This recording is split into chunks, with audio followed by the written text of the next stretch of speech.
Ooh,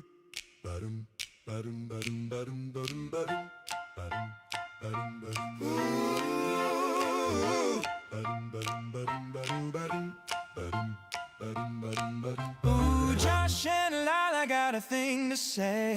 Caught in the middle in a crazy fray. One side's woke, one side's a choir.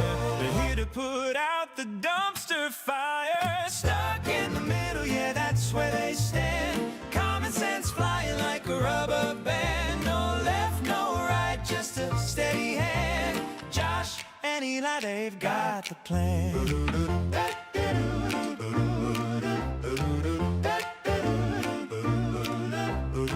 They're the bridge when the river's wide, dodging the noise from either side. Capiz Patriot is their name, breaking the rules of the blame game. Stuck in the middle, yeah, that's where they stand. Common sense flying like a rubber band. No left, no right, just a steady hand. Josh and Eli, they've got the plan. Ooh, they'll cut through the chatter. Ooh, facts so wouldn't matter. They're not red, they're not blue.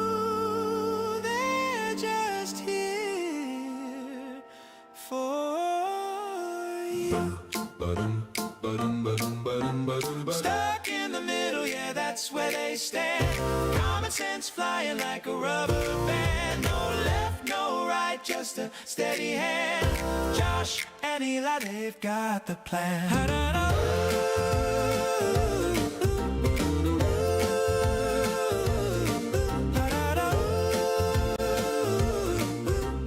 Josh and Eli, they've got the plan.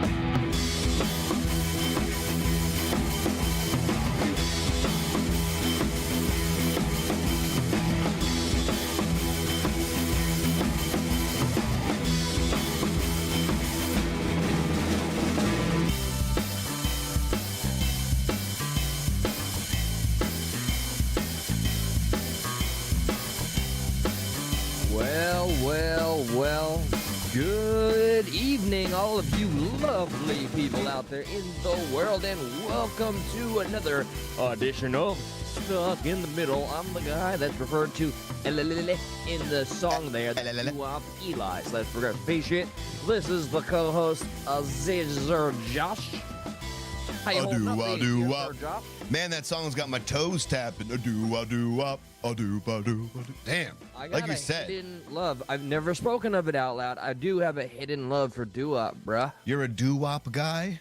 I mean, one would say I am a doo-wopper. Doo-wop. I never pegged you to be a doo-wop guy, but that's cool. Nobody's ever going to peg me, sir. Well, thank God for that, huh? Yep, I'm glad we got that out publicly on this platform. You're a better man for that. No pegging going on here, huh? Dude, within my prayer, that voice that's never described told me we're all the better for that. And by the way, if you're watching and you have no idea what's going on, BT dubs, we applaud you, we welcome you. We refer to you lovely sort as the Bush Watcher. It's okay. Get out here and whack, not literally, engage in the chat. All opinions are welcome. What's up, Shamrock? Dystopian Actions, Seafowls, my brother from another mother. We have news sooner than we've ever had before about an incoming Stuck in the Middle Discord, all that and more. But Josh, how the hell are you doing, all sir? That, I'm doing fantastic. Looking forward to some of the show tonight. Oh yeah, it's gonna be a doozy. Hello to all you mother stuckers out there. I don't know if that like people who are fans, is that their name? Are they mother stuckers? Have we figured out? Or are they just stuck? Are they stuck with us? Like, what's their names besides their real names? Like, what's the group name? Do we like mother stuckers? Are we good with that? No. We had Stuckites for a time. Stuckians. I like Stuckites. Stuckagans. Stuckonians. The Stuckigi Stuckanites. Airmen? Stuckakigi Airmen. Okay, yeah, Mother Stucker sounds good. I like Mother Stuck-us, you know, us. Yeah, with a little little gangsta twang in that, like a little DNC virtual signal in there, like we're hip, we're cool. We do say 9:30. Our bad. YouTube pulled a new little format doohickey thing on us and had to figure out where you do the new stream key, like all little technical mumbo jumbo. But isn't that funny? There's always an excuse every week as to why we're late. It's not us though, all right? Definitely not us. Definitely on everyone else. Taking the opportunity of the platform that it is never Stuck in the Middle's fault. Always something else that we could find, but no, definitely YouTube added a little weird hoodoo voodoo something. Yeah, you know what? Candace Owens' route, it was Israel. Yeah. Blame Israel, blame the Egyptian planes. Listen, we're gonna get into some of the Candace Owens blame game stuff. As the title says, could Candace cause a conservative civil war? There's a tongue twister if I ever heard one. Or you said it successfully. Yeah, I mean, but it's a lot of C's repetitively. You know, could Candace cause a conservative civil war? Yeah, I mean, the whole thing. Look, like after could Candace cause a conservative civil war, there's what the fuck current events and calling out Trump. There's a lot of C's going on here. You know, I'm overseas Egyptian airplanes. Seas what? What? I think you're playing the Candace like how I started a show game. You caught me. You caught me. Guilty as charged. But we do have, before we get into the Candace Owens stuff, we do have what I like to call, and what you definitely concurred with me as, what the fuck current events. There's two news stories that aren't necessarily in the political realm, which is perfectly fine, but they are on the culture side of things. So we'll get into that. And then maybe towards the end, we do have a little bone to pick with Trump, or maybe a bone to further understand with Trump, or what his game is here. Oh, did you see it just flash? What happened?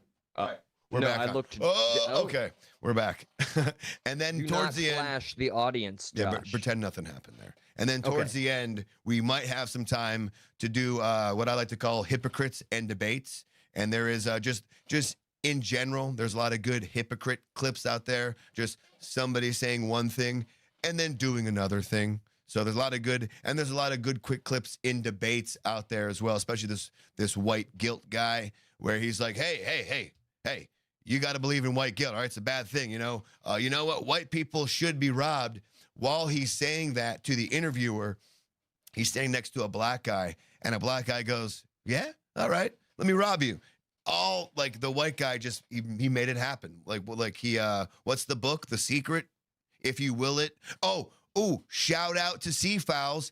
It was an echo gore. See, I watched your video. Oh yes. If you willed it, it made it happen. Boom. Seafowls reference. Check out Seafowls. There you go. So all that and more on tonight's show. I got deja vu with that whole story, John. What the fuck did you just call me? The white, exactly. What'd you just say to me? I Come on, man. Toes down. We were friends. Not even 10. We were friends. Triple my 10 toes. Yeah, we were friends, Josh. But now we're co-hosts on the show. Yes. That's sporadically on and off. That's never on time. How dare us? Mostly on. All right. Mostly. So let's see. First, my gripe of the day before we get into the foray. Hang on, ready? I got this. Ready? Got a little something for me there? Yep. What's up? Eli's gripe of the day. Oh, all right, everybody, just take the applause down a notch. Yeah. I work for a large mystery company. Thank you, young lady out there. Thank you. It's funny. You've worked for a lot of mystery companies over the years. Oh my God! Yeah. Tell me about it. I'm collecting pins at this point. I'm gonna be like Candace. If you don't acknowledge where you work, I don't actually believe you have a job. And I'm just asking questions. I'm just inferring that if you're not naming your job outright in public and letting me know exactly which location that you do your place of work at, you're lying. Right here. You're lying. Okay, fair enough. All right.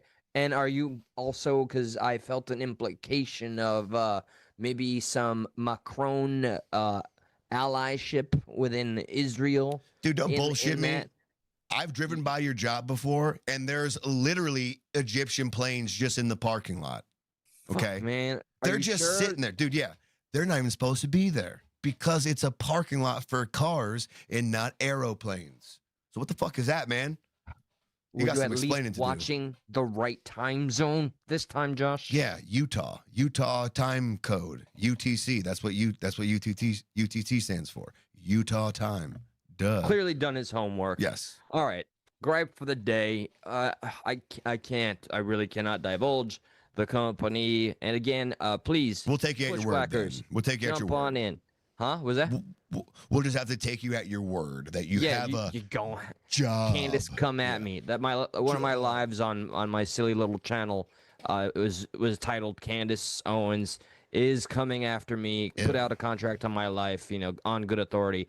Not all in the title, but anyway, somebody decided to go over to HR land because, I got to talk to said person and explain basically there's an age gap. This person is like 19 or 20 or something, so clearly different generations, different worlds, and I made it clear to the HR aficionado. I'm like, I don't sometimes with these kids, I don't know how to connect with them. But apparently, can I ask a question? Just for clarification? Yeah. Someone went to HR about you? Yeah. Oh shit. Yeah. Damn, that's kind of a dick move. Dude, once you found out who this person was, where you're like, dude, I talk to you every day. Why don't you just come to me with this gripe first? Or like, was it somebody who like was like kind of like you don't associate with, but you kind of like know a little bit? Remember, I'm in a very large company where essentially this large company has many different services among the world internationally. So there is a portion of the store where once they do their tasks, they can just roam over and help my side, right? Okay. So this individual I see around, but we don't know each other very well. Got you. Okay, so it's more of like, yeah, it's like if it's not like a friend you talk with at work, it's more of like the person that like you see I'm just repeating what you said at this point, but yes. Yeah. It's not a friend. It's not a friend. It's just someone. It's not even. It's barely an acquaintance. Correct. Okay. Just somebody that when they have the time, if they can help the job that's being done, it's fantastic. And during that time, sometimes, dare I say, I attempt the conversation, even though I'm old and withered, and this is a sprightly, a 20-some-odd. I believe the correct terminology is young whippersnapper. Okay, yes. Definitely a whippersnapper. Yeah, yes. So the complaint, from what I am told, is because I chose to use the F word. Oh, fuck. Yeah. Oh, I said fuck. I was gonna go with the other one, the FA, like the bundle of sticks, but I was like, nah, that's not he wouldn't use that at work yet. Bundle of sticks? Hell no, cuz I don't even know what that is. But you don't know what a bundle of sticks is? A faggot, a bundle of sticks. Oh hell no, I'm not that bold yet. Or how the English like to say, I'm gonna go outside and smoke a fag. There's nothing wrong with that. Yeah, well, no, word. And when that time comes, and I bust out the fags. Yeah, it's funny though. The mafia in America, that has a whole different meaning. I'm gonna go smoke. It's fine. You can keep going. Yeah. All right. So, shorter story shorter is basically this young lady told them that I angrily used the term. We were talking about old school cartoons right from the 80s, and that I said, you don't fucking know 80s cartoons better than me, in a angry manner. That's why you got mad at me for cursing. Yeah. It was a little bit of projection earlier. Like, why are you cursing so much? Remember that? You said that. And I didn't understand like where the joke was coming from, but now I get it. Now I understand where your little, fuck that person. Too well. What, they're 19 years old? They're 19, it's disarming. Right? Well, I think this is a 22-year-old at the very least. Oh, dude. Whoa. He cursed at me. How old are you? 7? 22. What? Fucking, that's what I'm saying when, like, this generation, the eggshells, because this portion of the business on that side of the building is all younger folks. They would be door dashing if they weren't doing what they were doing for this large company. Gotcha. So anyway, that, and then look, there's probably like, is it like labor on like, is it like laborious intensive tedium in the first part, and then once they're done with that, they kind of come to the other side of things. Yes. And okay, gotcha. Yeah. Yes. And the other part of this, and this is where I'll take ownership. Stupid. Those of you that know, what's up, Patty? Good to see you, sweetie. Those of you that know me, Lewis, hey, fuck you, bud. Good to see you. Hey, put a woman on, huh? Yeah, just fuck it. Lewis, if you got up on here, we'd have a woman. I'm about to go wake up what's her face in the other room. Be like, you want to come on for the Candace Owens segment? Because if I do that, the relationship is over tonight. I will be so. I have somebody on, and no, not saying that I would end it, but I'd just be so truthful and blunt and to the point. Like, what are you doing with believing it'd be a personal attack? You know, it would turn into a personal attack as to how much they enjoy the CO entertainment aspect. Well, I'll be honest. I kind of miss the bugger. That I don't know why I refer to as It's bugger, fine. but I miss the lady, and I hope she's well. But I also think that would be an intriguing conversation because from what you described, she is like pretty much blindly. She's a mommy sleuth. Supporting. All the mommy sleuths. She's not sleuthing, but she's the mommy part. Right. She's got that down pat.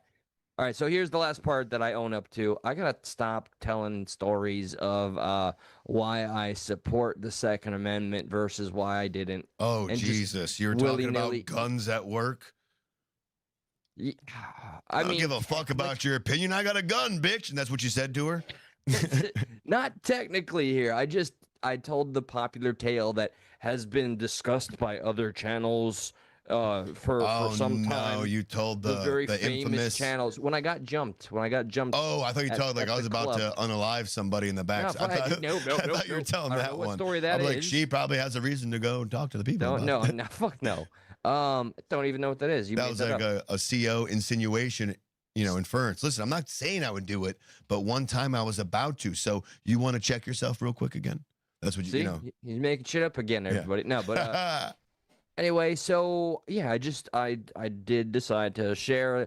I got jumped and beat this bad, and it was so bad I thought I was literally losing my life. So after that, I decided to support the Second Amendment and have ever since.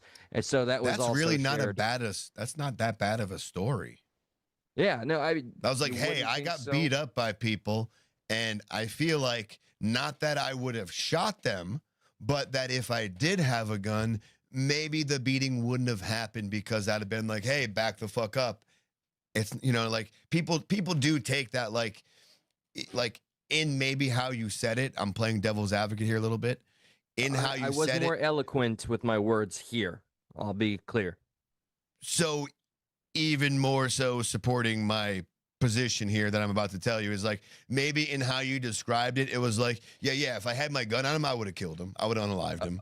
But it'd been like, okay. But that's what I'm saying though, as opposed to it just being in and of itself a deterrent. Like if not saying you would have brandished it, but like a brandish is like, hey, you better back up. But you maybe would have pulled it and say, hold up. I don't want this shit right now. Who knows if they would have had a gun though?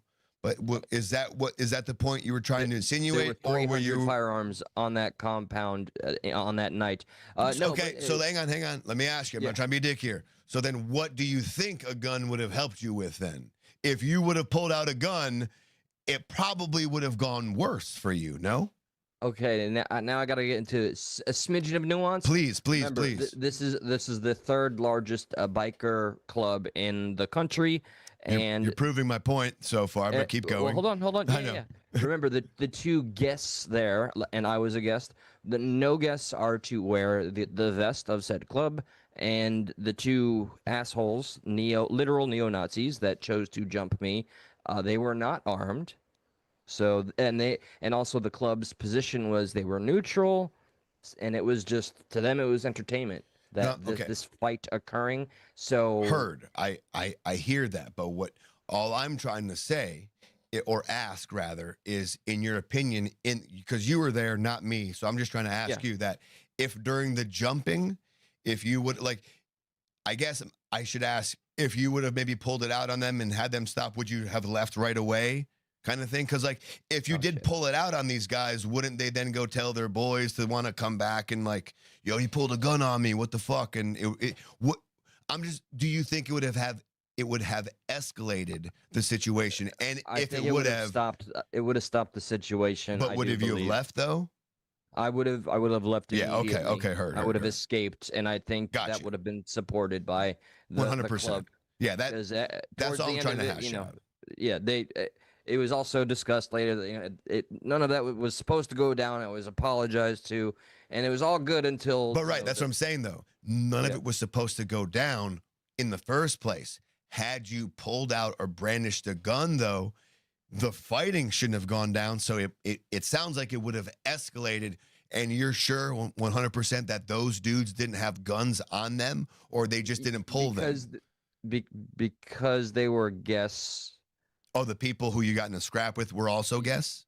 Yeah. Okay. They're the neo-Nazis. The club are not Nazis. So it's almost like they were like they're the a club biker there, club. they were like pushing the guests to like brawl with each other kind of thing. No, they just enjoyed the entertainment for what it was. No, it was happening. It was a fight, and that was that. The two So fucking you Nazis. think They didn't like me. So you think maybe the bikers would have been like, all right, calm down, everybody, if you would had the gun? I think they would have dominated the situation. I have quicker. to ask a better question. Did the fight break out in front of everybody, or was this kind of happening outside away from like a bigger group kind of thing? This was outside of this. Remember, security compound, and there's a bar, so we're outside where the party was at. So there was just a huge crowd of bikers and old ladies just watching the shenanigans go down. Got you. So there was a lot of people around. That's all. That's Shit all. fuck Yeah. yes. That's all in my mind. And that I like honestly, if I was you and I did have a gun, I'm not sure if I would have pulled it out. Like Yep. or maybe like if you got cold cock, like I would have pulled it out to say, hey, slow down. But in the middle of getting beat up, I wouldn't have pulled it out.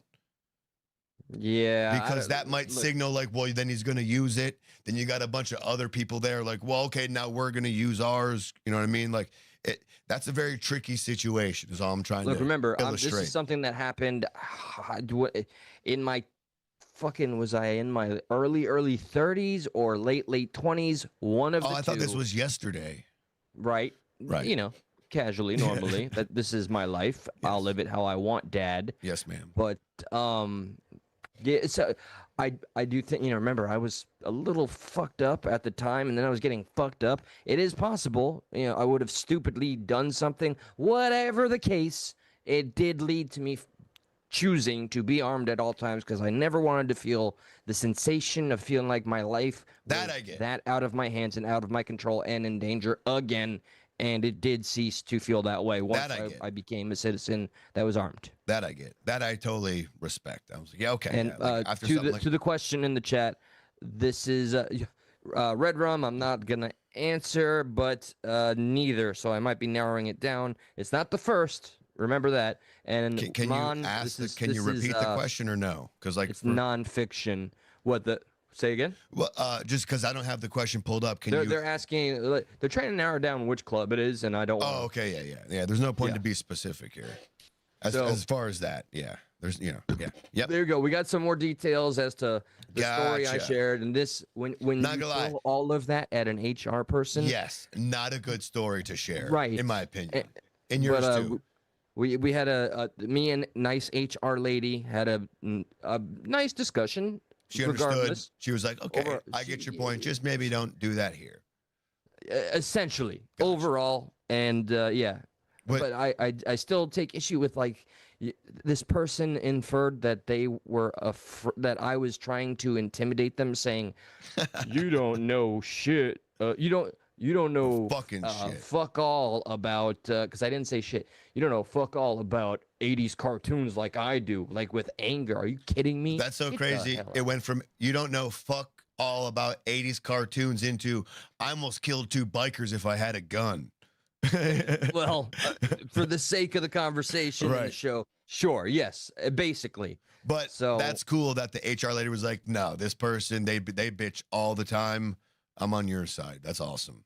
That's nice to Yeah, have a cool. she actually pulled out her strap. She's like, "Yo, you want to handle shit right now?" I got one too, dude. You want to Yeah. go take care of what's her face over there? There was the necessary part of Did you ever bring one in this place? Can Do you you know our imagine policy? being dumb enough to be like, yeah. I have. Oh, you talking about this? You just pulled it out. You I talking about this piece? I have a feeling that's why she invited in the other individual that was sitting next to me, which Was all it things considered, a secure individual? no, Okay. no, Or just not a at higher all. up But that was the individual? intention. It was, Oh no. you know, these companies they do things for a false sense of security. Look, if somebody with strapped wanted to do something stupid, there none of these protocols that these companies do is going to do fuck all. Dude, Okay. you jogged my memory, and this will take 30 seconds. But when I dislocated my shoulder, I finally went to the emergency room. Like after my cousin tugged on my shoulder, tried to get it to go back in place, like just jarring, nothing happened. Then it was like, all right, we can go to the hospital. Fine. We get to the hospital, and I get to the like the room where they're about to help my shoulder out, and the nurse comes in, right? But then behind the nurse are these two like 6'6" giant men. She's like, all right, I'm gonna pop your shoulder back in. It was just like, why are they here? Because it was just like, I'm assuming it was if I got out of hand, they'd be like, Yeah, spurg out. shut up. You know, they'd just be like, she's popping it back in whether you want to or not. It's like, no, okay, you can do it. And what was crazy about it all is my cousin is tugging on it, like literally like ripping my arm away from me. And all the doctor did, if you can see my fucking hand here, all she did was made me go like this on my side, and she went, and it went. She's like, all right, you're good. And Yeah. there was no like, there was none of that. She just went, all right, you're good. Good to go. But those two guys were like, go ahead and freak out, bro. Go ahead, see what happens. It's like, no, Yeah, I'll be calm. I'll be calm. Well, at least in that scenario, I think they would have been helpful in preventing some sort of any negative freak out. For her sake, though, not for my sake. Correct. Yeah. Correct. You know, just saying. Dirty money plays specifically to your comment. Actually, the Constitution protects everyone to bear arms. You cannot deny anyone, regardless if they are a danger. Keep them jailed. It's not hard. Amen to all that. I just want to say, within the context of this conversation, the company I work for specifically, and this might be a little dangerous, narrowing it down, has a very public specific policy, even all over the building. You cannot bring a firearm in the vicinity, period. Which is a little unique. And it is silly. It's a fucking sign in Florida. But it is like those private companies where a private company like Twitter, like they don't got to follow freedom of speech. You know, Facebook, they don't got to, they're not, well, unless the government's working with them, that's a whole other story. But technically, private companies aren't obliged to kind of follow some of the federal rules. Like they can say you can't bring a gun to work. They can say you can't say that in this establishment, and they can enforce those rules. I think it only has bearing, obviously, to the people that sign on the dotted line to work for this company, and that any and every single customer is going to be, especially in the area that this building is in, is going to be strapped as fuck all. And then we have an armed security guard in there too. Heard that. All right, listen, what do you want to get into first? Like I told you about that funny skit, the fireman skit. Do we want to play that to start off, or do you want to just get into the wild news? What say the chat? Well, I'll tell you, the chat right now is one person was like, yo, I'm new here, just want to know, how is Candace starting a civil war? And somebody else is like, yo, Trump is the man, what y'all talking about? So I like that still leads me nowhere to what we should start off with. What do you think, though? Funny skit, or just get right into some of the wild news? Because listen, we are going to get into the wild news stuff. We're teasing the Candace Owens stuff. The wild news stuff will not take long to get to. I say maybe 20, 30 minutes. Point, because of the opening, I'd like to do at the end. Okay, heard. Or maybe we can kind of chop it in when we get into the Trump affordability stuff. Okay. All right. Because I'm open. It's essentially about Trump, and it's along those similar lines during that time. Fluid with it. Yes, fluid with it. All right, let's get into the first. What the fuck wild news Kurt event.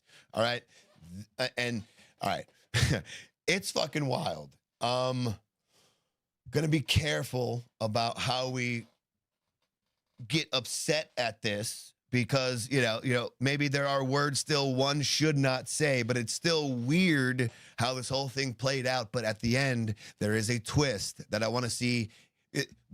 None of them knew this. Maybe one guy knew this, but that it doesn't necessitate as to why this happened. But it may make you feel a different way at the end. Be like, well, maybe I don't care anymore. So. All right, can you color in any of the lines here? Because, yeah. Well, what we'll start to color in right now is just the story itself. All right, let me zoom in here a little bit to make sure people can see it. Use of racist slur by wounded man in Portland's Old Town stabbing spurs the jury to acquit. I'll read that one more time. Use of a racist slur by a wounded man. All right, wounded is a key word here. A wounded man in Portland's Old Town stabbing spurs jury to acquit. Eli, what say you already from the title? Any questions, comments, concerns? I'm a little confused, I'll be honest. Okay, so this is the headline. It's beaming at me, and it's telling me somebody was clearly wounded in an incident. A stabbing. I assume this incident is a crime, and that the wounded man, that maybe that's even speculating out too far. But somebody that's wounded decided to use a racist slur. He needs to be in the gas chamber, Josh. Indeed. An Old Town stabbing case ended in defeat for county prosecutors once jurors learned that the wounded man had been videoed uttering a racist slur in the struggle's aftermath. Oh! There you go. Before his acquittal, Gary Edwards was charged with second-degree assault for knifing a stranger on Northwest 5th Avenue near Union Station. Brief pause. I'm sorry. No, please. This is rare. Only, no reply is very sharp with information. So I don't know if this story was updated. And thank you again, no reply. The guy that we're referring to as wounded, allegedly, if we're to go by no reply, did not survive. That's crazy. That's okay. That's definitely new information. Hold that thought, and we'll see if we give a fuck towards the end, though. Seriously. Okay. This is an M. Night Shyamalan movie. And I kind of spoiled it a little bit. But before his acquittal, Gary Edwards, the stabber, was charged with second-degree assault for the knifing of a stranger on Northwest 5th Avenue. The charge carried a Measure 11 sentence, which is a sentence of 5 years and 10 months in a state prison. But while Edwards admitted to the stabbing on the witness stand, he said it was self-defense based on the other man's aggression. Edwards, the stabber, testified that the victim started yelling the racist slur at the start of the confrontation. The victim denied that. Transit cameras showed the stabber folding a blade knife collapse at his side, approaching the victim from behind as he sat on the bench. So the stabber came from behind the guy. The video has no sound, but Howard springs up and pushes Edwards as soon as he sees him. The duo starts to scuffle against the wall for a brief moment, ending with Edwards stabbing Howard in the shoulder, stabbing the victim in the shoulder. This is where it starts to get a little silly. Defense attorney Daniel Small emphasized that security officers heard the wounded man shouting the racist slur and captured it on their body cameras as he described the incident. Edwards is black, Howard is white. Both are alike in other respects. Each is 43 years old. They both have arrest records, and they are both have repeating cycles of homelessness and violent disorders. So already, they sound like two people who probably shouldn't be on the street, right? Sure. Yeah. Okay. Fair. Like already they sound like that. They say the defense attorney said Edwards. Check this out. This is crazy. Edwards was simply approaching Howard and offering a polite trade. I'll give you my knife for some cigarettes. Not that, hey, I'm going to stab you if you don't give me my cigarettes, but hey, let's make a trade. This is what the defense is saying. I want to trade you my knife for your cigarettes. Okay. That's what the okay. You ever seen the Facebook meme going around how like it says like how I give my wallet to an officer when he pulls me over, and it's the guy like digging through his pockets frantically and like throwing his wallet like this, like here, like that, and like it's like obviously the guy thinks you're pulling a gun on him, right? So it's the same thing. Like this guy walks up with a knife, like, but all he was trying to say is, "You want to trade for your cigarettes?" You know, This is the most ridiculous defense. I couldn't have. I had no idea it was going to be this bad. Yes. And then they say, what other than racism could explain why Mr. Howard perceived hatred, animosity, and aggression from a complete stranger who just wanted to make a trade for his knife and cigarettes? This is fucking horseshit. Yeah. The prosecutor, who's against the stabber, says the altercation went differently, saying it was irrelevant what the wounded man said after the fact and that Edwards was always in control. The defendant is not scared for his life. He didn't retreat. He sauntered up and he sauntered away after he stabbed someone. The defendant created the situation. Like, this is on the guy. The jury was not swayed by the prosecutor's arguments, however, and acquitted Edwards because Howard, the victim, said the N-word, quote, after he got stabbed. 2 seconds. Yeah, take your time.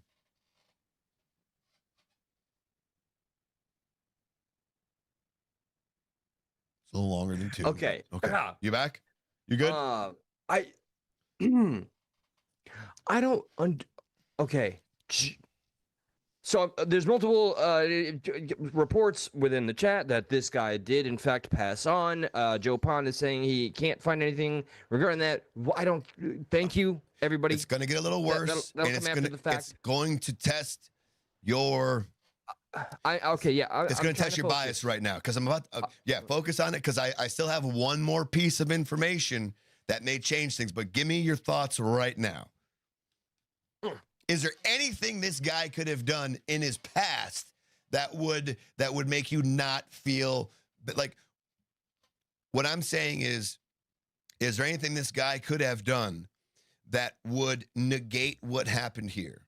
If this guy has some fucked up shit in his past, would that change the altercation that happened? If the altercation that happened here is as it is, right, is as this guy gets stabbed, the other guy says the N-word after the fact, they acquit the stabber, right? Are you going to, if this guy, the victim, has something horrible in his past, allegedly horrible, would you change your mind and be like, yeah, whatever, the guy deserved it, and now I don't care that the stabber was acquitted? Okay, so at the sake of anything that can happen, if it's revealed in it shouldn't have any fucking bearing on that specific case at hand, because during the confrontation, these motherfuckers didn't know anything about one another. I assume. Right? I assume that as well. It doesn't say anything to the contrary that the stabber knew about the stabby's past. So then I think it would be right if I was on a trial, jury, or anything to say, no, what's up, shout out, and God bless you to Jamie R. That's an old homegirl from way back. Jamie. Dropping a little support in the chat. We appreciate you very much. Appreciate you, Jamie. We're still very new to the whole aspect, but great to see you, my dear, and God bless. I think in the court as a jury, it would be right to say, no. But I have a feeling I'm about to learn something that's gonna make me say otherwise. So Edwards, the guy who did the stabbing, who declined to comment through his attorney, spent about 3 months in custody before the trial, after prosecutors successfully argued that he shouldn't be released in the beginning. That's why so he was already in jail for about 3 months after this happened. It says their memo noted that Edwards was convicted of, Edwards is the guy who did the stabbing, was convicted of attempted second-degree assault in 2021. So he already has a history of being violent. and was sentenced to 3 years in prison for another stabbing at Skidmore Fountain platform in May of 2020. He was accused of 4th-degree assault for fighting with a clerk at Old Town's Helen Market, but that case was dismissed. So the 2 out of 3 cases he was prosecuted on, and he was already kind of prone to being violent. So it's not far-fetched to see this guy doing something violent kind of out of nowhere. All right, this is the stabber. And this is the one that did the assault. Yes. Now, okay, we're ready to get to the victim. Yeah. Okay. Howard. Oh shit. Gregory Howard Jr. Meanwhile, has also been arrested several times in recent years, and was convicted. Oh fuck. Of felony rape of a child in Washington's Kitsap You're about to County. Rittenhouse me. That's what I was gonna say. You're about to Rittenhouse me. Okay. It was convicted of that in 1997. He couldn't be reached for comments and that. And I did a little digging, and in 1997, I wanted to see like what it was, because like I was just curious, because like sometimes there's a 16-year-old and they have consenting in their eyes relations with a 15-year-old. I was just wondering. But it's what state for the sake of it's worse than it's perceivedly worse than that, because in 1997 this guy would have been about 15 years old, but he was let me pull this up just so I get it correctly. The victim was 15. So the guy who got the victim, the guy who got stabbed, they're both 43, but right. The charge that he got, the victim, in 1997, he was 15 at the time when he got this charge. And like I said, it was for graping of a minor. And the minor, this conviction stems from Howard at 14 SAing and graping a 7-year-old boy. Oh, shit. According to court records, Howard threatened to unalive the victim with a knife during the attack. He also has multiple convictions of failure to register as a SO and other criminal history, including but not limited to assault. All right, so I fucking hate the victim now. You hate the victim now, right? I do. It's I fucking fine. hate the victim. I'm trying to. All right, chat, everybody. I'm not help me out. Please open up in terms of like help all of us out, because I really want to dissect this and have a little discussion here for this case as we're discussing it right now.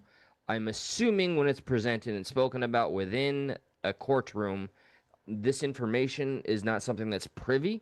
Oh, most definitely is. It is. Most definitely is. So it's all thrown out there. I would assume. Then I'm almost not entirely shocked of the decision. But that's not that's not what they said why he was acquitted. They said it was for the racial slur. That is the part that I am hugely confused about. So I think it's a great debate case, like as in emotions versus law, right? I do think it tests if you can keep emotion in or out of it. And honestly, I'm not the one to say whether if you do or you don't, you're wrong. It's just an interesting dilemma here. If you're looking at that, it's hard not to take into people's past and be like, well, fuck that guy, right? But law does set a precedent. So like, regardless of someone's past in the future, if this happens again, right? And, you know, a white guy stabs a black guy, but after the fact, the black guy calls him a cracker, and therefore they get dismissed because the black guy called him a cracker. You know, that's not a good precedent to set. We all know how much Whitey hates that, or you ruined my day. I was not trying to focus on the other side too much, but yeah, you know. I think Kevin Hill, shout out to you. Here's the comment. I think it's pretty apt here. How would you know about his past? Something wrong happening to a monster is still wrong. Yeah. I do think that it's not hypocritical to acknowledge that. Like just as he said, as Kevin Hill is saying, if we're looking at that as just that incident, it's not proper to take in previous things that he was already convicted for and served time for. Not saying he's reformed. I don't think any child predator can ever really be reformed, especially when they have committed the acts, when they brought it to a physical sense. So it's a hard thing to juggle emotionally, because you're like, what the? But when you look at it as just the case in and of itself, it is a little ridiculous that someone gets acquitted because they were called a bad name after they did a violent act. A bad name / racial slur, which I know some people out there, or I don't want to say any party affiliations or maybe provocateurs, would utilize it and say this is a hate crime now. And they would argue against the person that did an act of violence that the use of said word has elevated this individual to almost counterattacking, which is a ridiculous sentiment. So putting everything aside right now to focus on the actual fucking case, it is ridiculous that anybody gets acquitted or a free fucking pass because they're called a slur. That is crazy. And granted, we don't know what led up to it, but there is body cam footage. There is security guards there who have at least, I guess, testified saying that the slur came after the fact. So we don't know why Edwards targeted Howard. That's still kind of up in the air, but I maybe, obviously it's not because he was acquitted, but there's more information that we do not know, unless it was just acquitted on that fact, on the fact that he used the racial slur post being stabbed. It seems like that's what happened here, which is wild. That is wild. So dangerous precedent. Again, taking out all of the outside elements away from the equation. If they're literally telling this guy, you know what, you stabbed this dude, he is dead or not, but you know what, he did call you that nasty thing. Get on out of here, scamp. No, that's not any form of law to me. Yeah, like I almost feel like if you get attacked, you can say whatever. Yeah. Shit, dude, when I stub my toe, you should hear what I say. Being stabbed, holy shit. I'm saying everything. I'm taking everybody down. You know what I mean? I got my eyes on everyone when I'm in pain. This just, to me, that should be so ingrained as common sense. When you're in pain, you're not watching your words. You're not watching out for cancellation. This is is sad and pathetic. And ironically enough, too, that's how I make technology work when it's not working. I use racial slurs at the technology. It starts working again. I call Comcast. They say, unplug it, plug it back in. I say, I tried that. And then they say, did you try a racial slur? I said, no, not yet. Can you give me one? They go down the list. We figure out which one works. Boom. Turns back on. So it works, right? It works. Sometimes. I watched how we got the actual stream to get working because YouTube fucked everything up. And by the way, I have some things to discuss with you. Yes, that's fine. After this stream. But Very it worked. Offended. But it My worked. father heard, remember, right, Jewish and the things you said about the Hispanic people. I want to have some words on behalf of my family. But no problem. Yeah, but admit that it worked, though. Admit that it worked. Fantastic. Okay. Yeah, amazing job. That's kind of all I care about. I'm a guy, like, I like to focus on the end result, not like the casualties that happen to get to the end result. You know what I mean? Like, yeah, of course I offended some people, no problem. But we're streaming here. We're on. I'm picking up what you're putting down. Thank you. You know what?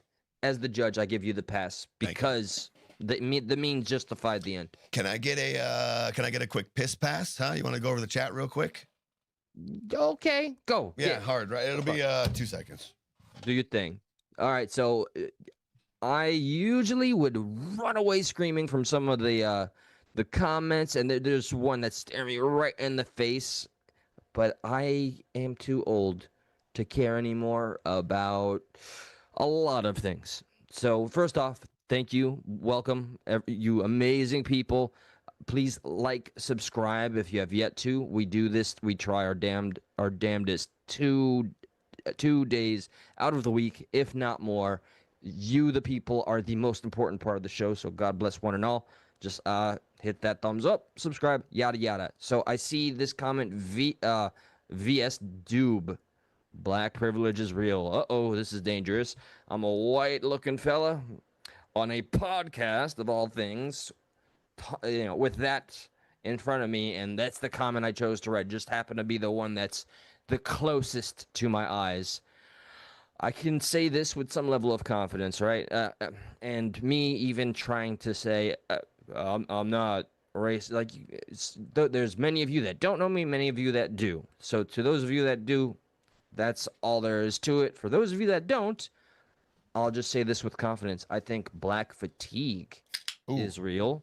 And I think privilege for just about any race, I think to some degree, they all have their own, if that makes sense. But the whole, like, I don't know, to the extent that people try to paint a white privilege thing as such a huge concept that ruled the fucking world, I think it went way out of hand, and the pendulum has swung the other fucking way, and we're now understanding, I guess, a few things about race and humanity this day and age.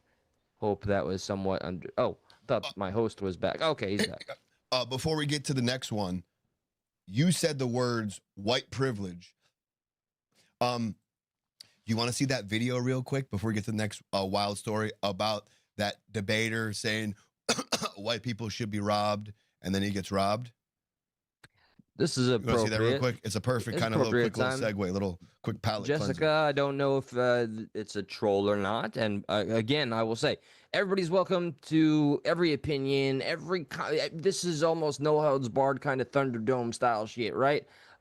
Jessica saying just very plainly, I'm racist, proud of it. Okay, I don't fuck with you. I don't fuck with you, Jessica. I am a mutt. I'm Colombian. Can we ask her if you go far enough? Can we ask her why she's being like what about being racist makes her proud? Running. There he is. He's running. You know, we do. If you no, I'm not. It's not worth a phone call. But what are you so proud of?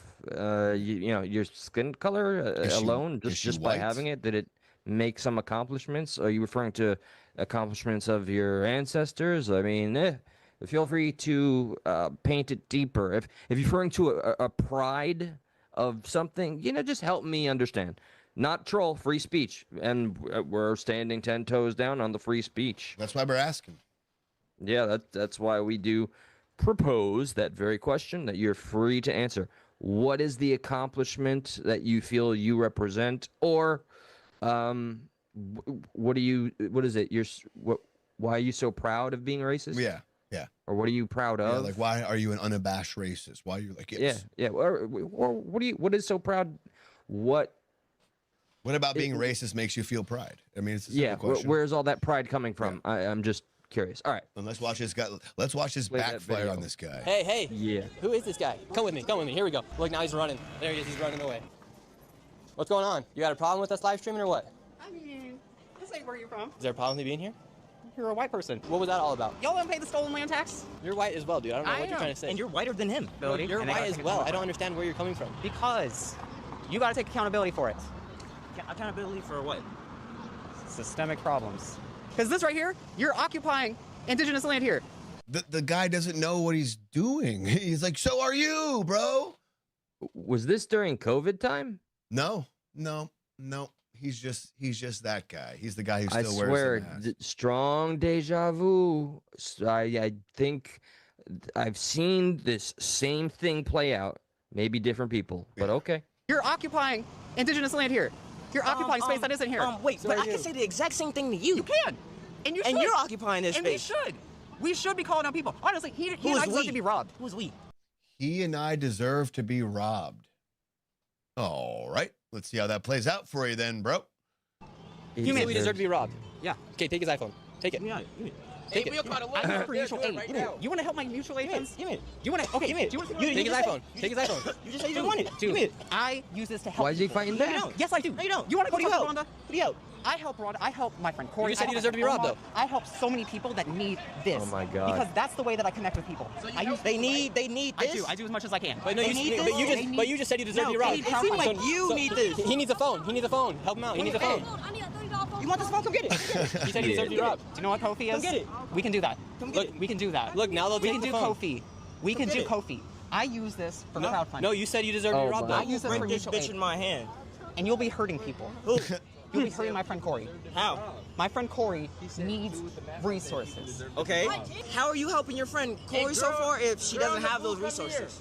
because Are I give them to her, Where's my $30? as well as several other Giving it to people. her and actually allowing her to So you have said- you said- the you said you choices wanna of help This guy said all you deserve to be different- robbed. I all don't want him to be robbed. different We're not gonna let varieties these kids of rob two him. different things. But see what happens when he He's not says, here for "I deserve people. to be robbed," You're and not then he either. gets I am here for robbed. people. See what happens? He Listen, doesn't want to get robbed I get because nobody wants to get upset robbed. at people No one like deserves to get robbed. You should. This be. guy's a lunatic. Huh? You should be. Should be what? You should be upset with people like me. I am. That's why I'm finna rob your dumbass. Why? Huh? I mean, Why? you Because you you're can't- on indigenous land, not your Yeah. land. My people's land. Fuck is you talking about, nigga? I can do whatever the fuck I please on my land. Now give me the phone. I need it to help people. No, you don't. I do. No, you don't. I got Walk 10. that walk. I don't know if the guy in the white shirt knows these guys and kind of setting this guy up or not, but Always possible. With, it is with it's influencers. hilarious. Is this But- not hilarious? I mean, I'm sure it again, gets some deja people vu, pissed off, but But this is fucking. It's hilarious, and I think it played out exactly as it should almost every damn time. Any of these virtue signaling, I'm fucking so sorry about my race. Again, not being an actual racist, like fuck all of you because I'm superior, but this whole I'm so sorry because it's always a pander, going full Pelosi / GNC kind of shit. Yeah, you deserve that and everything else that comes your way. hell yeah. Next one's a quick one, but it's still a what the fuck story, and it has to deal with Daniel Penny, okay? Because people are now calling, critics rather, are blasting bystanders who stood by while a migrant allegedly burned a woman to unaliving state, and they're citing, quote, the Daniel Penny effect. So, New Yorkers were up in arms on Monday. Sorry. Yeah, no, go ahead. Just Do it. Do your pointing thing. out interesting new phenomenon, yet another name, another word, another term that there's so many being just growing in our lexicon every fucking day, this day and age. So what is it? The penny, The Daniel Penny effect. now we have the Daniel Penny phenomenon, which is, go for it. And also, too, if you think about it, this goes back to, remember Seinfeld? You ever watch Seinfeld? Yeah, sure. Back in the day. Remember the last episode of Seinfeld? They all went to jail because they saw a bystander getting robbed or something like that, and they didn't do anything. And they went to jail for that. They went to jail for not doing anything. My, how times have changed. Yeah, that was Now meant to you be. go to jail if you do something. Seinfeld wouldn't work in 2025. They'd have to help the guy to go to jail. It's fucking crazy. It's crazy. So, okay. Spell out some of the deets of this story because I believe it may fall into a parallel of another country. Yes. So New Yorkers were up in arms on Monday, one day after a Guatemalan, quote, allegedly burnt, an illegal Guatemalan, rather, immigrant, allegedly burned a sleeping strap hanger. I had to look up what strap hanger was, and it's just another word for a, just like a bus rider.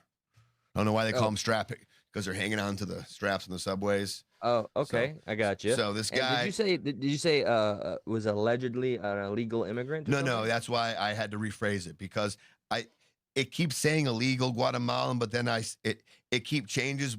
What they used allegedly for was that he allegedly burned. They use illegal Guatemalan immigrant allegedly burned a sleeping strap hanger. Okay, so an illegal. I'll just illegal. call it that. Yep. Yeah.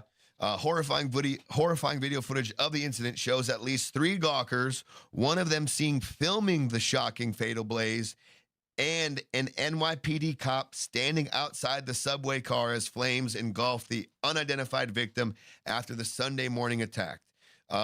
Curtis Lewa, the Guardian Angels founder and community activist, said nobody came to her aid. There's no doubt that people don't want to get involved. It's the Daniel Penny factor. It's frozen people.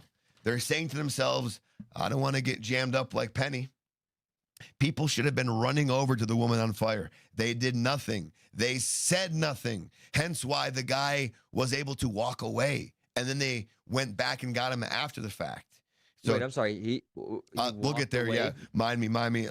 New York Times is doing this thing real quick. But if we recall, Penny was a 26-year-old ex-Marine who was charged with murder last year for fatally choking a vagrant, Jordan Neely, after Neely aggressively confronted frightened passengers on a Manhattan subway car. Yeah, Neely was acting a fucking fool. Yeah.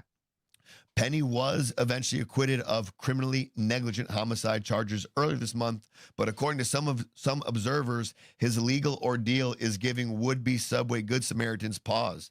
I mean, I think he spent like $3 million to defend himself. My God. Yeah. That is a travesty. You're just drained of resources.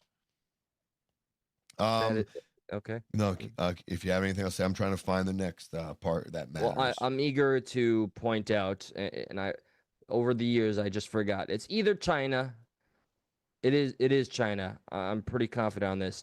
If you get yourself involved in, let's say, an accident, and you want to be a good Samaritan, and if you decide to take somebody to the injured party to the hospital, you become responsible for their hospital bills. So it is very, very common. That's maybe why you see many videos out there in the internet world where in an Asian country, namely China, if you get involved, period, you have to, you're directly now responsible, financially. So nobody fucks with anybody. You'll see a lot of people just kind of watch things happen.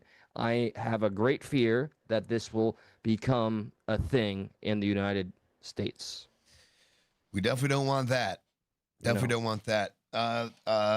This president of the Conservative Party, chairman rather, goes on to say people are reticent about getting in the middle of criminal activity. There are a lot of New York City residents who think twice about acting because they don't think they have the support of our Democratic elected officials. They are wary of the revolving door of justice. The MTA, the overseer of the MTA said Monday, we're asking for a breakdown of what happened, how it happened, and why it took so long to make an arrest. Because of the actions of the previous administration, it's a mess out there. There are too many mentally ill people who should be in facilities who are out in the streets. Some of these people need to be restricted in their movements. The lawmakers said this one day after a migrant identified by federal immigration officials as 33-year-old Sebastian Zapeta Khalil was charged with the grisly incident. I'm trying to find where it says. Disturbing video captured the man identified as such calmly sitting on the bench at the station while the woman burned. He left the scene, but cops caught up with him later when he stopped off at a subway train on the 34th Street Herald Square.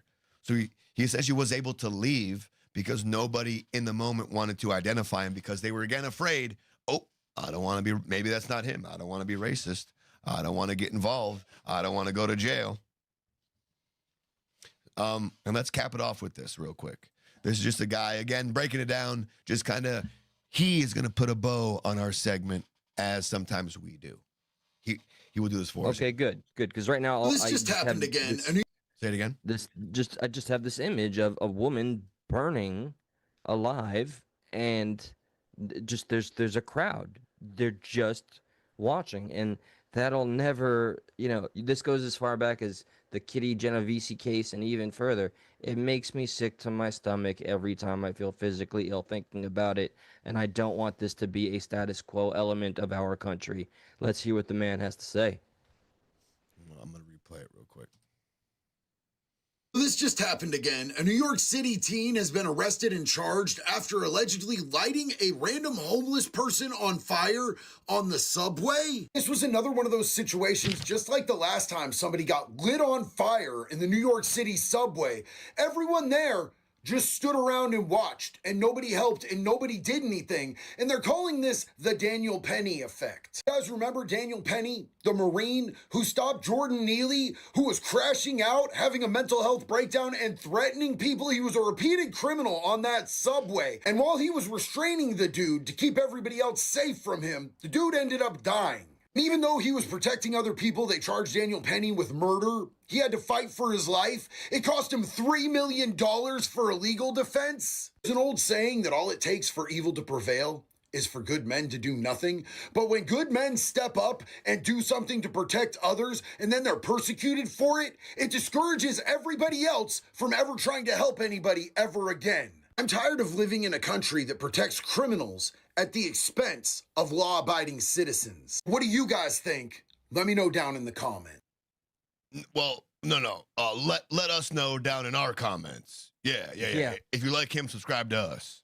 That's what we call the Jesse on Fire effect. Oh, and by the by, Josh and I have discussed this prior.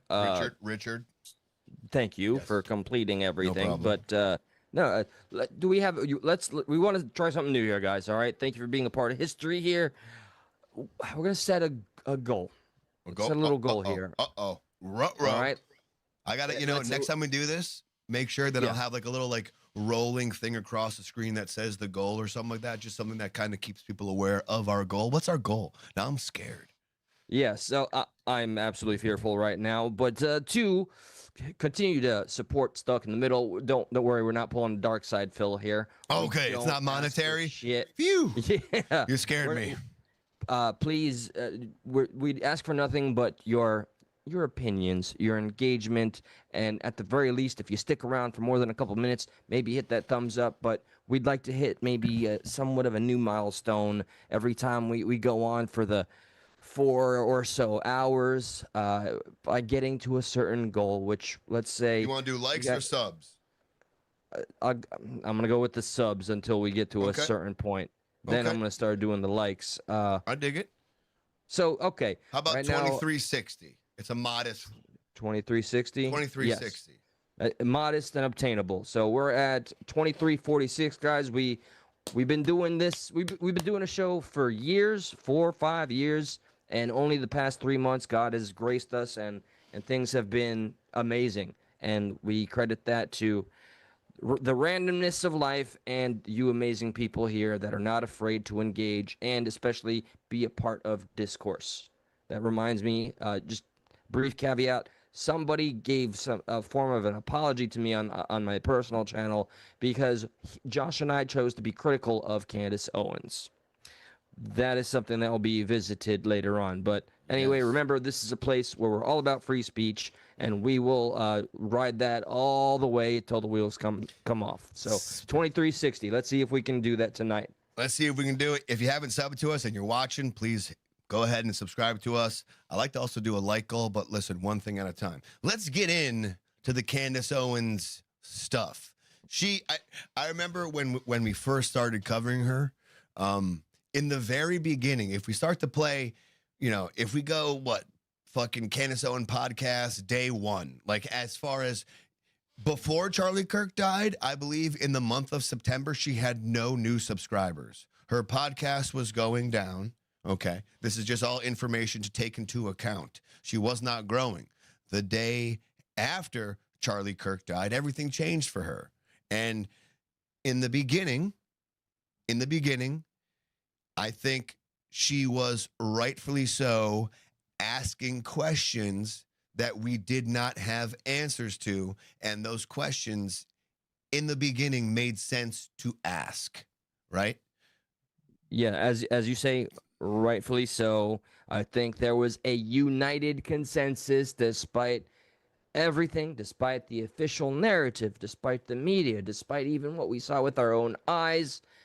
I do believe that there was a united consensus that something was just not hitting right.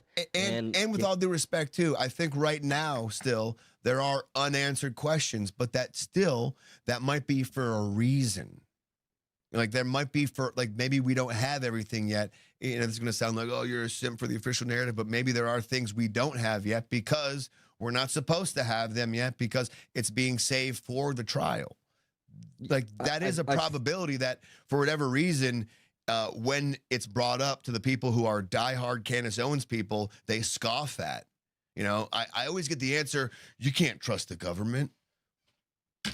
And half these people never had this passing thought before. Not once. Now they're just like a lot of the times, and I'm guilty of it, we're all guilty of it, but someone else's opinion becomes our opinion. Meaning I'm watching somebody that I like, that I find entertaining, and that I also find engaging. And I'm like, okay, I like this, and I like what they're putting down. That's going to be my opinion. And they can just kind of retort what they hear. There's nothing deeper than that.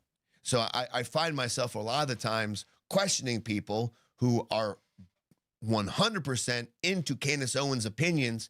They can't back anything up.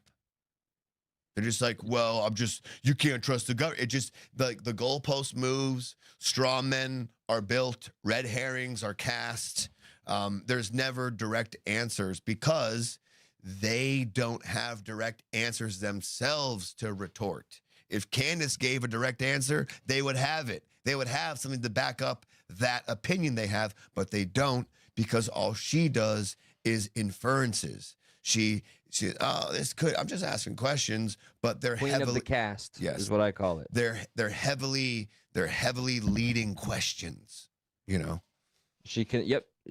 Look, it was even, I was amused by how much Tim Pool worded his synopsis of Candace Owens, just like we did, but after we did. You know, a part of me is almost like, maybe he listened to us. No, not at all. But, I mean, he literally used the same analogy, like just throwing shit at the wall, hoping it sticks, kind of ass bitch. And let me just make this very clear.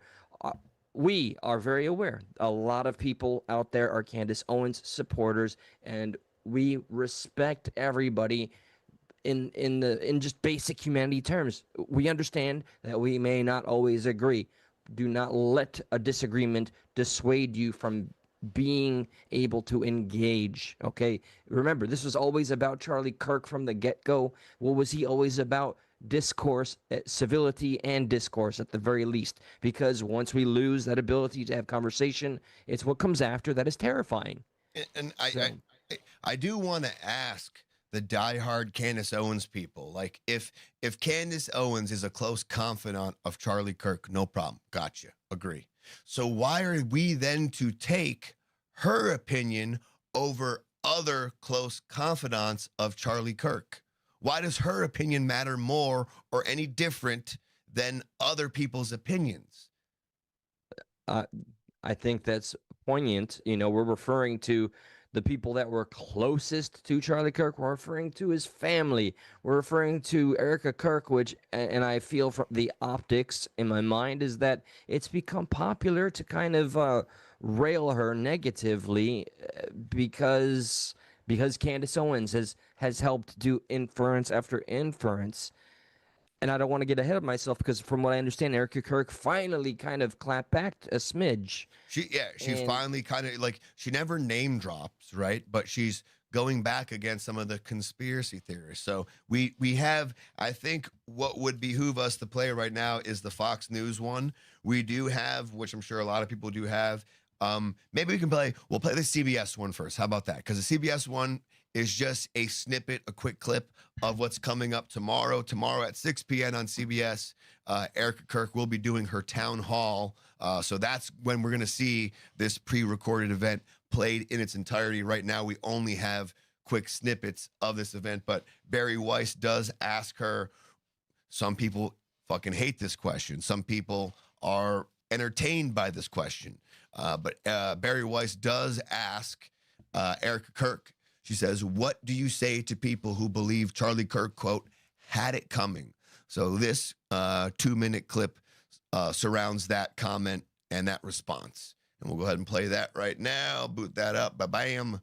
There we go. I love that right now in the chat there is a one on top of another. Like one comment, I believe, is a show of support for Candace Owens, and immediately under it is the polar opposite. which is the absolute. Here's my thing though, like just because I disagree disrespect with for her. Candace on her take here doesn't mean I don't support. There's been many things that she said that I agree with her with, okay?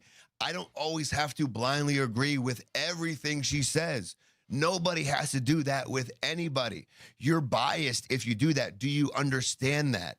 If you always believe what your person says and you never kind of question your own, like, why do I believe this? Why do I believe what she says? Like, there's no way anyone can always be 100% correct. You have to understand that. So you, even though you like her, I understand.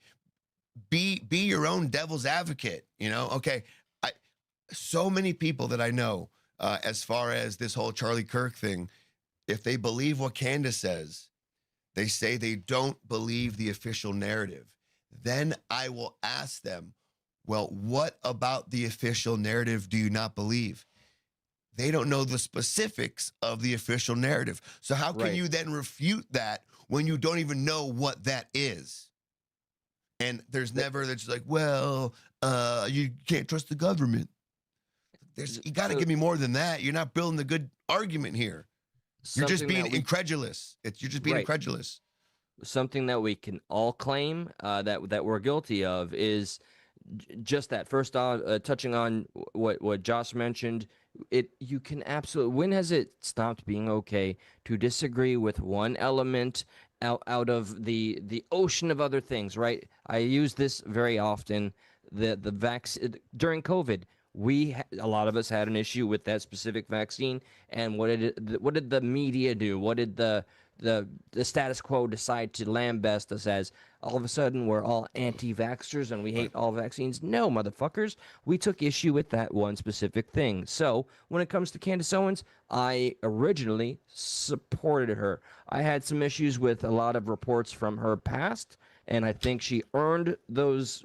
Well, everything that she's done within her past that's out there in public, she's earned what is and should be recognized as such. But here we are. Just because we point at 1, 2, or 3 things doesn't mean we're anti-Candace Owens. And That's all I wanna the remind you. same people who are telling us this are probably identify themselves on the right or at the very least center right. And so let me throw this at you. It's the same thing the left does when you defend or attempt to correct the left's beliefs on a Trump action. The second you defend one Trump action, that means, oh, you're a total Trump supporter. You know, like, so once you believe one thing or defend one thing, that means you are that thing. You are the sum of all that things and it's the same concept here. Because now I disagree with Candace here, that means I'm a Candace hater. It's not how shit works, man. That just means I disagree with her on this fucking point. Let's not be silly about this. Let's not be childish here. Like, no, I think she's wrong on this. There's a lot of times I think she's correct, especially when it comes to like some of the political things. When she gets like, honestly, I'm not with on the whole Bridget Macron thing. I think that's silly. I'm not really into that. And it's like, okay, like, but it's funny though, is like now she's kind of forced them to be like, see, I don't have a dick. So I'm cool with that, like at the very least. But if she doesn't, then Candace is kind of fucked on that end as far as like defamation and libel, whatever that whole thing goes. Yeah, is it true there's actually a lawsuit? Yes, Yeah, I believe and so. Yes. I see Candace's money is absolutely doing its thing because there's PR for Candace all over Facebook, out of all places. You know, when I doom scroll sometimes on my phone, I can't believe how many random names that I don't recognize are just fluffing her up as if she needs it. And like, So no, it's her weird money is too. You doing know, it's its weird thing. too. Is like, why is YouTube propping up a conspiracy theorist? I mean, they banned Alex Jones, they banned Nick Gave us our first Fuentes, strike. but yet Candace Owens, she's front and center. She's questioning Israel, she's questioning the Jews, but damn, she's number one. You know, her lawyers work in the same buildings as the feds do. Nothing to see here, folks. Keep moving. Like, that's a little weird too, right? Like, why is YouTube now propping up somebody who essentially some of the ideas they're espousing normally they would be against? and nearly completely unfounded. To name a few, by the way, just some one-hit wonders. Fucking underground beekeeper tunnels that are influencing our schools. Maroon shirts being a heavy presence at Charlie Kirk's unaliving or assassination. The Egyptian airplanes, which she didn't even get the fucking time zones right. This is to name a few, and I'm not even breaking in to her history that she loves to sweep. So with that, I wish I had let's the see. list, but there was a list of all the fucking silly shit that you said: Egyptian airplanes, bees. I think Britney Spears was there. Dreams. Israel, yeah, just Dreams. Yep. She believes she can tell the future. I'm just asking questions. That's all. Just right. That's the veil. Understood. So speaking of questions, here's a fucking hell of a question from Barry Weiss to Erica Kirk, and I definitely have a few comments on how Erica Kirk is handling this too. But Okay. we'll get into it. Interesting. Erica, one of the most alarming things about Charlie's murder was the way that some people in this country reacted to it. Yeah. And not just online. Erica's face the whole time. Erica, one of the most alarming things about Charlie's murder was the way that some people in this country reacted to it. Yeah. And not just online. Yeah. This was an idea that you encountered a lot. And the idea was this. They kind of justified it. They basically said that because Charlie said or believed things that they believed were controversial or even hateful, that he somehow had it coming. What do you say to people who justified his death? You're sick. He's a human being. Slow zoom. You think he deserved that? Tell that to my 3-year-old daughter.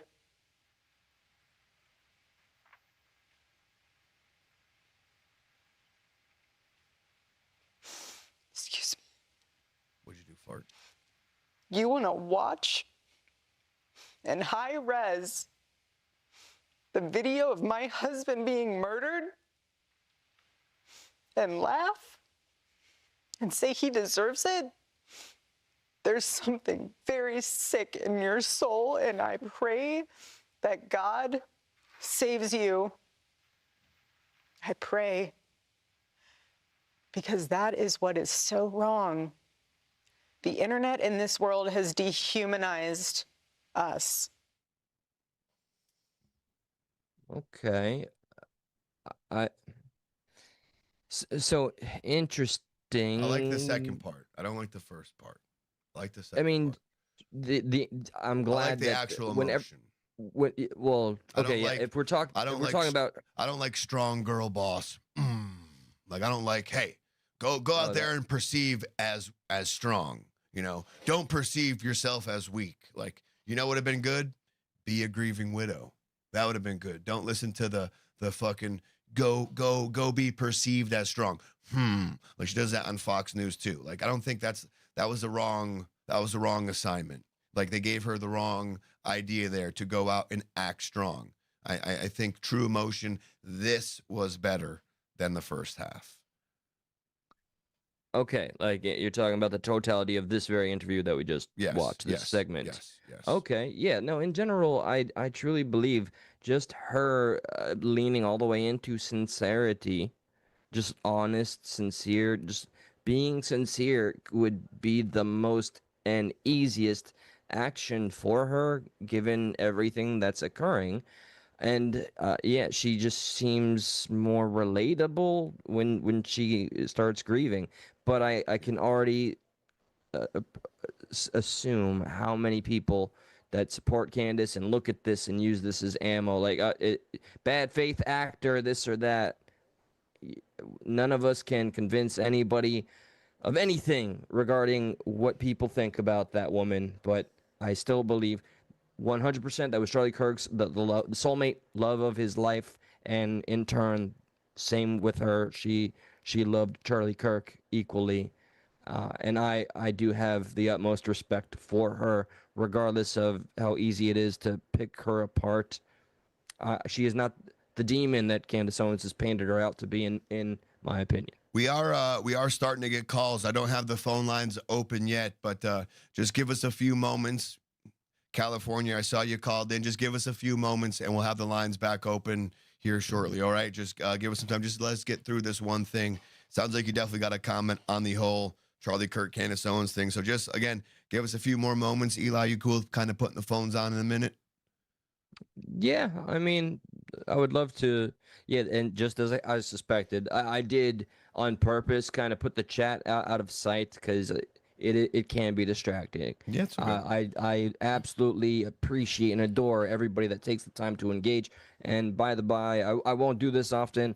Reminder, yes, we do have a goal to get, I think, just about 20 new subs tonight. Help us with that. Little like and subscribe. Like and subscribe. But otherwise, 11 away, 11 subs away. We're at 2349, trying to get to 2360. Help us out. You could be the deciding factor where Stuck gets their goal.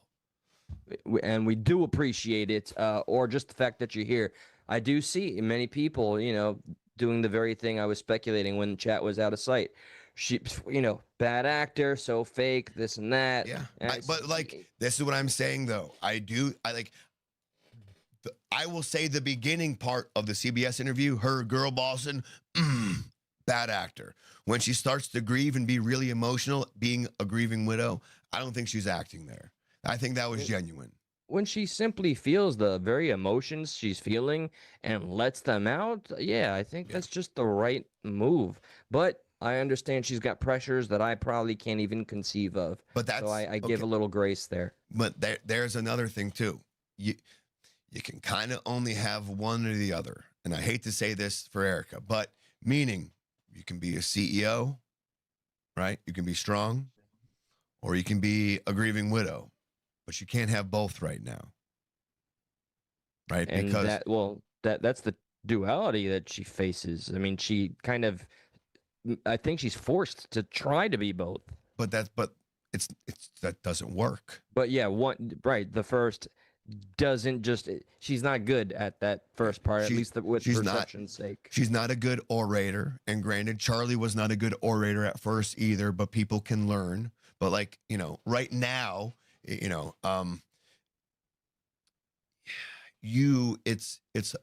lost your husband and you didn't lose your company. So your mind is more on losing your husband as opposed to not losing your company. And as the CEO, you got to be more worried about losing your company than your husband, so to speak. Your emotion is with your company and not with your husband. So that's why I'm saying, in my opinion, she's in a very precarious situation because she can't be both. Tall ask. But it is and it isn't. Meaning it's the position she's in. Yeah, but you can't be both. Let's see. It's one of your favorite comments. Okay, so I'm gonna read it. It's by Mr. Humongous D. What up, Huge? What up, Huge D? She never claimed Erica was responsible. Any comment, Josh?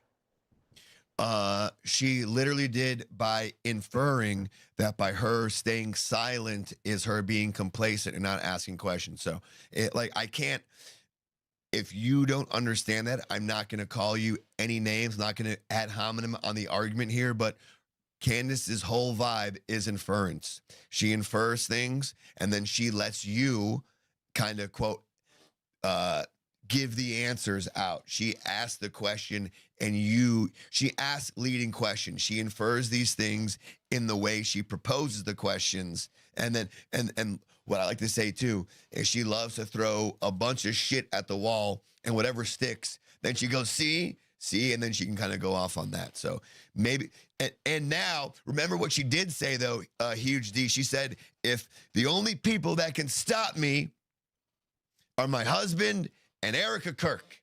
And in this Fox News thing, Erica Kirk says stop.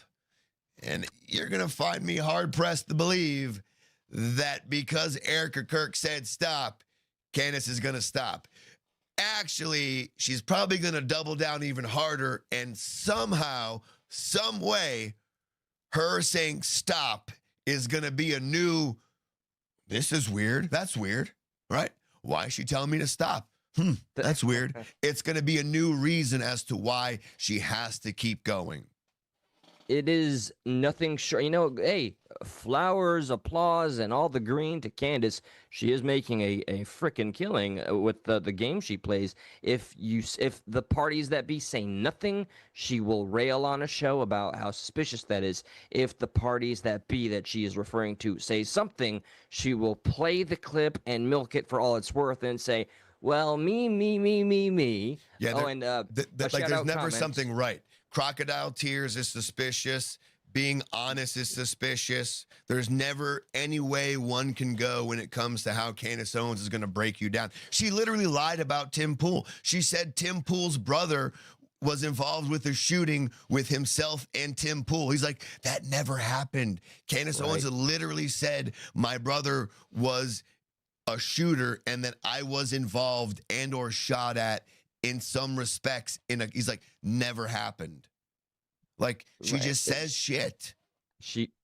If I'm not going to pretend that we haven't all seen what's out there. I know we don't all maybe dig as deep as one another, right? But the tweets are there, or the X is there. You can see everything. We've all been living in this world equally.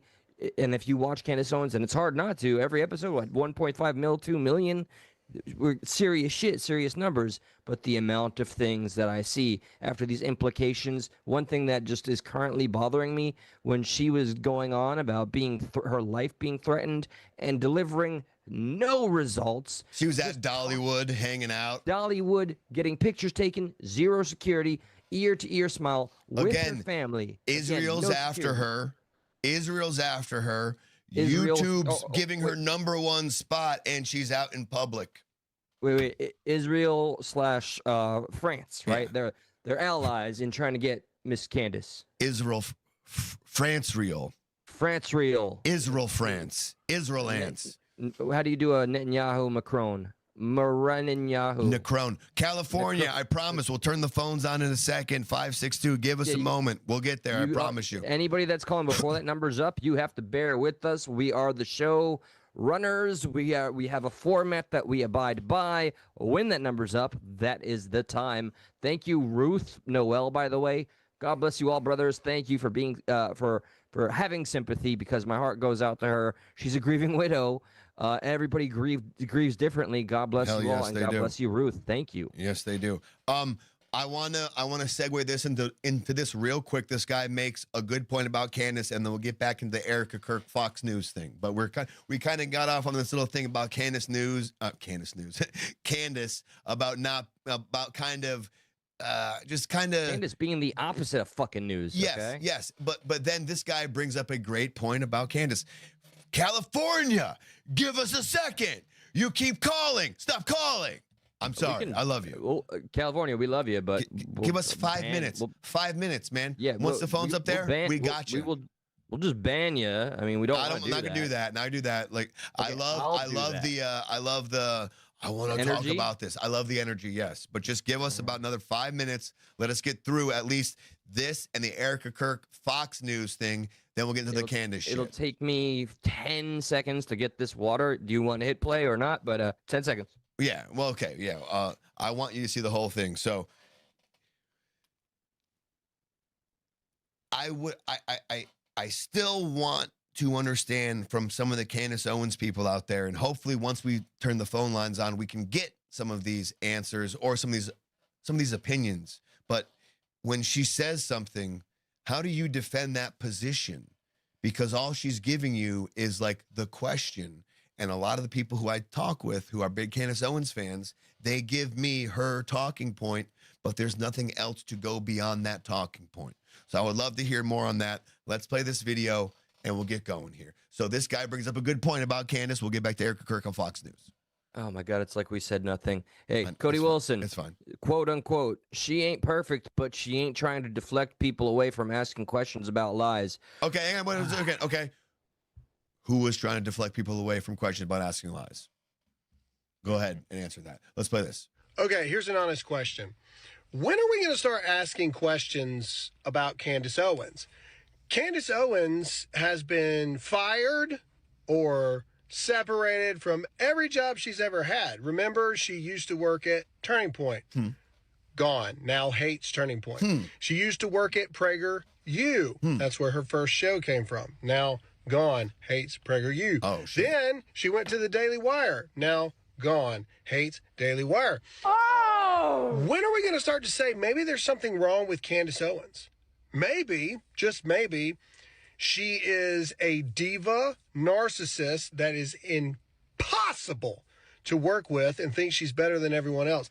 When are we going to ask the question of who benefited the most from Charlie Kirk's death outside of, Second most. as she would say, the organization? Because that's her argument. Oh, the organization made all this money after Charlie's death. Okay, well, who made the next amount of money? When are we going to start demanding for Candace Owens? Because she says that we are owed answers all the time.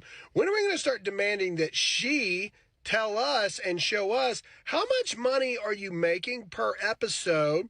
We can figure since that out. you've started only trying to crap on the ashes of Charlie Kirk's legacy. How much money are you making per episode? Also, since your husband, George Farmer, is in charge of your ads and how much your ads sell for, how much did he increase your ads for people that want to ad on your show? How much did that go up? What percentage did that go up? 50%?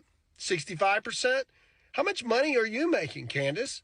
Yeah, that's one thing we don't know is how much she gets paid for those ad reads. Yeah, the 4 sponsored ad reads that are quite long, to my surprise, and it's just shocking how she fits them in after giving the alleged most important information ever. Let's see here. How much I'm money- eager. She dares to criticize TPUSA, Charlie's birth child, his baby, that company. That of course money has been made after his death. What do you think's gonna happen? Yes, of course they made merchandise. It's Charlie Kirk's company, and I'm not gonna argue about the optics of that because everybody has their own opinion. Well, but Candace Owens is going to sincerely say she has made nothing off of Charlie Kirk's death. It's bullshit. Just by her views alone, not counting the super chats and not counting the ad reads, 2 million YouTube views, depending on your CPM and depending on a few more things, you can make between $1,000 and $15,000 per 2 million views. My guess, it's probably closer to 7,500 to 15,000. That's just per, like, your quote YouTube monetization. Doesn't count super chats and doesn't count ad reads. I mean, so that tells you something right there as far as what she's making per episode. It's not a hate thing, but she's the one who brought it up as far as who's benefiting Correct. and profiting the most off of Charlie Kirk, and it's not something she herself has addressed. Again, She's in September of 2025, in the month that Charlie Kirk died, before he died, she gained no new subs in September. Her show was going down. Since she's been talking about Charlie Kirk, she's gained millions of subscribers and millions of viewers. So there is something there. There is something to say that is too why she doesn't want to go to the TPUSA event on December 15th, because it's going to ruin her whole thing here. If she gets some of these questions answered, she's going to have to come up with new, which is probably not that difficult for her, but she's going to have to come up with new things to infer to. And if she goes on the TPUSA stream, she's not going to make the money, they are. So of course she wants to co-live stream or just live stream it herself and rebut to what they say, but not actually have a back and forth. Seems I'm fucked up. shocked. I am shocked on behalf of the people that want to do nothing but Glazer, and they absolutely just kibosh critical thinking for her sake. I don't understand it.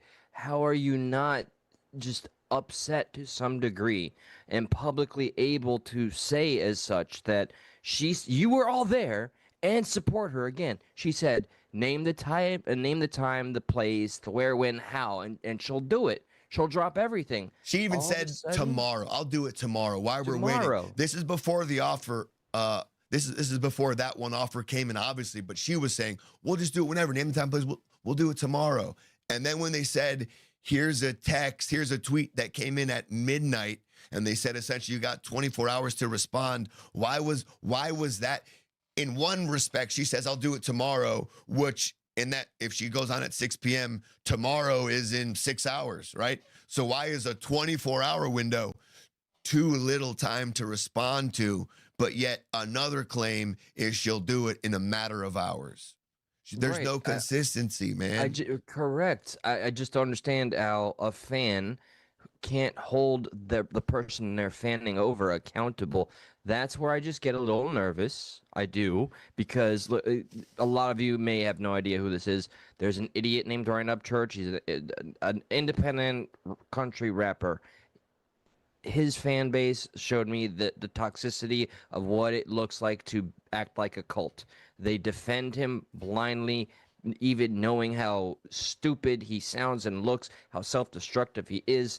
It's just, it reminds me of supporting a cult. And I'm not calling any of you that support Candace Owens something that is that, unless you're behaving entirely like that. Put nobody up on a pedestal to the extent that you do not ask or think critically and ask questions. That's all. Yeah. All right. Let's play a little bit of listen, do you want to take fucking California's call before we get to before we get to the Fox News thing?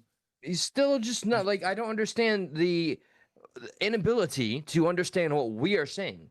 Yeah. I mean, I'll put it right like, back on Do Not Disturb if it's a bullshit question. Like if it's stupid and it's been like a bunch of missed calls for some stupid shit, like Eli said, we're not going to take your shit anymore, all right? But if you got an honest thing, you've been calling a lot, you know the number, obviously, it's up.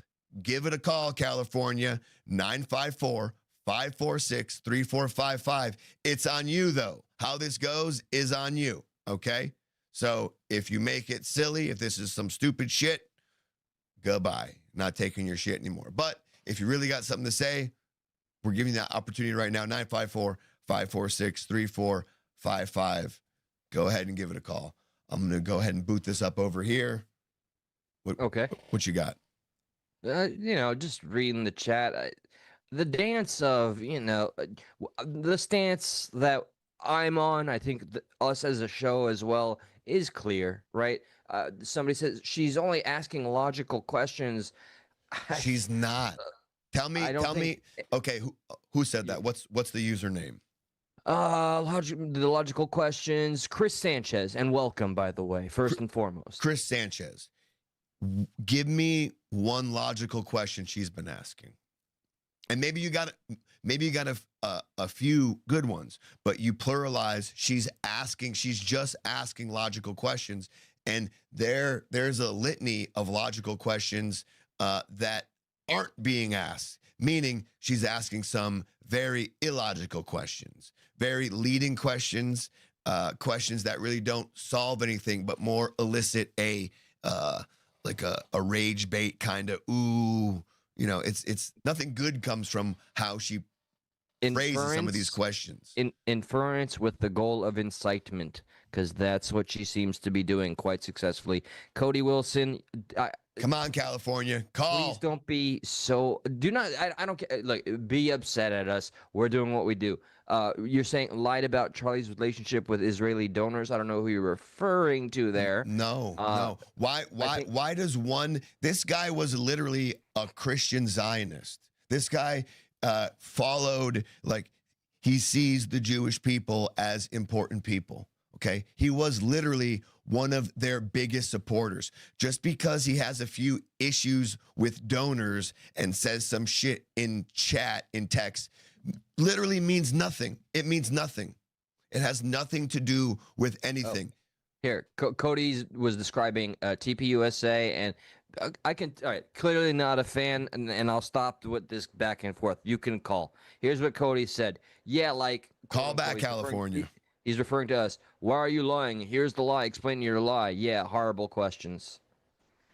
I don't even know if that didn't make sense, to be honest with you. Cody, you can call while the number's up. California, maybe Cody is California. Maybe that's who's been calling in. I don't know why California's not calling. You want me to fucking call them back? Let's do this. Listen, you've been blowing my shit up. Reversal. Yeah, reverse fucking boom. Now it's on you. Let's see if they pick up. Counter. Please leave your message Nope. for Off. So or they were trying to call. One of the two. There it is. Oh, they were trying to call. Let's see how important this is. My name is Julian. Julian, how you doing, my brother? Thank you for calling Stuck in the Middle, man. What do you got for us? Welcome What's back, up, guys? Julian. It's been How a you while. doing, man? By the way, I'm just curious, and it's good to hear from you again. Just curious, man. Again, I say that. Why so many calls before we have the number up? Oh, sorry, I didn't know the rules. I'm sorry. That's all good. But now you know, though, right? Perchance, were you watching? No, honestly, no, because I just have one phone. So, like, I was just going on the keypad and I was just typing your number. Okay. Gotcha. No All right, problem, man. What do you got for us? We're talking about Candace I Owens. apologize if I interrupted. Dude, don't worry about it, man. What do you got? It's okay. We're glad that it wasn't just some bullshit call. Yeah. All right. What's up, brother? We like you, Julian. I am Team Candace Owens. She's my queen. She's your queen. Why is that? Yeah. That's dangerous. Because she's asking all the right questions. Which is what? Yeah, what are those questions? Okay, there's a lot. Let's start with one. What was up with the vice? I believe he was the vice president of TPUSA. What was he? Right after Charlie Kirk gets shot in the freaking neck, he's on a phone call immediately, like it's an operation. That was suspicious. You have to do a little more explanation than that. I don't know what that means. Wait, you don't know? The guy on the phone, the TPUSA, the young kid. Oh, I thought you were talking about Vice President Vance. Is that McCoy? Talk about Mikey McCoy? Oh, yeah, McCoy. Yeah, no, Mikey McCoy's not the vice president. Isn't he the vice president of the company? I don't know. No. Yeah. So what about the phone call gave you like whoopsie daisies? Like the FBI needs to investigate that motherfucker. You know? I know. Listen, I'm okay with that, but what about him making a phone call gave you like this is weird? Okay, this guy just got shot in his neck. Blood is splattering. Everybody's screaming, and he's on a phone call right immediately. I haven't seen the video in a while, but like, I think he was already on the phone, and then he turns back and he doesn't even check on his mentor, the guy who freaking trained him, and they knew each other, right? So have you ever been in disbelief before? Because I have to ask you this side of the question. Like, I understand what you're saying, and we've played that video, we saw that video. Like seconds after Charlie Kirk got shot, he did pick up his phone, he walked away. And he was just walking. But I mean, it's hard for me to say that means anything, man. I can't really infer anything from that. There's more. Wait. Before we hang on, Julian. Hang on. Eli's got something. Pause. Before we move from that, I want to point out and illustrate that Josh and I both focused and played that out and did a whole bit coverage of that moment. And I share in the curiosity. Like, it's a weird look. It's a bad optic and all of the above. But in the realm of entertaining every possibility, I think it was me that threw out. Again, we don't know. We just don't know. When it comes to him, maybe that was some fucking form of shock. I think he was on the phone. He saw his one of his closest people just die in front of him, and maybe it's just not that irrational. I don't know. We're talking about grief here. To just fucking turn tail, beeline it, and fucking hardline walk right out that bitch and get as far away as possible. I'm just saying we don't know. Is it a fair fucking question though? Hell yeah. So I'm with you. Go ahead with another question. It's called shock. Okay. It's called shock. But no, that's just weird. That's just weird. Hang on one second, Julian. Julian, hold for me 1 second. Hang on 1 second, okay? Call from Felipe. To accept. Hey, Felipe. Yeah. What's up, brother, man? Hey, we have Julian on the other line. We're going to wrap up with him, and we'll be right back to you if you want to hang on to the phone for a few moments. Okay, sounds good. Thank you. All right, Felipe. Thank you. All right, Julian, hey, man, we're back at it, man. Okay, I got some more suspicious things, okay? All right. And why Team Give me, Candace. give Eli and myself kind of what you think are maybe your two biggest things, so then we can get to Felipe. Oh, Felipe? Okay. Yeah, and hopefully we could talk about this quick. It wasn't confirmed whether Tyler Robinson was the killer or not. It was just, allegation and stuff. Yeah, what I found weird was Erica said, "I forgive you already." Like that was suspicious as well. I think she's just walking the walk of a Christian. I mean, what a better way? I'm only speculating Also, what I it's like to haven't seen be in tears her out of her eyes. shoes. I mean, Bro, I haven't seen a single tear. Are you? You haven't seen a. Okay, so I understand. Look, I know. I recall a lot of our conversations, which I'm grateful for that they happen here, and your opinions. But man, we're talking about a woman that's trying to be strong for her husband in the name of her husband, and to keep his legacy, the very company and foundation alive. And it's just she's such an easy target to scrutinize and have zero empathy or grace for. But I get it. To you, she looks like an actor. Hey. I don't think anybody on this planet can look at anybody who's going through any form of grief and say that looks not the way that I would do it, and it not be something that held some water. Julian, hold the line real quick. I'm not going to let you go. I'm just going to flip over to Felipe real quick. Just hold the line. Felipe. See? What's up, buddy? What's up, man? Thank you for calling Stuck in the Middle, man. How you doing tonight? I'm doing good. Glad to hear, man. What do you got for us? So, I'm Hispanic. I'm Spanish. My father, Juan, is from Spain. And I've lived in Florida my whole life. I've lived in Miami and Tampa. And I've experienced no racial hatred from MAGA supporters. Like, I go to a MAGA event just to see what it's about because I'm open to all sides. And they were. Do you very identify nice, very yourself open to as me. any political party at the moment? Are you left? Are you right? Are you independent? What do you classify yourself as currently? So I'm going to classify myself as more center right. Okay. I would say I did vote for Trump. You did or didn't? I did vote for Donald Trump. In both elections? I only voted in 2024. I did not vote in 2016 as I was not of age. Got you. Okay. I'd like to add to you, my friend. I am Colombian on my mother's side, and I also voted for Trump twice. But do continue, sir.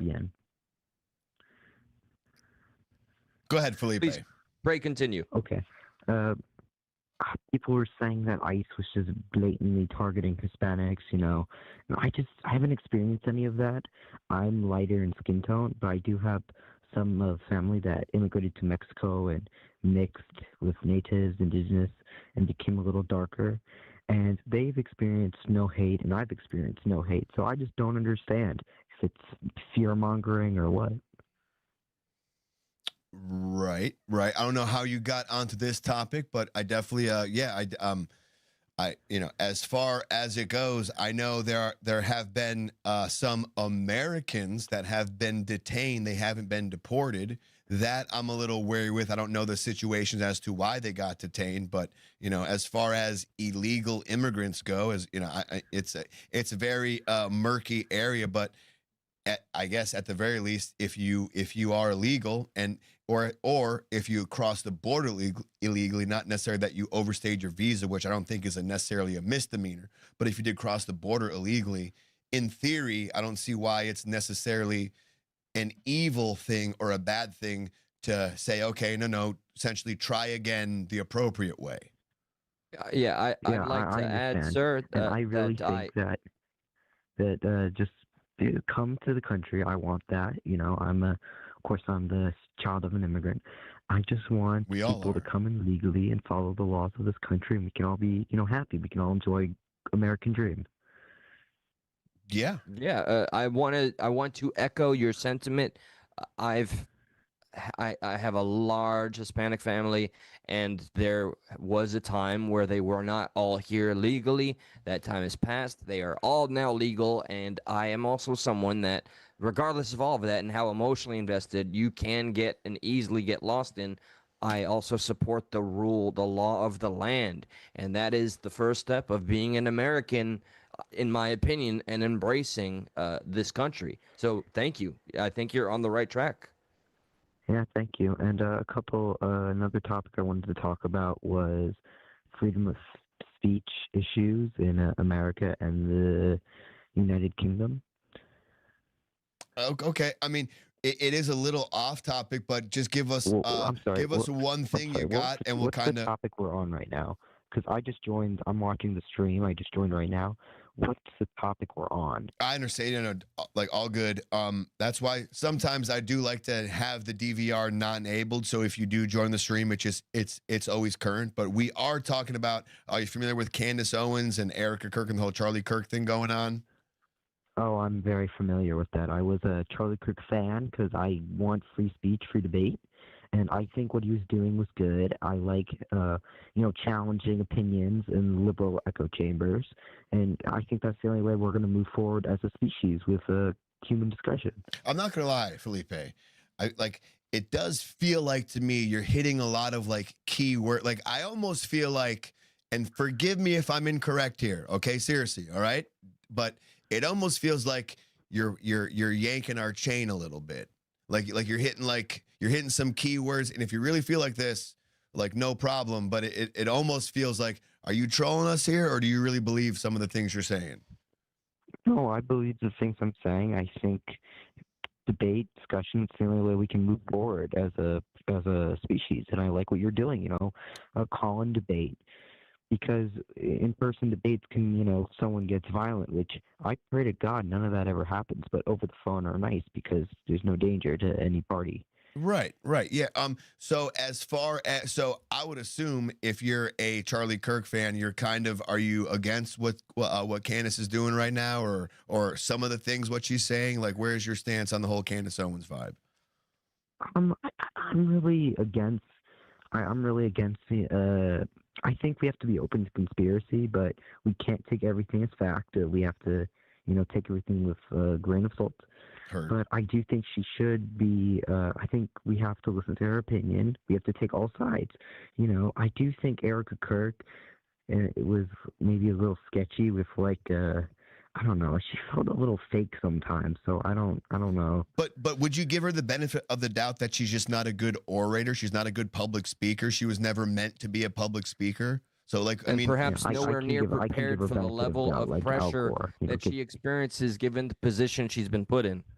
And she's probably obviously getting like coaching, like, hey, act this way, act strong, present yourself this way. Yeah. So what people are criticizing, I think like they're onto something, but I think the why is what they're missing. Like, maybe she's acting, maybe it seems like a certain way, but I think it's because she's trying to appear a certain way, not necessarily because she's hiding something. Yeah. Well, also, I think wasn't she like Mrs. Arizona or something? So she's been in the public eye before. Yeah, but I mean, have you heard some of the like the Miss Americas and the Miss, like sometimes their answers they give are like, you don't really have to be the brightest of people to be a good looking person, I guess is what I'm trying to say. I understand what you're saying. Yeah.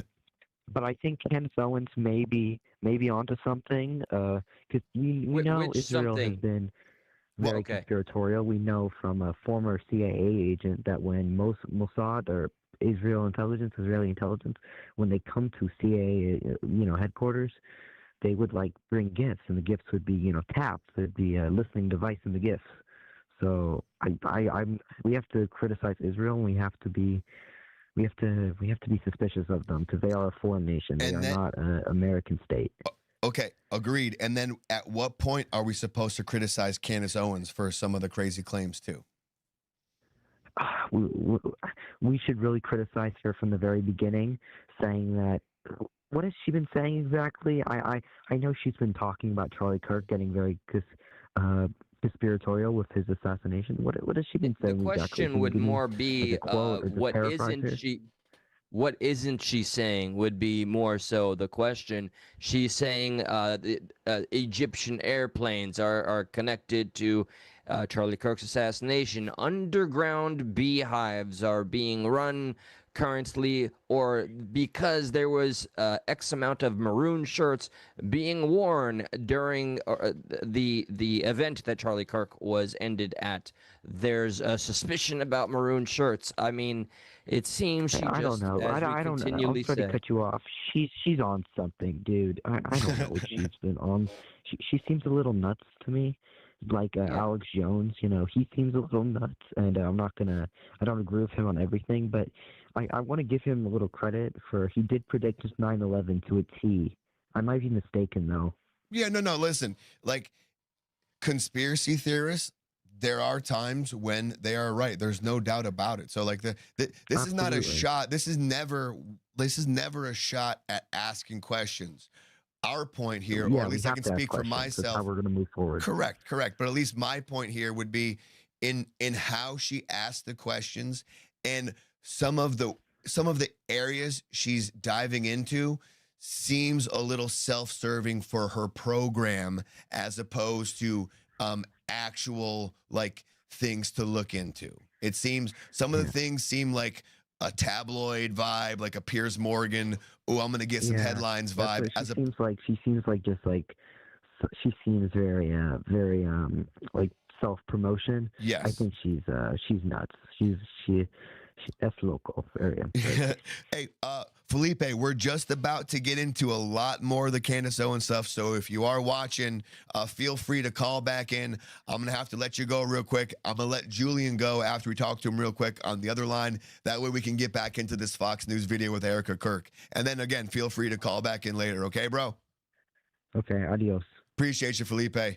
God bless. No problem. Adios. That's a great call. Julian, are you still there, brother? Yeah, I'm here. That guy was cool, Felipe. You like Felipe? Yeah, because he's right. We got to criticize Israel, you know? This isn't United States of Israel. This is the United States of America. I get it. I know you're not a big Israel fan. We're Even though they all control our country, I unified mean, on it's that. sad. It is what it is. They control our country. There's nothing we could do. I don't In the believe that for future, a we will. fact. I don't believe In the that future, for. we will do something. I don't believe With that Nick for. Fuentes I don't believe as that our for president. 1 second. Yeah. That Israel controls America. Oh, it's For- obvious. Come on, people are getting deported Why is it for obvious? criticizing Israel. What's I mean, obvious? come on. Well, no. What's obvious is America has a bias towards Israel, but it doesn't Yes. insinuate anything about Israel controlling America whatsoever. No, they do. It's obvious because, I mean, it's obvious. Okay, listen, Julian, we gotta let you go. Please feel free to call back in. We want to kind of get a little more into the Candace Owens stuff, so we're not cutting you off because I don't want to hear from you, but we just got to continue with a little bit of our show here. So feel free to call back in, and we'll keep going with some more banter. Okay? Wait, do not hang up yet, Julian.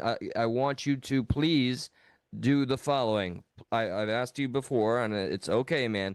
But if you could email progressivepatriot44@gmail.com. Email them. Wait, what's That the other is question? me. One last question. What's your ethnicity?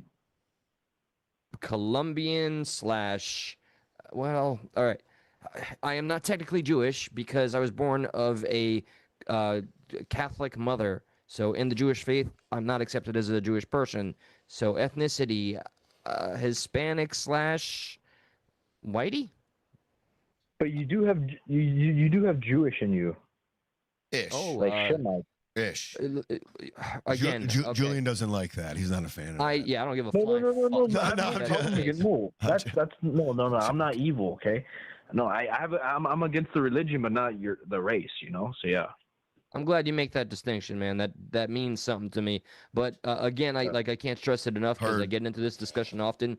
The Jewish people literally do not accept you if you are not born of a Jewish mother. My mother being Colombian, my mother being Colombian, baptized me Catholic, and then I became a Christian. God bless her, because Catholicism is the best. Yeah, I mean, I don't feel that way. Regarding And Orthodox, the Orthodox church, are the the best Pope. too. Listen, we're going to keep going. Julian, call back But in yeah, once we keep thank you, going a little Julian. bit. Thank you for the call, man. We appreciate that you interact all the time with us. So, dude, America first, America first, America first, brother. America first, baby. We we're with appreciate that. No more Israel. Julian is not a fan of Israel, so we got to. It's no problem. Yeah, we understand our people. I think of a lot of it comes from like the idea that like if you criticize Israel, you're deemed like an anti-Semite. It's like I'm just no. I'm just saying like I'm not saying Julian is that. I'm just saying like I think a lot of people who maybe don't like Israel stems from the idea that why can't I question them? Why can't 100%. Yes, that has been ingrained, and I'm personally worried that people are tired of this analogy, but again, just like I mentioned, black fatigue being a thing because the white guilt thing got too old and the pendulum doth swing, it is swinging again. It is because of that very fear regarding criticizing Israel for all those years that we're seeing what we're seeing now and the rise of the individuals that are rising. Right. Candace Owens being one, Nick Fuentes being another, Tucker Carlson being another. There is a shift, and we are watching it. Let's try to get to this Fox News here with Erica Kirk here. Sharing her journey with America and the world. We are grateful at Fox to have her here to shine a light on healing. Have her here to shine a light on healing. Conspiracies. Here we go. And oddly, speculation about where her husband is buried. That's now, a weird for the one. First time, Erica, who's with me now, addresses all of it from the perspective of a grieving widow, a mom. Every time she comes on camera, the first face I see is, and like, I get it. Like, like your husband was, unalive, but like, I don't know, like be the grieving widow. Don't be like, I don't know. I'm telling someone how to act and it's very unbecoming, but it's just like every time I see her girl bossing, I just feel like someone told you the wrong information how to act. Like, I know you're trying to be CEO, but it's like, God, it's not coming across the right way. Be the true grieving widow person who has emotions all over the place, but be yourself. Don't try to be this new I don't know. Like, why is it doesn't seem to bother me as much? I don't know. That's something for you to answer. I just see a woman that's trying to wear a lot of hats, and everything but that's the criticism, right? That's what's causing the people to question what's real and what's not when it comes to how she's reacting. That's what I'm saying. Yeah, the best thing she can do, I think, is to offer, dare I say, platform some of the people that have spearheaded these many movements that have besmirched and belittled Charlie Kirk's legacy by destroying TPUSA from without. And TPUSA does take some accountability, a little bit complicit, dare I say, for being so silent for so long. But, yeah, Josh, you made fair speculation about there might be a reason for that. And that reason, if it's the case 100%, and we learn that it is the case, that they have been waiting for the conclusion of the investigation, then I kind of applaud them. Yeah. But they are at the risk for that case to be concluded. They're losing they're losing the people. They're losing the fight. The people who got conservatives and Republicans essentially elected this time around. TPUSA was a big reason why the younger vote and a lot of people went red. And right now, that's in jeopardy because Candace Owens. And she doesn't give a fuck. I don't give a fuck about your midterms, as she quoted Tim Pool. Remember that? Right. I don't give a fuck about your midterms. All she cares about is making that bread. That's what it appears to be. Like, again, we're only sharing. I would love to hear opinions. a counter. I would love to hear a counter because right now all the things I have in my court are, if it wasn't about the bread, go do the debate on December 15th. Who cares? Who cares if it interferes with your podcast? Your podcast has been this whole mission. The past 20 episodes has been this mission to find out what's what and to disprove things. And now you have an opportunity to go in person with the people you claim to be have some role in this, and you're not going to do it.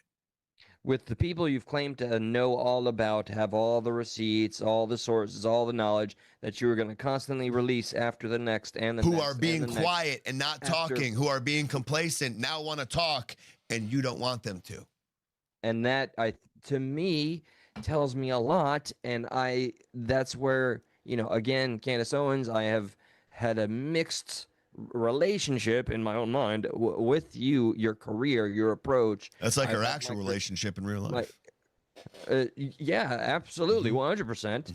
No, but to the areas where I think I fairly critique you, the areas where I've this term is old, but given you your flowers, I've given you your credit. I think you've shown yourself to obviously be courageous, but I'm seeing elements that I consider, and I'm no doctor, I'm just a nobody that is grateful for a platform that is saying what I think from what I've seen. a bit of narcissism, main character syndrome, and a fixation on me, me, me, me, me. It's all about me. I've never seen somebody say, here's my statement. Why did the White House and the CIA or the FBI not respond to me? What the fuck, Candace Owens? Why do you think that the White House would be indebted to you out of the blue because you put out an X statement or tweet, I should say? It doesn't make sense to me. Wait till you see how she responds to this interview. You talk about me, me, me, me, me, me, me. Wait till you see how glowing she's glowing in her response to this. She's glowing. She's happy. I've never seen her smile so much. And they're talking about me. Shocking, as opposed to it's so suspicious they're not talking about me. Yes. Okay. All right, so here's Erica Kirk. And a battle-tested American. Good to see you again today. Talk to me about this. What the fuck did you just say? Good to see you again today. She said a battle-tested American. Addresses all of it from the perspective of a grieving widow, a mom, and a battle-tested American. Good to see you again today. That's a little weird. Battle-tested American. I don't know. It's a weird framing. Okay. Talk to me about this part. Very brief, because I do want to get to this clip with you. Humongous D is accusing us of dodging his comment. We didn't see it, but you can track the Egyptian planes on flight trackers. That is real. Can you send us the link? Because what I've seen and read, like some of those things were like, it was like a flight log of like 40 to 60 planes, and like 40 of them, it was like they're not all like, they were just all grouped together, and most of those planes weren't even flying in America. So if Huge D has those flight logs, I would love to see them just so we can maybe go over them. But until we get that link, let's keep playing with this. Yeah, real quick. Swing that thing, son. Slang it. Yeah, and let's go back to the battle-tested American that Erica Kirk is, apparently. Good to see you again today. Talk to me about this part of the conspiracies that are out there, this disturbing part that people are trying to guess where Charlie is. Can I have one thing? Can I have one thing? She's doing the girl boss. Can my children have one thing? Everything was public. Now she's being real. We will be building the most beautiful memorial for my husband at Turning Point USA, and it will be for the world to see, and it will be spectacular, and it will have basically museum style for our Charlie, for my Charlie. But can I have one thing? Can my babies have one thing where we hold it sacred, where my husband is laid to rest, where I don't have to be worried about some secular revolutionary coming and destroying my husband's grave while my daughter is sitting there praying? One thing. This is my husband. Yes, he was Charlie Kirk to the world, and I know so many people love my husband, and I am grateful for that, but this is my husband, and I want to be able to have one thing left that is sacred to our family, to my in-laws, to my babies, and to my parents. One thing. What are they taking from you right now? Nothing. What do you think about that comment thus far? As far as she just wants one thing, and how she delivered that message. How do you feel? I don't feel the need to be critical. I think she, again, I'm not even giving her additional grace here. I'm just looking at a human being doing what they can and given their situation, and I think she's getting the point she wants to across as best she can. Right. Yeah. I'm gonna go back to like what I've seen. It just seems like TPUSA got in her head, and like for the right reasons as far as like perception, and said, listen, you got to be strong. You got to perceived as strong. Where I do think the grieving widow aspect would have been the best way to go. Hang on. Call from Felipe. What? Felipe? Hey, it's Felipe again. What's up, Felipe again? Okay. he got thrown off. What's up, brother? She's been very interesting, very out there.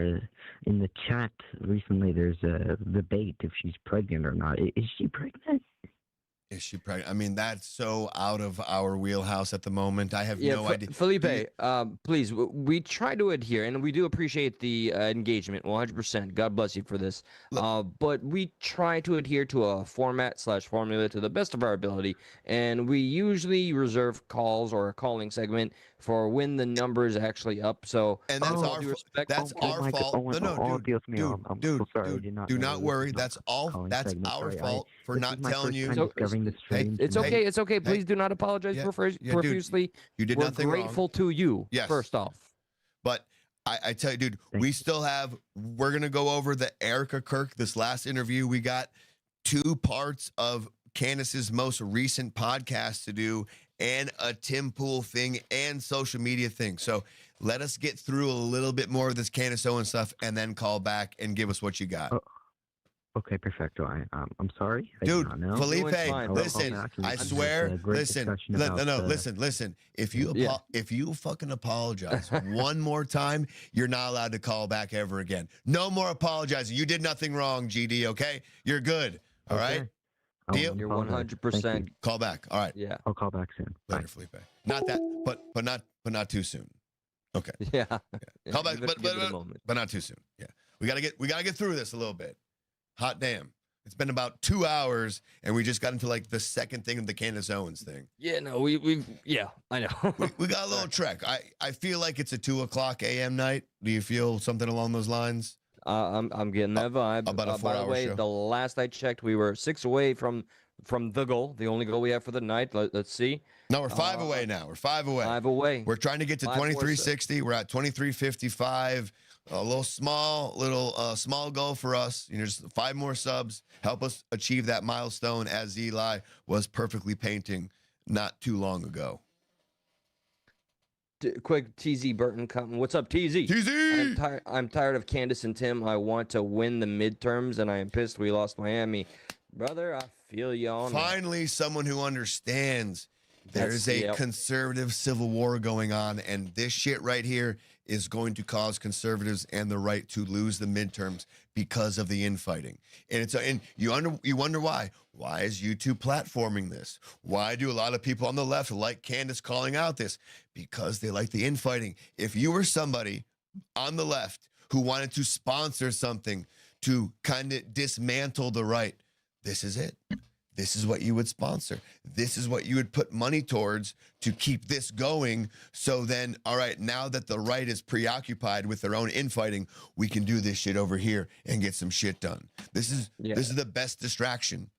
I wish as a unified base that we once were, we would look at what the actual literal opposition is doing, and they're laughing, clipping, and enjoying all of this chaos. All the while behind the curtains, we have no idea what they got ready with all that money they got. Yeah. And I really do hope that this is coming to a head. Like this whole Erica Kirk, Candace Owens, Charlie Kirk thing. They are doing that thing in 2 days on Monday. I think it's Monday, right? Monday, December 15th, where TPUSA again is going to kind of respond to answer some of those conspiracy questions out there. It was given to Candace to attend, and she declined because fear or something. Even though she went to Dollywood, that was no problem. Even though Israel's after her, she's the #1 show on YouTube, in her words. But not gonna go to that TPUSA because I'm afraid. Gotcha. You're afraid of losing all that money in those subs. Yeah, heard. Gotcha. It's just the one thing that could have emboldened and strengthened every position, and her plateaued her beyond peak level, and she just goes But like, it's one of those things where like 2 sides come together, and like, there's doubts here and there's criticisms here, and they finally address them, and everything's equal again, and people can be like, I mean, if you cannot agree with your own side, we're fucked. If you cannot find common ground with your, be like, okay, I was wrong on that. You were right on that. I was right on this. You were like, if that can't happen between like the left or the right in their own sides, where like the far right and the normal right get along, the far left, the normal left get along, that infighting is going to destroy both sides eventually. It's then fucking I'd like doom. to see. Oh, that yeah. In that case, that's when the powers that be, all the special interests take full control, and whatever illusion of control that we have at current will be something that we actually feel like we took for granted when that comes. If we're two truly, completely broken parties. Yeah, pretty soon Netflix is gonna buy like the Democrats and the Republicans. You know what I mean? Like they already bought in Time Warner, and like everyone's like, everyone's kind of conglomerating together. Pretty soon, politicians. Yeah, HBO bought the Republicans. Sponsored by and Netflix bought the Democrats. So there you Can't go. wait for the next season. Hell yeah, it's gonna be a great one. Gonna be a great one. Fuck yeah. A little more here. Able to have one thing left that is sacred to our family, to my in-laws, to my babies, and to my parents. One thing. What are they taking from you right now? Nothing. But I will tell you what they are doing. It reminds me so much of chapter 6 in the book of Nehemiah. He is building a wall, and the townspeople are at the base of that hill saying, Nehemiah, calling him all these names, saying all these things, come on down. Every single time he had the same message 4 times in a row. I cannot come down. I am busy building. That is how I feel. I do not have time to address the noise. My silence does not mean that I am complacent. My silence does not mean that somehow Turning Point USA and all of the handpicked staff that loved my husband and my husband loved them is somehow in on it. We are busy building. And you know what I thought? I thought these people are human. We are all grieving in our own way. And they are trying to find the answer to something that happened that was so evil. They are trying so hard. And I get that. We're doing the same. Anytime we hear a lead or anytime we hear anything, we send it to the authorities. Please dig into this. No rock will be unturned. I want justice for my husband, for myself, for my family, more than anyone else out there. So for me, you want to keep telling me to come down while we're building? I don't have time for that. But here's my breaking point on that. Come after me, call me names, I don't care. Call me what you want, go down that rabbit hole, whatever. But when you go after my family, my Turning Point USA family, this is what I think is a little cringe. Like, so be it. You can't you can't just Respectfully say these are understood. my family, so now you can't criticize them. Like in fact, like I think you can criticize. Yeah, no, it's very much on the contrary. The facts be what they are. Yeah. But hey, she's kind of new to being in the spotlight to this degree. But So, the people who are telling her aren't. I'm sure she has people who are guiding her who aren't necessarily new to. I'm not saying they're giving her the wrong information, but it's like the people who are helping you. Why aren't they telling you to be better or do it a little different? Because they're probably, it's the CEO. You can't talk down. You don't want to. You're trying to be nice, whatever. There's a lot of moving parts there, and I believe what we're watching at this juncture is a form of a manifestation of growing pains. Yeah, it's gonna continue to be as is until it gets better, obviously. Yeah. call me names, I don't care. Call me what you want, go down that rabbit hole, whatever. But when you go after my family, my Turning Point USA family, my Charlie Kirk Show family, when you go after the people that I love, and you're making hundreds and thousands of dollars every single episode going after the people that I love because somehow they're in on That's obviously Candace Owens. Nobody else is doing that. So it's the same thing. Like Candace Owens did the same thing about Erica Kirk, and everyone said, well, she never mentioned Erica Kirk. Right. Like she inferred all these. It's like, but obviously. So Candace Owens loves the fact that she was inferred to, and she will acknowledge this inference, but she will never acknowledge all the inferences she made about Erica Kirk, TPUSA, everything else under the fucking sun. Won't acknowledge that. This is probably a useless point to make, as I've done it before, but you're good at those. I feel it's Joking. just it's okay. Thank you. Yes. I feel it's 100% the truth. I 100% believe, chat, all of you here, thank you again, that if we did nothing but glaze everything fucking Candace Owens says and tried to appeal to that audience, that there would just be, I don't know, more positive engagement because we're latched onto her teat. But we will fall sort of what we believe in, and in my personal opinion, we're on the cusp of seeing the pendulum swing in the other direction from Candace Owens' very favor, because inevitably after making so many inferences to the degree she has, and outright made some claims and dodged what she's dodged. And too, remember too, there will be Eli, a time for accountability. There will be time for accountability. And remember too, of all the times she inferred about Erica Kirk, there's one thing she actually named Erica Kirk in. And remember, this is when she said, the only two people who can get me to stop talking about this are my husband and Erica Kirk. And Correct. now in this right here, Erica Kirk is essentially going to say, please stop. Bet you she's not going to stop. No way. No how. Going after the people that I love because somehow they're in on this. No. You know, I have to say it. I've never seen you like this. No, this is righteous That was anger like cringe. because Like this that is- was cringe. I had to say it. I've never seen you like this. She's like, oh, no, I know. I was like, oh, God damn it. Yeah. You're Yes, doing it the thing. was. Don't do that part. We don't need that part. We need just I you being honest. But like all the stockholders and the shareholders, like, we need someone to perceive strength and be strong. It's like, yeah, like pick one. Pick one. Them obviously trying to help her and prop her up makes her look weaker. Yeah. And because they're giving her inadvertently, they're trying to help her, but the guidance they're giving her and be girl boss, be strong, independent woman, it's just not like, it's not work. Be a grieving widow. That's what you got to be. Well, the way she's behaving, no issue. But the little alley-oop assistance there, ugh. Right. Right. Yeah. Yeah. Yeah. Oh, I hate to say it. I've never seen it like this. Like, This is righteous anger because this is not okay. It's not healthy. This is a mind virus. Yes, I believe in our judicial system. See how she said Jew there? We have a hell of a team working on this. Excuse my French. Confirmed. But this is not okay.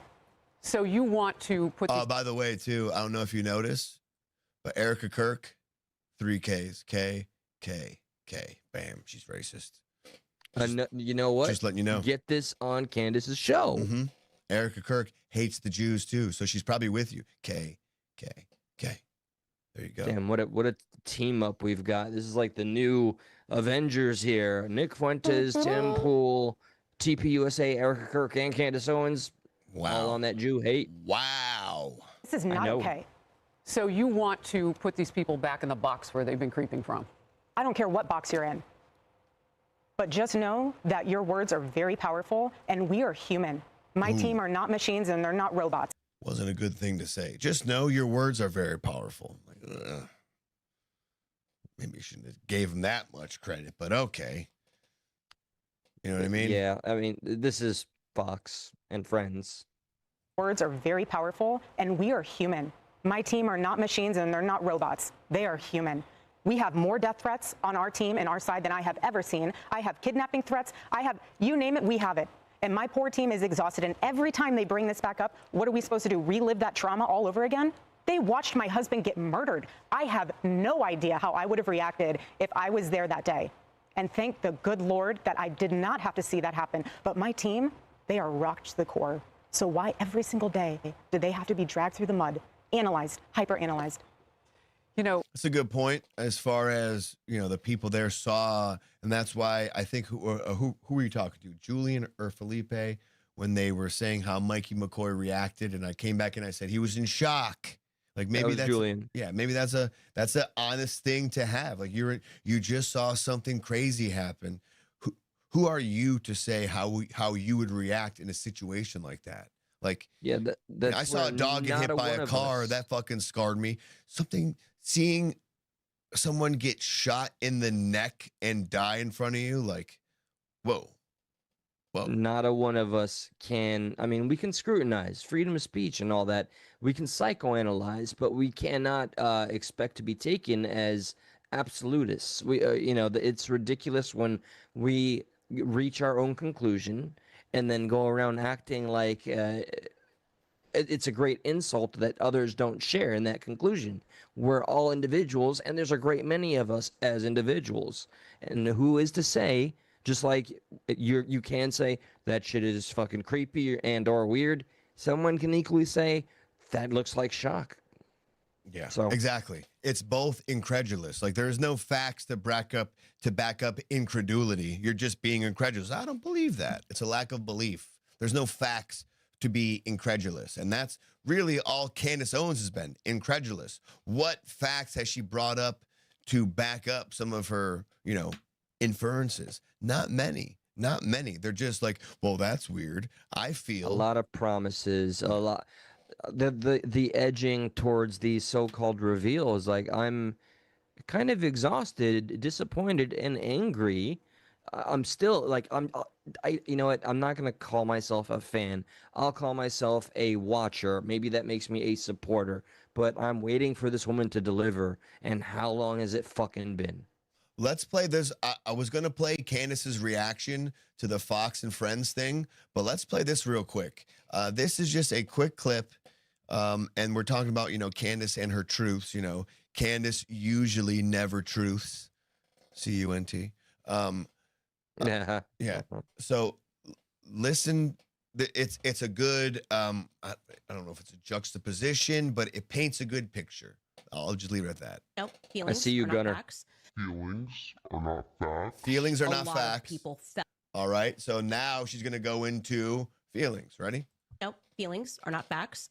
Feelings are not facts. A lot of people felt at Turning Point USA, they felt that Mikey McCoy was kind of being positioned to take over for Charlie. Feelings are not facts. I spiritually feel that something is wrong. I spiritually We feel all something's feel wrong. that something is spiritually wrong, and yet these people are trying to tell you that there's nothing to see here. We don't have any facts on that. We only have just a sense of Charlie's emotion at the time. I feel a lot is adding up.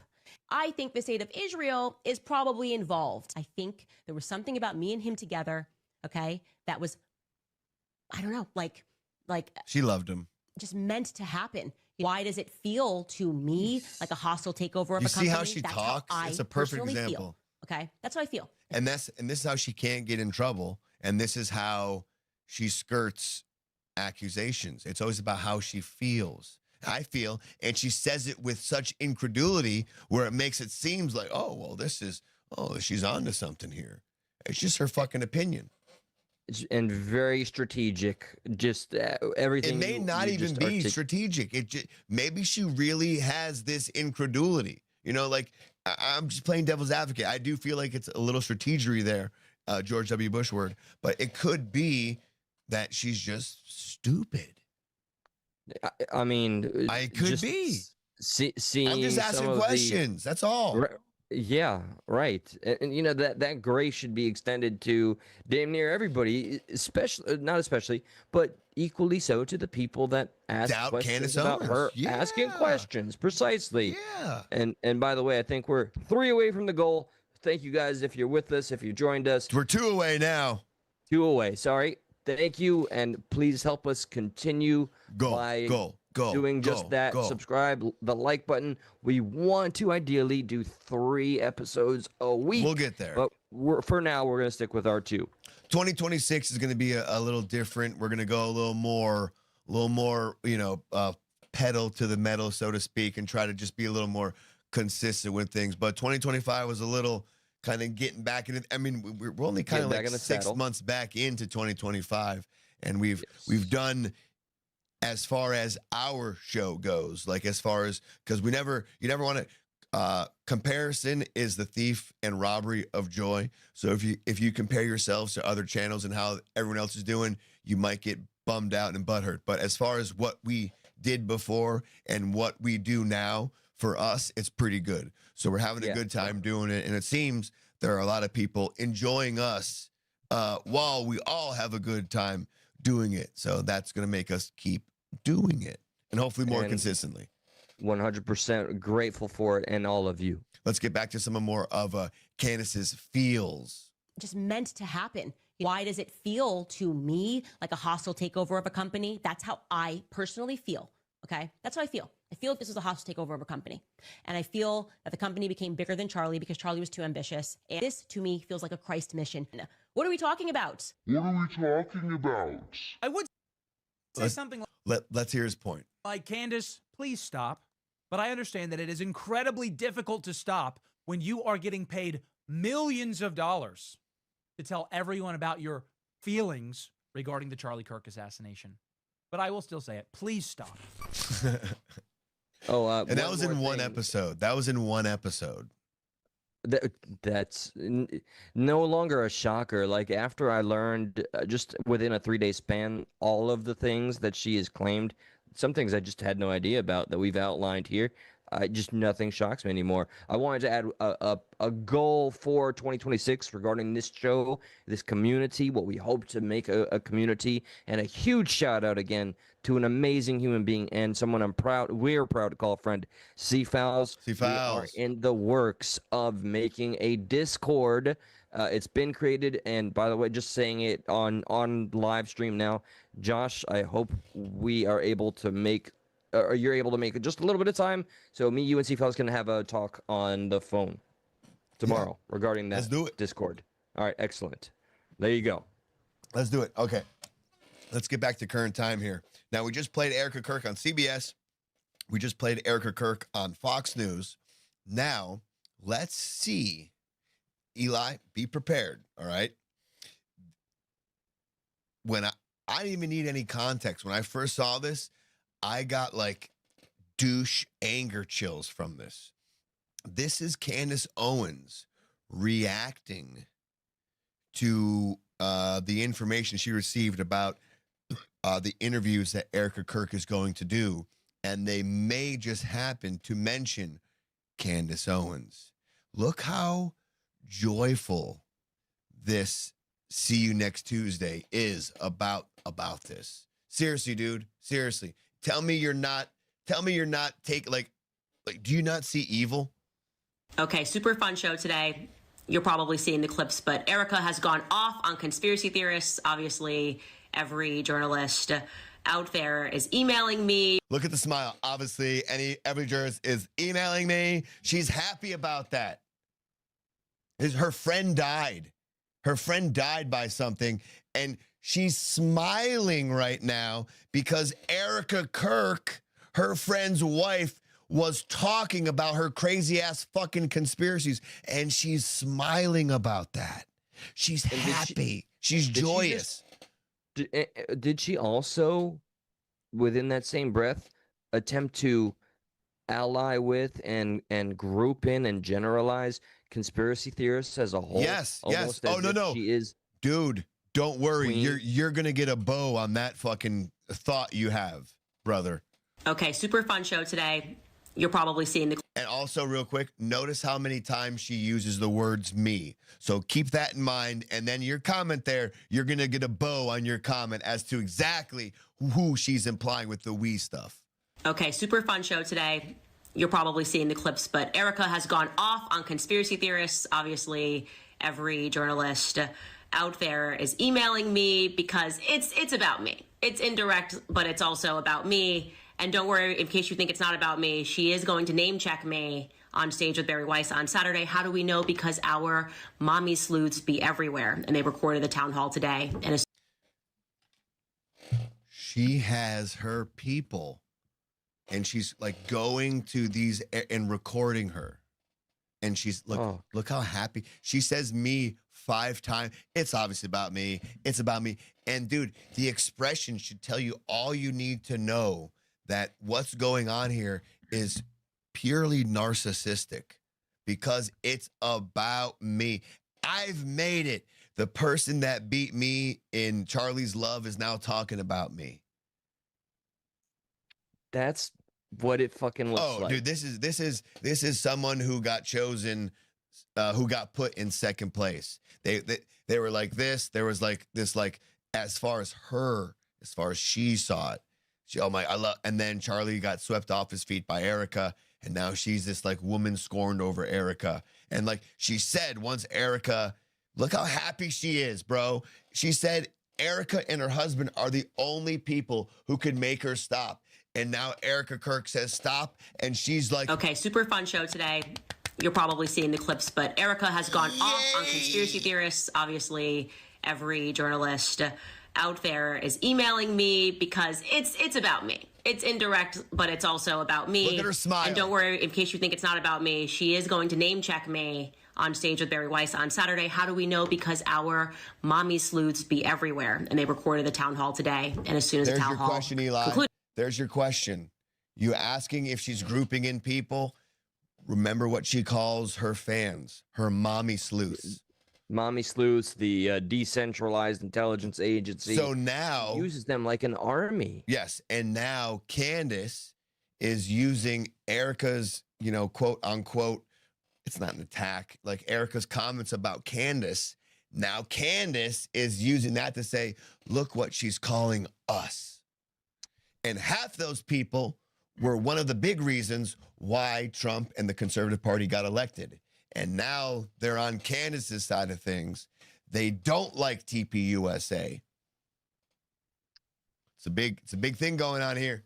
No, and there is no one else you can tell me that can take the most credit for essentially chopping TPUSA down a few pegs, other than the very people or persons that took away our Charlie Kirk. Candace Owens, it's just I'm insulted personally because I thought this was all about Charlie Kirk. I thought this was all about his legacy. And this woman is right now celebrating that his wife, the love of his life, the mother of his children, has finally asked for a cease and desist. Look at that smile. And she's celebrating.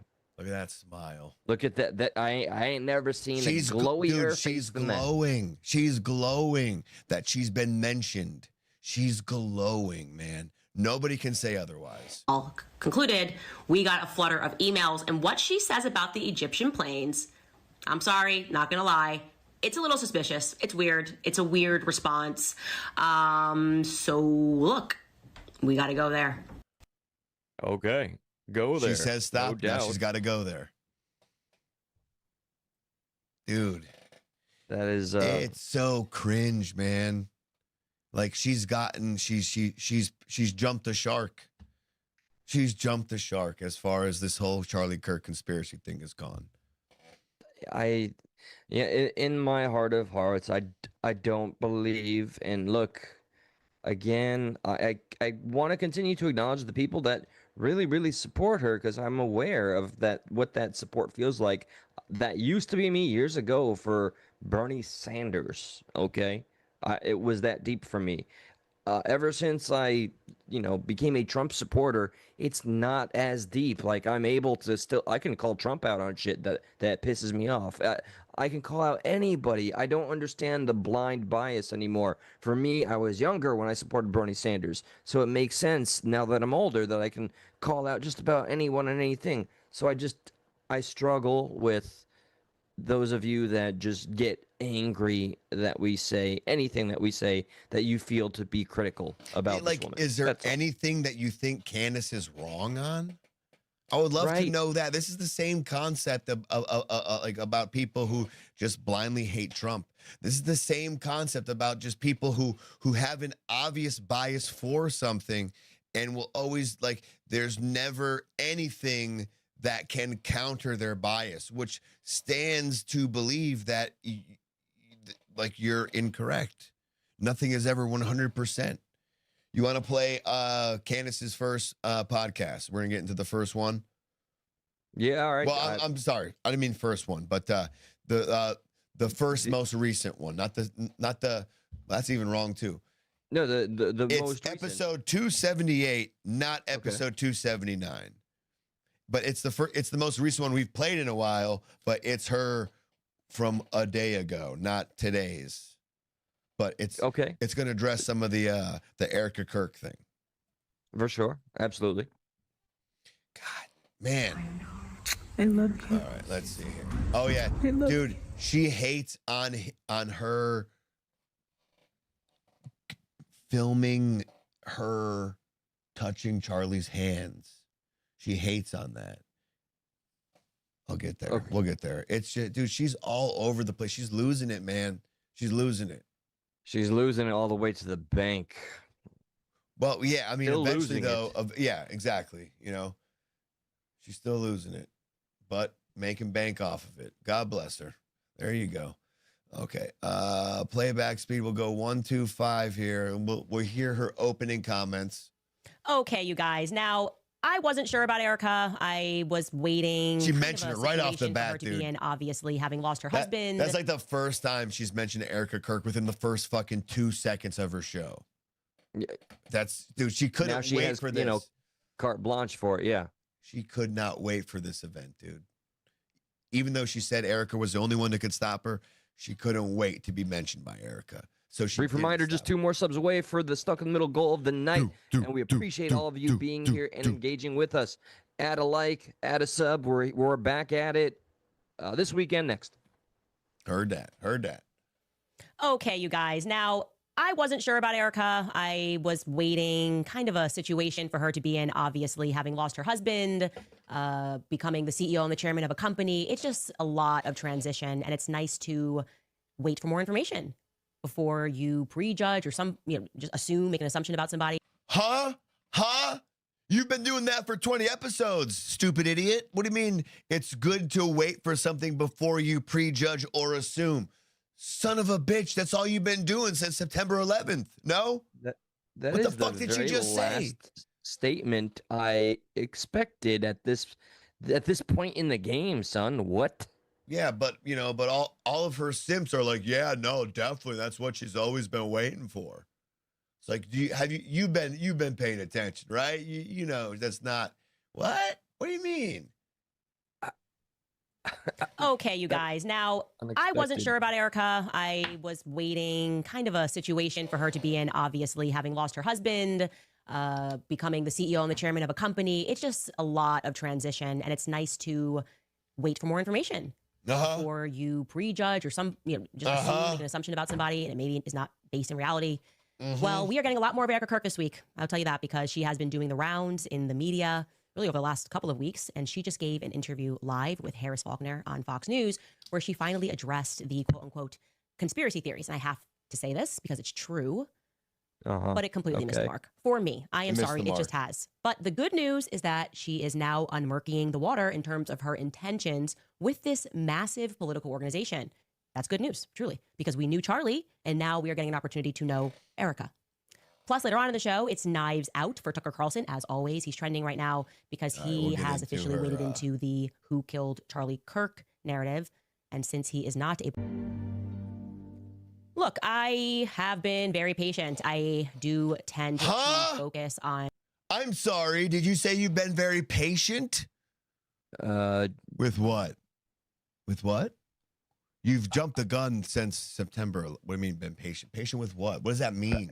What does that word mean now as far as what she's been?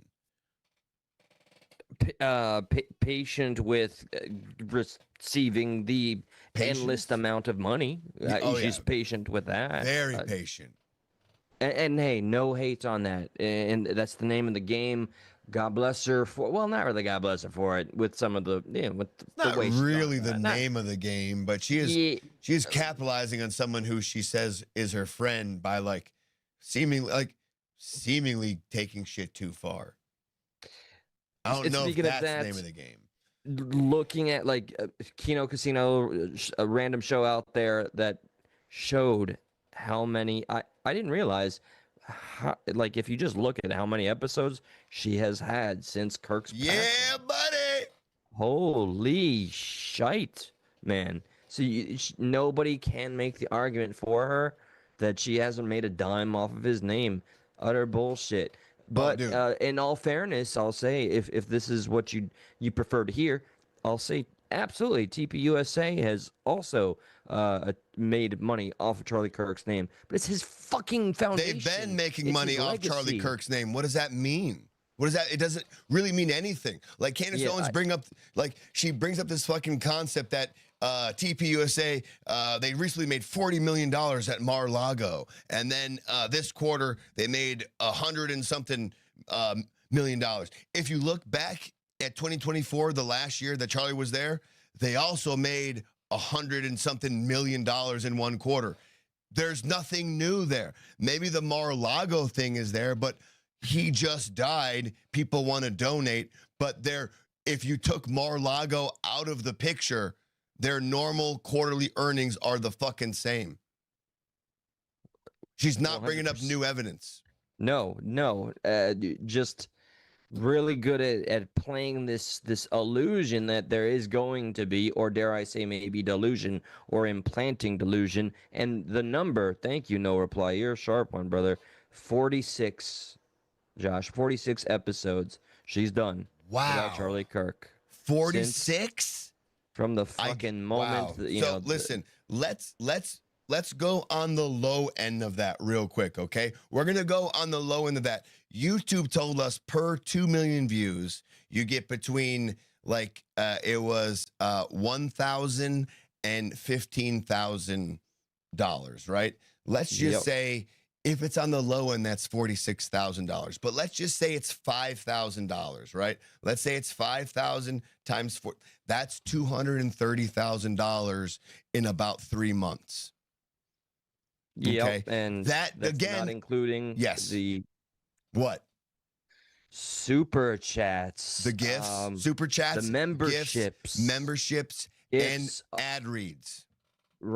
Those damn the 4 very long sponsored ad reads.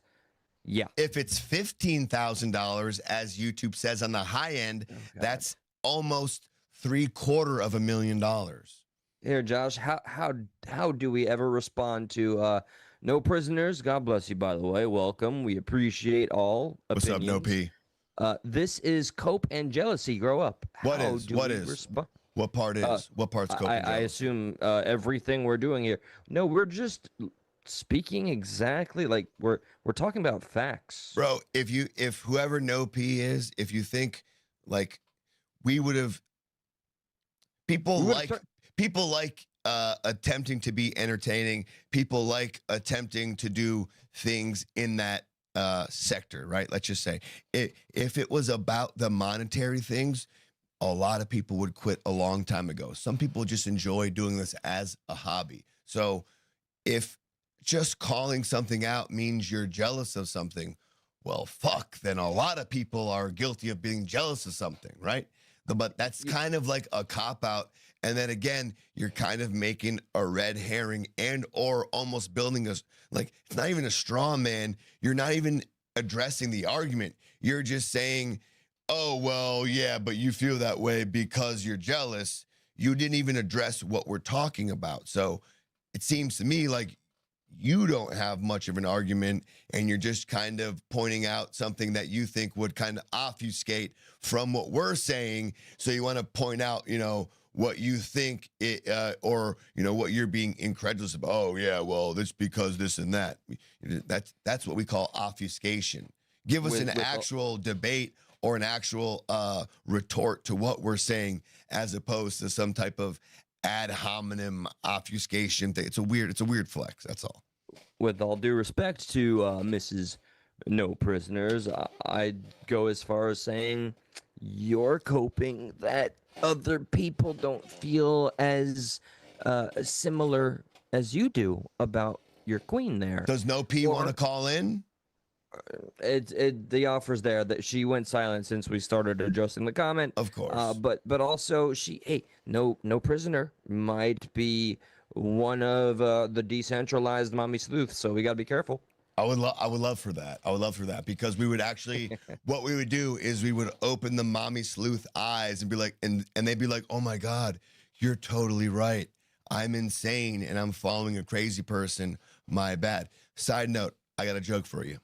All right, I got a joke for you. All right.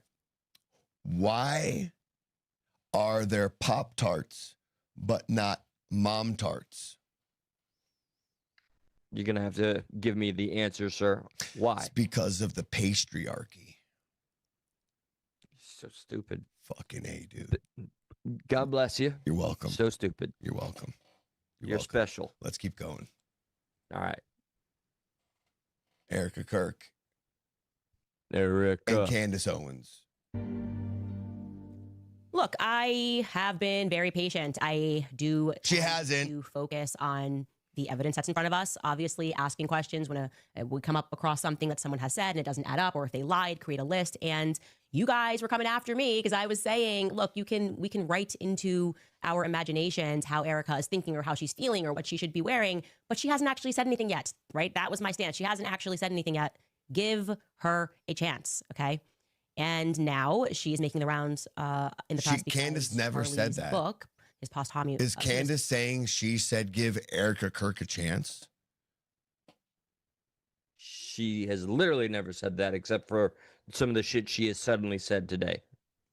I mean, or on this day of this recording here. Book is coming out about the Sabbath, and she's speaking about the quote unquote conspiracies as she sits down with a lot of these news anchors. So first and foremost, she's sitting down here with Harris Faulkner, and I just want to show you a couple of clips from this sit down, which is now trending. And She's so she happy. begins by addressing Candace. the question, which has been in the air, regarding where Charlie Kirk is buried. That question resurfaced this week in a big way because Milo Yiannopoulos and a few others have asserted with absolute certainty that Charlie has not yet been buried. That's what they're saying. They say they have proof of that. And at first, Harris Faulkner is asking about that claim. This is one of those things where it doesn't fucking matter. They have proof of what? No. They're saying he wasn't buried yet. Okay. Yeah, that's the claim. So she's using that to then say as to questioning why Erica Kirk isn't saying where Charlie Kirk is buried. What the fuck? That's nothing. You're not even saying, you're just being incredulous. There's nothing there. Yeah, I don't know what to chomp on with that. Right. Okay. Yeah. I kind of feel like how her eyes are right now. Like this, like half open, like, are you fucking kidding me? You see, I don't even know if you see. Check this out. Ready? I'm going to zoom in real quick for us. Watch this. Check this out.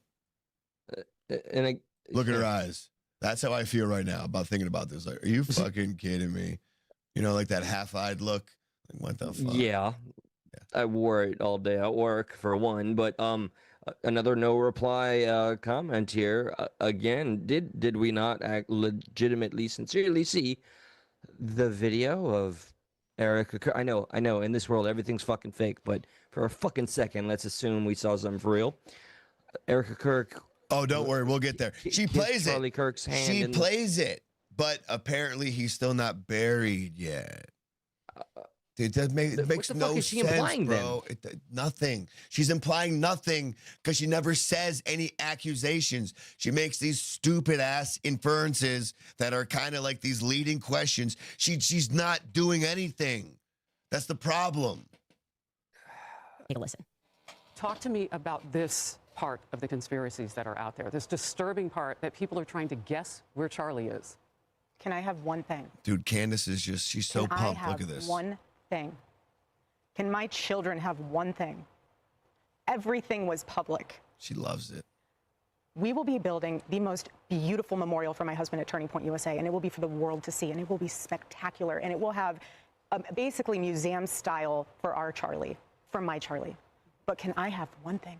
Can my babies have one thing where we hold it sacred, where my husband is laid to rest, where I don't have to be worried about some secular revolutionary coming and destroying my husband's grave while my daughter is sitting there praying? One thing. This is my husband. Yes, he was Charlie Kirk to the world, and I know so many people love my husband, and I am grateful for that, but this is my husband. And I want to be able to have one thing left that is sacred to our family, to my in-laws, to my babies, and to my parents. One thing. Okay, so on its face, I actually agree with that. I think that when people are being buried and where they're being buried and how their funerals are done, that is a very private matter. Bro, how do you say the word? Like when you get put in the ground, what's the word that begins with a B? You're buried? Yeah, but say it again. Buried. Yeah, it almost sounds like you're saying it B-E-R-R-Y, right? Buried. Sure, right. Yeah. Candace says buried. You're buried. Look at this. All right. I know it's a horrible critique, but goddamn, is it really buried? Listen. Listen. Okay, so on its face, I actually agree with that. I think that when people are being buried and where they're being buried and how it's not buried. I'm buried. You fucking. For the sake of a laugh, you know, it's funny to hear, especially multiple times. I was actually finding myself intrigued as if I'm any kind of professional analyst here at her facial expression during, certain things. When Erica Kirk said, my Charlie, my husband, just I'm seeing things that absolutely may not be there, Yeah. Just or you're seeing things that are there. It's also plausible. Yep. and I'll hold back for a moment. Let's keep going. How their funerals are done, that is very private matter. Okay, so objectively, I agree with what she's saying. Okay, but subjectively, because we are dealing with the subject of Erica Kirk and what transpired immediately following Charlie's assassination, this is going to be read as Meghan Markle syndrome. Okay, Meghan Markle syndrome, where you want privacy when you want it, but you want publicity whenever you want it, and that just doesn't work. Okay, it doesn't work that way. I honestly think it was said best by Bethany Frankel, not related to this situation. Bethany Frankel is on Real Housewives, a show, a reality show. And she was referring to one of the housewives who lived her life. Her analogy is going to be using a reality show. I mean, I guess maybe, you know, politicians, the limelight. I guess. But this is like, sure, we can make parallels to anything. Like, this is like, is Bethany still alive? Is the other one still alive? Okay, cool. This is like someone who was unalived, right? Bethany was like, yo, I got a divorce. I don't want to be. And then she's like, no, but you're still a housewife, right? This guy was like, hey, you got unalived. And she's like, no, but you still got to be there. All right. You know, got it. Vibe. Very publicly showcased her marriage, was buying tons of Louis Vuitton bags, and they had tons of money. And then when the relationship soured, the housewife basically asked the public for privacy. And Bethany was like, no, this isn't how it works. Like, we were riding with you on the way up or riding with you on the way out. You don't get to like pick and choose when you want privacy and when you don't want privacy. And she's comparing Charlie Kirk's unaliving to a reality show, bro. That's her analogy. I understand the point of an analogy, but her best example to make an analogy was a reality show, right? Like, so I understand the point of analogy, but the best thing she could garner to make an analogy was a reality show, which is heavily produced, by the way.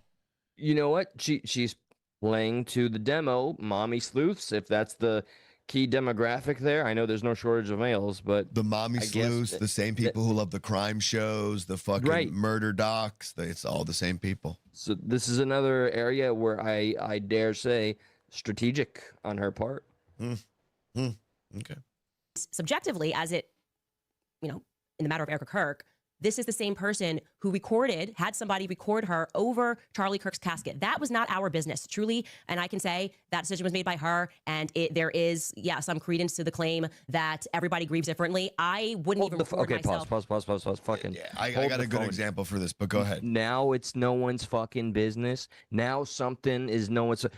Candace Owens, you have been sharing some absolutely useless personal tidbits between you and Charlie Kirk's conversations that, I mean, he's gone, so he doesn't care, but I don't think it's very honorable sharing how he was quoting a Nicki Minaj song and chorus via your text messages, and you go, ooh, I loved this part of our conversation, and talking about, like, shopping, just fucking bizarre, weird, where you're choosing and cherry picking to draw the line anywhere. Yeah. I heard this analogy, and I like this analogy. It's a good, the writers of the movie 8mm with Nicolas Cage really had, like... Love that movie. They really had the human condition dialed in, especially Agree. in this part, right? Because at one point, I forgot whatever the crime was, right? But it was either Nicolas Cage, like something happens to the daughter, and she was killed in the film. No, okay, well, but the question that was proposed to the mother was like, would you rather think that your daughter kind of escaped and lived this extravagant life and everything was good and she grows old and, you know, she becomes this, you know, happy person, this magical life? Or would you rather find out that she was kidnapped and, you know, raped and, you know, assaulted and unalived? Yeah, ended brutally, yeah. Ended brutally. And the mother said, I just want to know. Yep. She didn't want the BS of the, not necessarily BS, but she didn't want the like the fantasy. She didn't even right want because the humans understand that. Like they understand that. Like they're like, I know I'm like like what's the word? I'm disillusioning. I'm thinking of something else to get my mind off of what the reality is. You know, and we know that's an escape. We know that's the facade. And what allows one to grieve and what gives one closure is the truth. when you don't know something, it never gives you. You kind of have to formulate. It's like those fucking movies that end with like, well, what do you think happened? It's like, fuck you. This whole time, I don't want to end it like that. We're like, it ends very ambiguous, right? And people don't like that. That's why those movies are unsettling. Like we want closure, and it just goes to show you it's a very good writer there. They captured kind of how a human feels and needs something. They would rather the truth and closure, even if it is grisly and kind of dark, as opposed to this fantasy thing that they kind of deep down know maybe didn't happen that way. And that's why people, when they see, or the reason why Erica Kirk chose to kind of show her grieving over Charlie Kirk's casket, like there's a reason why that brought the public some closure. It wasn't just this thing of like fakeness or something. Like there was a reason to that. Like people wanted to know. They wanted closure on this thing. Like we need to kind of, like we heard, we saw, but are we sure? And then we get the grieving photo. Okay, we're sure. We got closure. Yeah, as much as I know in my heart, there's always going to be a huge number of the population that is going to say what they will. I'm also equally convinced that there is a huge number of the population that they did need that because Charlie Kirk was so loved and right, just appreciated and embraced as he was, for who he was, for what he was, and what he stood for. Just so, like yeah, the mom and the some of daughter us needed that. Just like the mom and the daughter. Yeah, same parallel. Yeah. Yes, 1,000%. Record her over Charlie Kirk's casket. That was not our business, truly. And I can say that decision was made by her. And there is, some credence to the claim that everybody grieves differently. I wouldn't even record myself over a casket ever. Okay. What does that matter? What does that matter? How is she forgetting individuality and how everybody does things differently? Like, do not play this game that we all act the same. You're very good at playing to a crowd. What is this suddenly? People are like automatons here. I'm disappointed in the people listening to this though. Like it's like we can get Candace. We understand Candace, but like the mommy sleuths out there, like they don't get what she's doing for whatever reason. I don't understand that. I wish I could wrap my head around. Yeah. Want to have that memory. But the decision to publish that, you crying over your husband's casket, and to publish his dead body on Instagram was a decision that was made by Erica. And we can watch that. Take a look. Oh, I love you.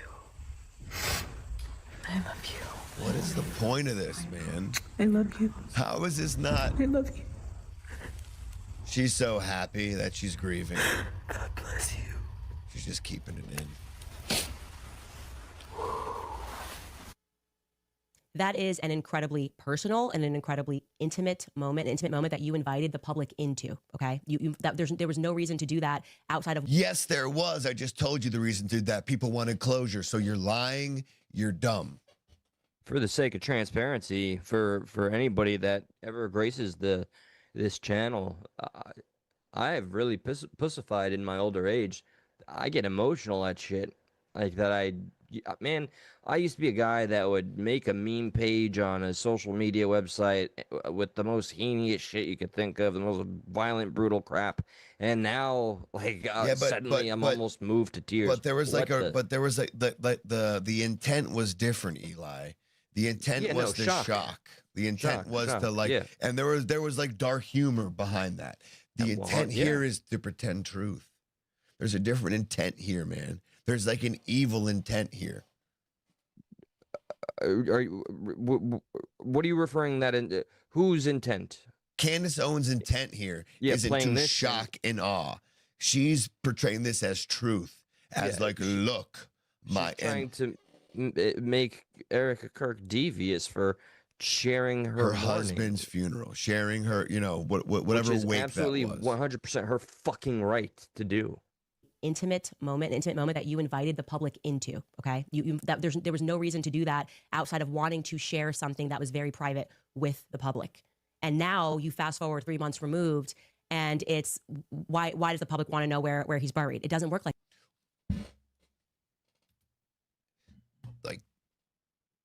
that part. I don't understand what the fuck that matters to anything in the Charlie Kirk assassination. What was that very last line? Where is he buried? What does that matter? Yeah. What the fuck does that matter? I know this is, in my opinion. Okay, so here you go though. So the implication there is then what? What is she inferring about the video she just played? Is that a fake body? Did they not bury that body? What's the inference there? She doesn't address that. This is another thing that she does. And all the Candace Owens lovers and glazers, they don't understand that. They just look at that. They're like, oh, yeah, great point. It's like, you don't understand what just happened 10 seconds ago. Every fucking time. That's my only gripe. You know, again, like I'm not going to fatigue myself with trying to placate. Matter of fact, there was a supporter. I think I already mentioned this. Again, somebody that I became kind of fond of through this show came to my personal channel when I was live just to tell me that because of my opinion of Candace Owens' opinion, he can't support us anymore. And that's just it's crazy. That's crazy to me. If you can listen to the things that Candace says, you can't listen to other people just having a different opinion about the things she says. That's kind of thin-skinned, in my opinion. Yeah. Wanting to share something that was very private with the public. And now you fast forward 3 months removed, and it's why does the public want to know where he's buried? It doesn't work like that. You have to make a decision. I want this always to be private, or I want this always to be public. That's my personal feedback. What did she decide to not, like, did Erica Kirk make Charlie Kirk's assassination public? What is she saying? What decision other than where he's buried does she have? You know, like her comment there. What does that mean at all? Like, what else did Erica Kirk have the decision to make public or private? I don't. Can you have a comment there? Like, whatever the I see her means, whatever the end intent is. But what does that mean? Please explain to me. It just seems like one of those comments where you say where like you're just saying something that you have no basis to with the public. And now you fast forward 3 months removed, and it's why does the public want to know where he's buried? It doesn't work like that. You have to make a decision. I want this always to be private, or I want this always to be public. I want this always to be private, or I want this always to be public. What has she decided one way or the other? Yeah, and what is under her control? What she decides. It seems like the only thing under her control right now to be private is where he's buried. His assassination wasn't private, right? Yeah, no, right. The whole goings on back and forth between did he or didn't he, or did she or didn't he, or did they or didn't they, that's not private. So what else is she implying that Erica Kirk could have made private? Besides, this has been the most public. Besides her touching his hand and the fucking burial. Yeah. By the way, those of you still with us or joining us now, we have a little goal of the night. Help us make a little history here. 2 more subs to help us get to our goal number. And again, thank you for being here, sharing your opinion, embracing that there can be a difference of said opinion. At the end of everything, no matter who you support, we all appreciated Charlie Kirk, and that's why I want to believe we're all here to some degree. That's the point. And if you appreciate Charlie Kirk, why would you put his widow and his children through this? You would ask proper questions. Like you would start from you wouldn't just be all over the place, man. You would have like a hierarchy of where you want to start at before you got to like, shit. Now we're getting, okay, I've answered all these questions. Now we're getting closer and closer to home, so to speak. Why start down here and then go home and then go back down here and then go a little closer? Like, work up to, you know what I mean? Like, work up to the most intriguing one. Why? I don't know. It's just fucking, it's. What to the most intriguing, like, theory or, because I don't know what that was, whatever that, yeah, I don't. Not intriguing. Intriguing is the wrong word, but like compelling, provocative. Maybe, yeah, like maybe further removed up to the closest, or at least start with the closest and then work backwards. But it just seems like she's like close, far, close, far, close, far. Like she's just all of her claims, like it's not following any order. It's just kind of sporadic. It's all over the place. Like there's no, like the connection to Charlie is close or far. It's close or Out of far. 46 fucking episodes covering Mr. Charlie Kirk since his very tragic passing. I mean, she has been effectively. It's easy to lose track. You know, I even asked AI to summarize everything, and it's oh boy, it's a long list. It literally says "oh boy." Yeah, pretty much. It was, oh boy, where to start? Dreams, bees, maroon shirts, planes from Egypt. Yeah, and it goes on private, further. Or I want this always to be public. That's my personal feedback there. Later on in this same interview, she launches into a strong defense of Turning Point USA employees who have, just as a matter of fact, told many lies, many inconsistencies. These are verifiable. So they are currently lying to the public, or they have lied to the public, but she is going to deliver quite an impassioned defense regarding these particular individuals and the organization as a whole. And I want you to hear her passion. Take a listen. What are they taking from you right now? We've heard some Nothing. of this. We don't. A lot, yeah. Let me Quite go a few times. back to her response. We'll go to Candace's response here to this. So, again, this is 921. So she's saying. But I will tell you what they are doing. It reminds me so much. Okay, she's going to make a Bible quote there. So let's go to 921. To Candace's Are you response. comfortable with me asking a question on behalf of multiple chatters? It's regarding you. Yeah, go for it. Okay. 1, 2, 3, 4. 4 people are asking. Let me see. Let me go with My Music Gen X. By the way, welcome. We appreciate you being here. Is the guy at the bottom drunk? Question mark. Sincerely. Am I what? Are you drunk? Not yet. I could be. Okay. Hell yeah. There you go. I answered for the 6 of you. Appreciate you. Whatever.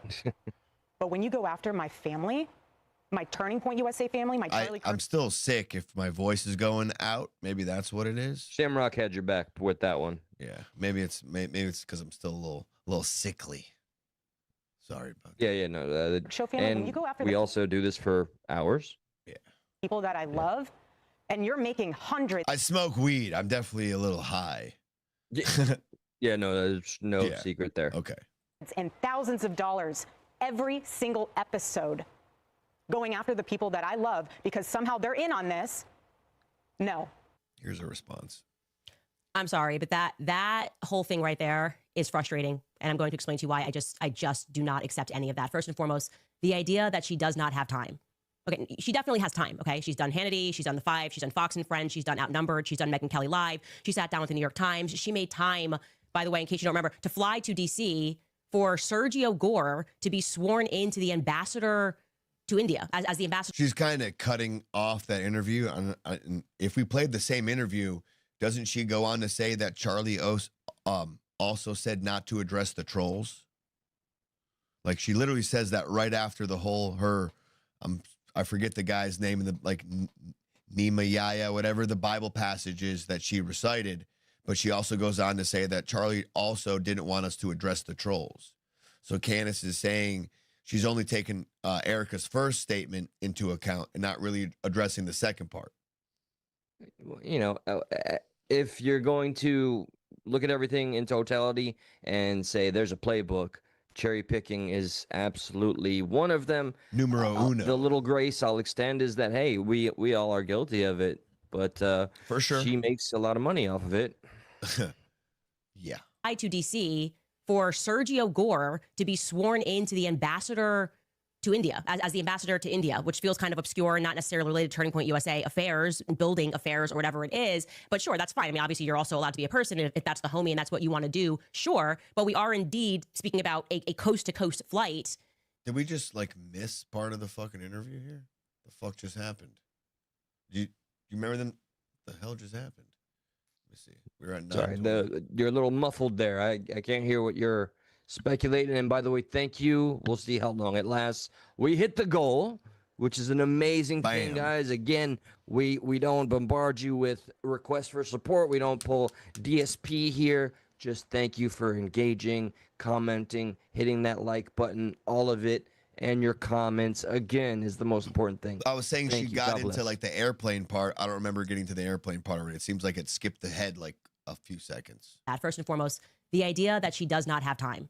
Right. Okay, yeah, this she part. definitely has time. Okay, she's done Hannity, she's done The Five, she's done Fox and Friends, she's done Outnumbered, she's done Megyn Kelly Live. She sat down with the New York Times. She made time, by the way, in case you don't remember, to fly to DC for Sergio Gore to be sworn into the ambassador to India, as the ambassador to India, which feels kind of obscure and not necessarily related to Turning Point USA affairs, building affairs, or whatever it is. But sure, that's fine. I mean, obviously, you're also allowed to be a person if that's the homie and that's what you want to do. Sure, but we are indeed speaking about a coast-to-coast flight to stand up next to somebody and basically say Charlie loved you. That was like the whatever 15-second speech that she gave, right? Here's actually, we have a clip of that speech that she gave. Well, he was also very good friends with a guy named Charlie. We just knew him as Charlie, and his wife, who we love so much, is here with us. And maybe you know how close they were together. Maybe Erica, you could say a couple of words, please. I'm honored to, sir. Charlie loved you. It's hard not to get emotional because I know that he would have been the first phone call when he found out that you were going to be taking this position. And the way that I was able to witness the two of you work together for years and to champion and support the president was absolutely humbling to witness, and I am so proud of you. And Charlie is going to be with you every single day in spirit, and I will be praying for you every day because I know that this is just the beginning of an incredible opportunity for you. And sir, thank you for allowing Sergio to have this beautiful moment. Thank you very much. Thank you, Charlie. That's just an ambassador to India swearing in ceremony. Again, if that's your friend, you want to be there, that makes sense. She's also a person, and she can decide what she wants to do there. But the point that I'm making is that's a coastal flight that she made to be there to watch a paper get signed. She has also made time for an upcoming CBS News. Didn't she just say that like this person took Charlie's position or something like that? Though it sounds like she was somehow related to what just happened here.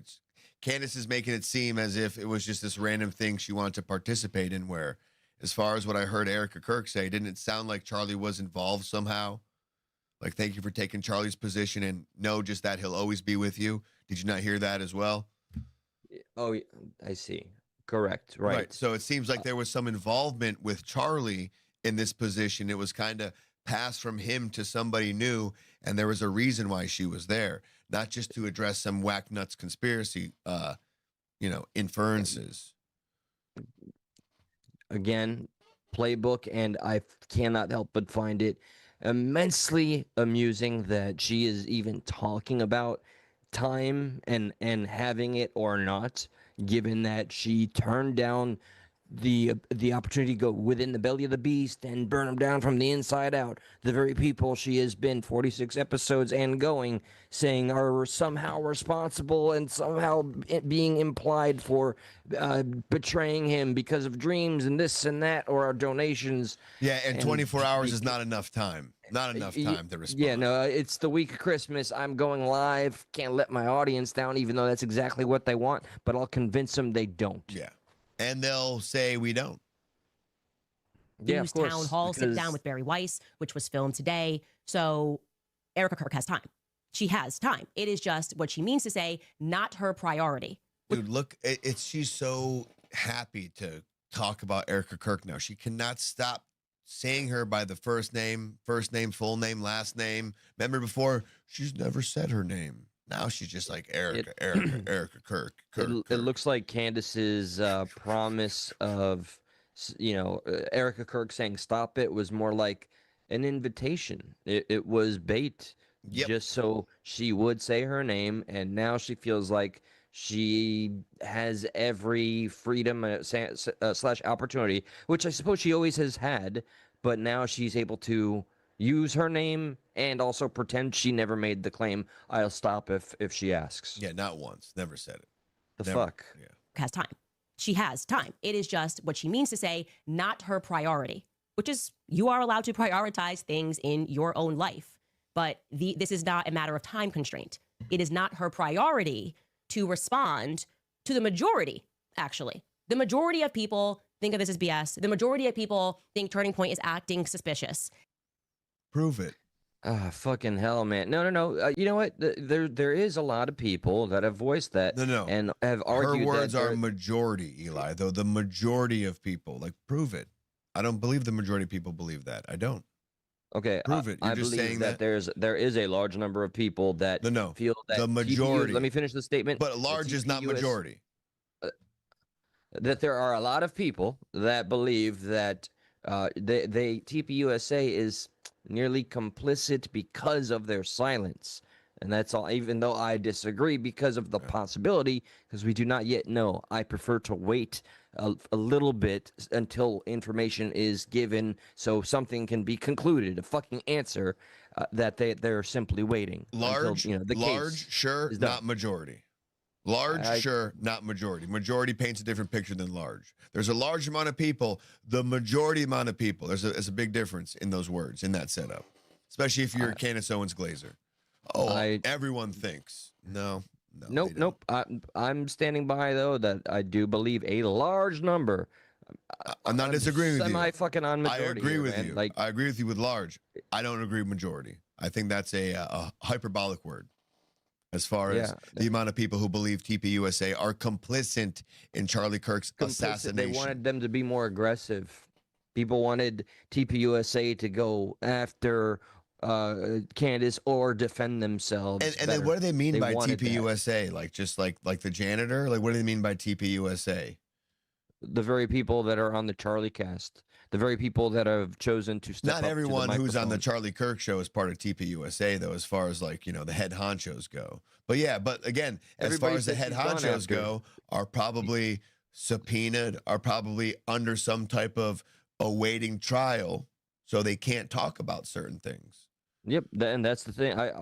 I made that statement pretty clear that that is a possibility. That's one of the biggest possibilities of the silence that people have misconstrued / confused for weakness or fear of Candace Owens.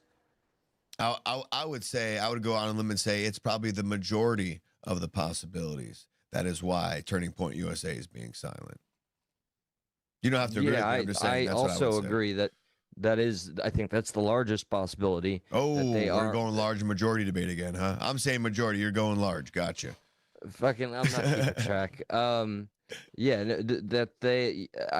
I do believe that would be the most logistic game, so to speak. It's not a game we're talking about, is to be quiet so that there are no improprieties when the time comes to get the motherfucker and to get the facts out in a way that are absolutely, proven, indisputable. Wait till you see him in court.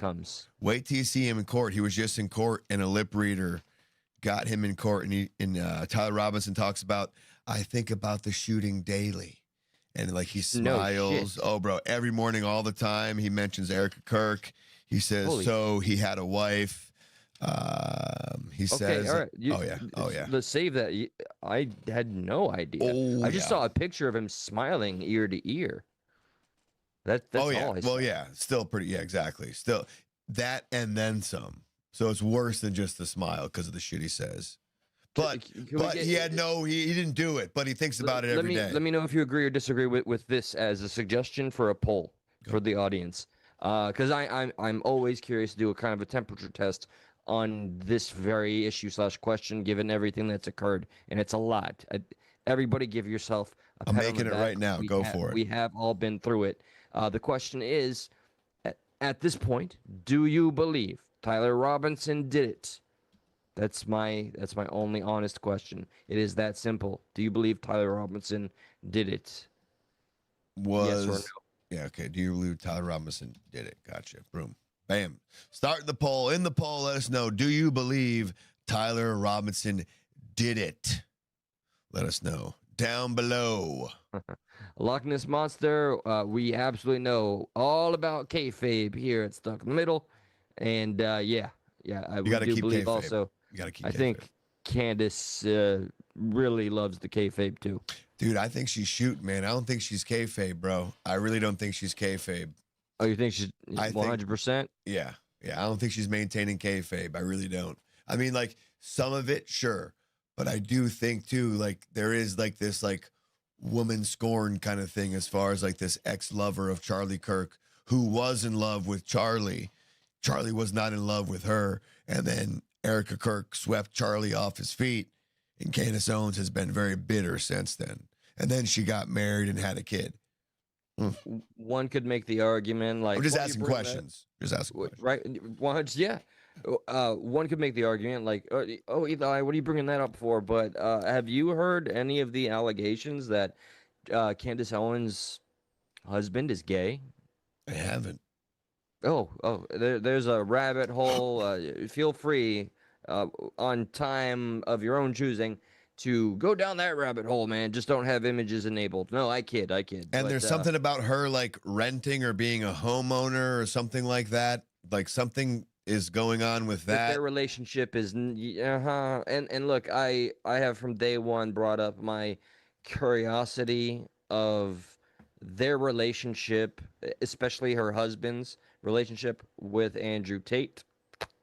But be that as it is, I'm just making statements. Yeah, you're or just asking making questions, inferences. man. Isn't that weird? Isn't that weird? That's weird. Everybody can play that game. Yeah. Isn't that something? Isn't that something? Okay, here we go. To the majority, actually. The majority of people think of this as BS. The majority of people think Turning Point is acting suspicious. And she does not feel that it is what she wants to do as a matter of priority, responding. Okay, that's fine. Now, to that point that people are making hundreds and thousands of dollars, I just don't get how there's not someone on this very large PR team, as we're seeing these PR campaigns go out, that doesn't go, hey, maybe we should strike that. They made $40 million like 2 nights ago at Mar-a-Lago. Maybe that feels kind of a little bit like let them eat cake-ish. Oh, and we've made more than, separately from Mar-a-Lago, Turning Point USA, since Charlie was killed, just so you guys know, this is a fact, has made more than $100 million. That is separate from the $40 million. They make normally, while Charlie was alive, in one quarter in 2024, they made $114 million. So what she's saying is they've done the same. Yes, they made that Mar-a-Lago thing. That's different. But normally, every quarter, they make about $115 million. There's nothing new there. She's not breaking any new ground. She's saying that's a fact, and that fact is nothing's changed as far as what TPUSA makes quarterly. Yeah. No, nothing Cool, new. Candace. Yeah. Cool, bro. Cool story, bro. She thinks it's something it isn't and trying to sell it anyway. Yeah. $100 million. That is separate from the $40 million they made at Mar-a-Lago the other night. So since Charlie has died, that organization has taken in $140 million. Okay, ready? So fucking what? I mean, what does that have to do with anything? An organization of that size with the influence we know it has. But my jaw is not dropped here. Right, exactly. And then to further that point is like, why should we care, Candace? She's not going to tell us why. She's just making the point. So what? So what if that's what they've made? Tell me why I should care. You're being incredulous with your tone, but you're not telling me why I should care. You're just being like, they made us a lot of money. Okay. And it's like, all right, exactly. And on to the next point. No, but what's this? I randomly feel like kind of felting a commenter again. Loch Ness, we are absolutely touched to the heart, to the soul that you're here. And I just wanted to let you know at least where I stand. My buddy Josh, he didn't do the thing, but I did the thing. So MAGA all the fucking way, bro. America first, MAGA baby. That's my stance. Just saying. Yeah. Okay. Bam. All right, back to Candace. She's losing her fucking marbles, bro. Organization has taken in $140 million. But gosh darn you people that are making hundreds of dollars every day on YouTube talking about Charlie Kirk's assassination. She just prefaced it as hundred? She did. That's what this CUNT said. Hundreds of dollars. Sit in one live stream for 2 hours. You can see, you can count with your eyes and your brain. That's how you count, I think, unless you got to use the fingers. Maybe. You're going to run out, though, the amount of $500 red donations. They are melting from the fucking sky, okay? It is raining fucking green in her live streams of over close to 2 million people by the end of it. By the end, with 4 sponsored ad reads and ads playing, I think. Right. And when you're not being genuine about the amount of money you're making, and you're being incredulous about the amount of money of what other people are making, it leads me to wonder if you're being truthful. Because if you're incredulous over what TPUSA did, but you're not holding yourself to the same accord, you're like, yeah, nah, I'm fine. But look at them. Look what they did. Second time she's made the implication that I've made no money off of Charlie Kirk's name. Let me hide my pearls and my green and all this shit. Come on now, She's so happy. She's so happy, dude. And the BS narrative that is being fed, and the very obvious psychological operation that is being employed to make you accept the BS. What's the operation? What's the obvious psychological operation? Again, she's just saying things, and now someone will say it's a psychological operation. And then you say, what part? And they say, all of it, I suppose, because she didn't name what part is a psychological operation. Of course. So the logical conclusion is make my job easier. By the way, Glitch, if you're new to the show, first off, a heartfelt welcome. I see you disagree with us, disagreeing with Candace Owens. That doesn't make us haters. That makes us simply critical thinkers. We give her all the props for her success and maybe what she's choosing to do, how she's doing it. We have opinions, but damn, dude, I see you want to just be on that pole right there. By all means, live it up. But pull it up, bro. You can shit in our Cheerios all you want, but we ain't tasting it. Should we turn the phones back on? Yeah, Glitch, would you like to call in and make your points of how we're so icky at simply sharing what we truly believe? And we're not making red donos every second by simply stating what we believe. No, but we're making one sub every, 20 minutes, though, hour. So watch out, bro. We're coming for you. All right, hang on. I'm going to step away. That they are trying to sell to us. Gosh darn you. Did you make $1,000 I'm today? joking. No, I seriously about Charlie Kirk? Well, you should be ashamed of yourself. Says Turning Go, Point go, USA, go. My turn next. In Go. large part, made that money because of those very people who gave to the organization immediately following Charlie Kirk's assassination.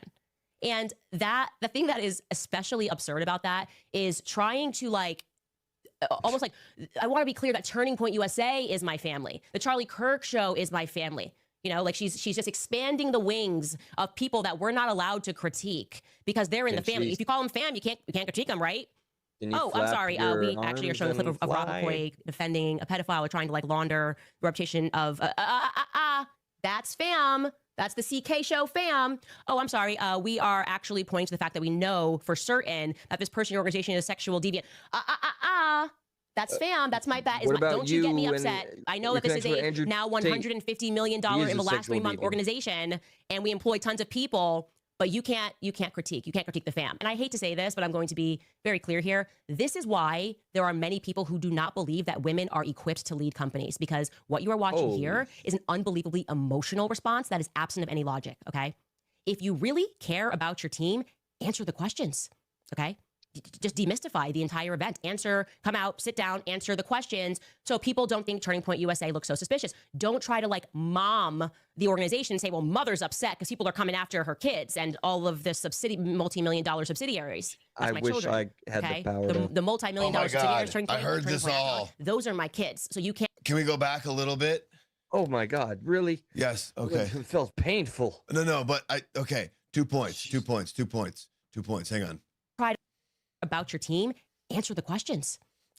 I did say that. And small concessions in debate. So anyone who wants to say that we are against Candace Owens, I literally said this. I said she came out and for her to say, oh, you can't criticize anybody I name family. I said, that's stupid. I said, that's dumb. It's kind of cringe. And I made that. And usually a small concession in a debate is okay. It's fine to do that. Yeah, I conceded that. That was stupid. I still have my qualms with Candace, but I conceded that aspect of it. So you can't call us complete Candace haters. Right. We gave her that. Right? She says one more thing. Okay. Son of a bitch. Demystify the entire event.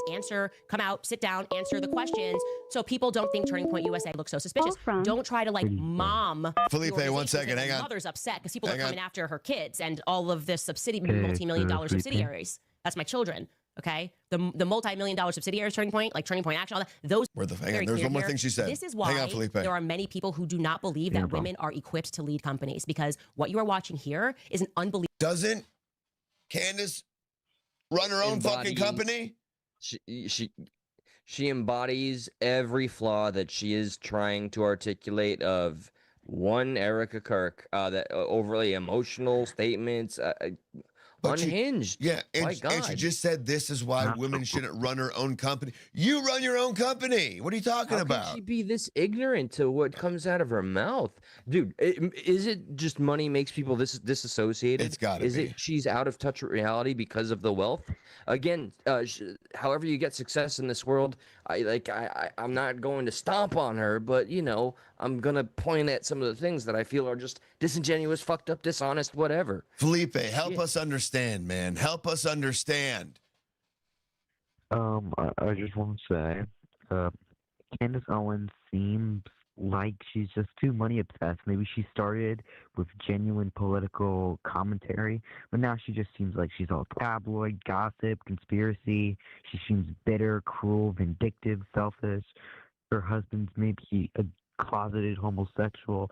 Her whole life just seems messed up, and this is her weird way of expression. Like, who calls their fans mommy sleuths? Who does that? It's like freaky. That's weird.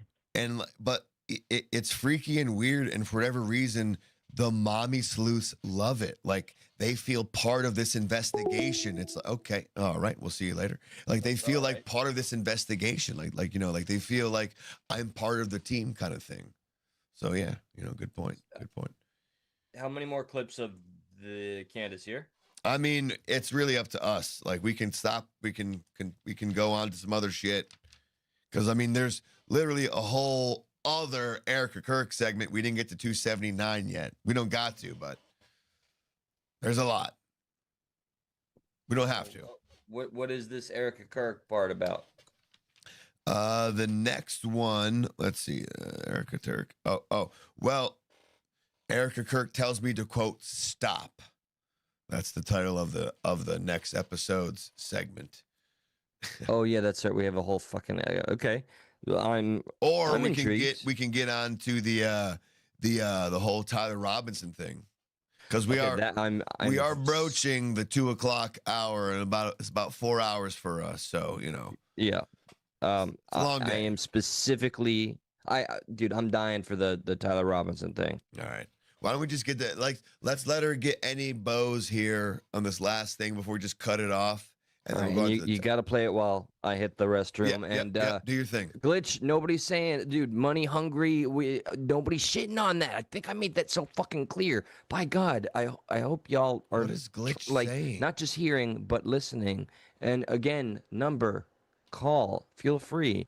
So we have the free. We're utilizing the very freedoms that you and all of us have by pointing at the things that we feel are. How many times can I paint it? Dishonest at the very least. Money over your friend, Glitch? King Carl. Who? I said money over your friend, Glitch. Like money hungry, who's not money hungry, but to apparently mean more to you right under God and country, it seems. Yeah. All right, let's play a little more of this. Let's let Eli use the restroom right quick. See what else she's got. Emotional response that is absent of any logic, okay? If you really... I'm sorry. What's absent of any logic? Hang on a second. All right. Who do we got? Is it Felipe again? Call from Felipe. Felipe, you have a very soft-spoken voice. What happened last time? You hung up or you got disconnected? Yeah, I'm sorry. I was having connection issues. It's all good, man. It's all good. Yeah. What do you got for us? Well, I forgot where we left off. We were talking about Erica. Oh, yeah, Candace. No, Candace being crazy. She's money obsessed, cruel, vindictive, and her husband maybe is a closeted homosexual. Yes. I have like you know what the word cunt stands for? C-U-N-T? Yes. It stands for her husband. Candace usually never truths. Yeah. So there you go. You can write that one down. That's on me. Yeah, no problem. Okay. You said you were going to talk about, or you and Eli were going to talk about, Tampon Tim and Somalians. Not today. Not today. We didn't. Who dis? Yeah, today's all about Candace Owens. It's Felipe. Felipe wanted to. Yeah, he said we were going to talk about Tampon Tim. I said, I don't think so. Nope. Felipe, what we've been doing for the years we've been doing this, we abide by as best we can the what we have in our title. I think he's looking at an old YouTube title or something like that, maybe. Because we have before, we did last time, but. The Tim Candace debacle that will be for a while. We're gonna be covering that probably on the next one. Yeah. Almost a damn near guarantee. We're gonna finish up with the Candace in the stuff, last Felipe. one. All right. Yeah, we're just doing what we do, brother. That's perfect. All right. Did you hear me when I don't know if I gave you the offer, and I want to make sure I extend this offer. ProgressivePatriot44@gmail.com is my email. If you could remember that, just the way it sounds. ProgressivePatriot44@gmail.com. If you ever want to panel up, and you don't have to be on camera, or if you want to send anything you'd like to see discussed or get in touch with me, please feel free to email me. Yeah, I'm sorry. I don't operate via panel. I only operate via call. Okay, well, nonetheless, if you'd like to contact me via that email, please feel free to do so. Yeah, no problem. But this whole the situation really in the Conservative Party relating back to Charlie Kirk and Candace Owens was his assassination has set off a civil war in the GOP, which has caused division, arguments, and maybe caused us to lose in the off-year elections recently, although they were in primarily blue states, but yeah. Yep. And I really think that the GOP is fractured and divided now. I mean, there's the Israel First and the America First. There's the Trumpers, the anti-Trumpers, there's the Lincoln Project. And the Democrats seem less fractured, which, unity is going to be the victor of every election. So, for example, in the gubernatorial race in California right now, there's Chad Bianco, who's a conservative governor. He's a sheriff. He's tough on crime. He wants, he's gaining more poll margins. I think he's up by 13% compared to other candidates because of how divided the Democrats are. If more Republicans enter that race, he's going to lose because the vote's divided. You need to be united. That's how your party will succeed. All right, Felipe, I just want to say, since we didn't have much more regarding what you're discussing on the docket, I do agree. Again, like you seem to be consistently preaching unity. Hell yeah. And pointing out that Candace Owens has been quite a needle, I suppose, or a thread in the bum of what once was. But I won't, at the very least, put it all on her. It's on the tragic death of Charlie Kirk and what... Thus far, I believe within a percentile, Tyler Robinson has done until proven otherwise. And yes, there's a lot of suspect shit out there. I just want to see this conclude with all information available. But thank you for the call, man. We gotta move on because we're coming to our close. Appreciate you, Felipe. Yeah. Thank you, man. Yeah. You have a great rest of your night, man. Felipe, everybody. What a cool caller, man. Interesting character. Yeah, and especially just to have the balls to call and kind of, throw your opinion out there. You got to give him credit. Absolutely. Well, and that is given freely. Yeah. Hell yeah. All right. So check this out. So Charlie Kirk's alleged assassin, right, said he thinks about the shooting every day and mentions Erica Kirk in chilling exchange. A lip reader read. Try to say that three times fast. Lip reader. I'm gonna full screen this. I can't see the chat right now. Please go on. I'm gonna go back to the beginning of this video, and he's all fucking smiles, bro. It's so creepy. All right, here we go. Ready? At least before this, there was the I guess, enigma or almost mysticism that we weren't given the access, right? We didn't get to see him, and everybody was so quick to say Patsy, Patsy, all the and just give no possibility that this was the sick fuck that may have done this act. And now to see this shit, and that he's smiling already. And the guy who didn't do it thinks about it every day. Yeah, motherfucker. And that's I already can formulate the conspiracies that are being micromanaged right now. I don't give a fuck. He was, let me he was see this. told to say that. He was paid to say that. Israel, they got his family. They got his girlfriend. Yeah, or man friend. Egypt threw a bunch of Israelis on a plane and have them flew over to the court hearing, and they got off the plane. They said, "Hey, here's some bees. And if you don't eat these bees, Britney Spears is going to get you. And you're going to go crazy. I just can't see, You got it wrong. It was a bunch of people in maroon shirts that got the bees available. And then they finally stung his man friend that they call girlfriend. And that revealed the man friend to be Macron. Or Macron's wife. Wow.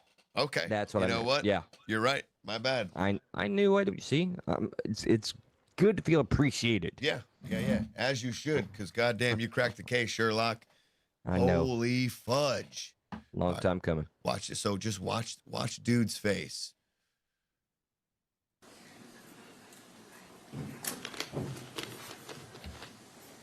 Right here. So he leans over to this lady and he says, I think about the shooting daily. Every morning, all the time. He's smiling. So he had a wife. Smiling. Just smoking a lot, not sleeping at night. It's driving me mental. Unfortunately, it's doing my head in. I'm not good for anything. What the Look, he's smiling. Shaking his head, yes. Holy shit. She's shaking her head no? Of course he's trying to go for the insanity plea, right? Why wouldn't he be? I'm not good for it's driving me crazy. I'm up at night. I can't sleep. I can't think. It's all I think about, man. All right, so I'm insane, man. This with the corroboration of the Discord images. And again, look, everybody, I remember it was very, very popular to be like, oh my God, this back and forth between them that we have is AI or nobody talks like that. This motherfucker has said the word vehicle, like audibly, like he talks funny. It's wild what people made that out to be. Anyway, given the cooperation and even a lone YouTuber, a popular YouTuber, Turkey Tom is his name, people reached out to him and he reported with their blessing on their behalf as sources that yes, these two did formulate their relationship within Discord and he was further radicalized by Antifa. So points more. I'm saying this for the first time and I have to shake away any discomfort because I know how popular it is to be like it's all the conspiracy. Look at everybody that's invested so much in the conspiracy. I hear ya, but look at what we're looking at right the fuck now. And it is this sick fuck and Antifa is there for this very fucking reason. And didn't they it was allegedly to be almost only a year or two that it took to radicalize him? Wasn't even 6 months. Wasn't even that long. Wasn't even that long. 6 months, man. Yeah. 6 months. I did not see the rest of this. I didn't actually know it went beyond that quote. It actually does. And I just saw while you're talking, I just fast forwarded this video just a little bit to see what was left here. And he says something else I was unaware of. Let's check this out. Kind of wild. Look at this. Here it comes. They're going to get what I would like to do is make it as easy as possible by answering all of their questions so there is no comeback. So he... Sounds like he wants to cooperate. Yeah. In the hopes of what? Maybe not getting the death penalty? Is that what one could... Perceivably, assume? yeah. Okay. Huh.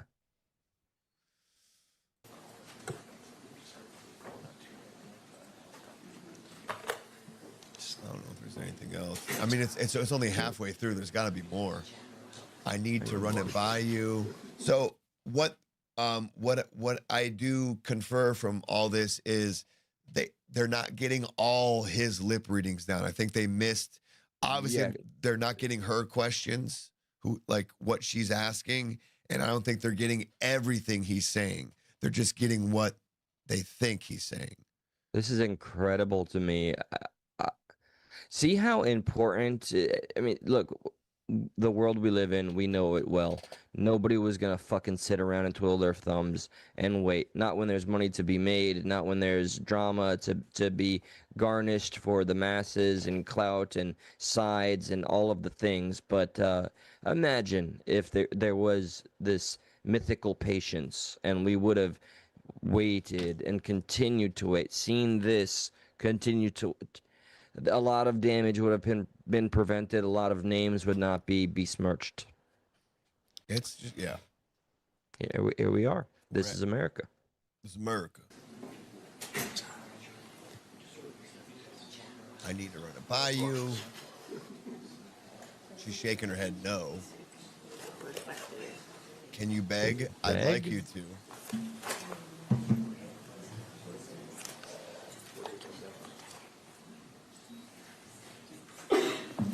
How about you? You clearly know what you have to do. I'd like to say it'd be incredible, but is it too late? Would you say that would be going too far? What the fuck, man?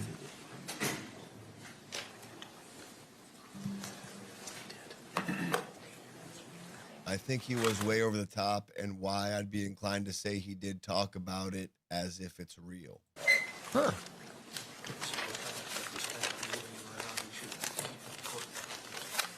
Damn, it was so bad.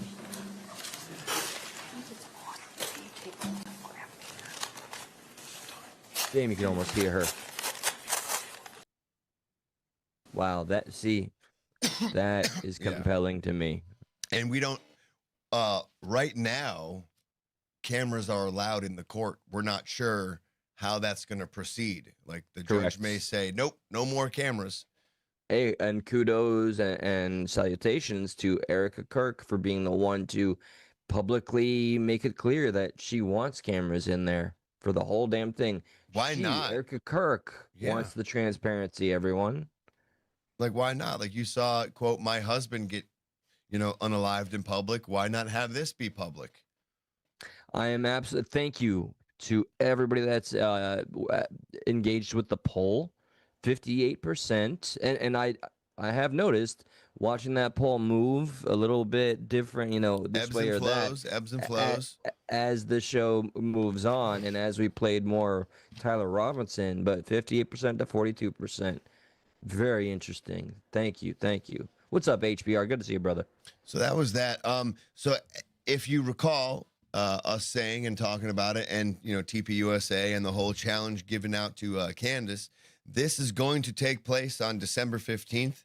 I'm not aware of the time yet, but TPUSA is going to be addressing some of these claims and or conspiracies. Candace was supposed to take part.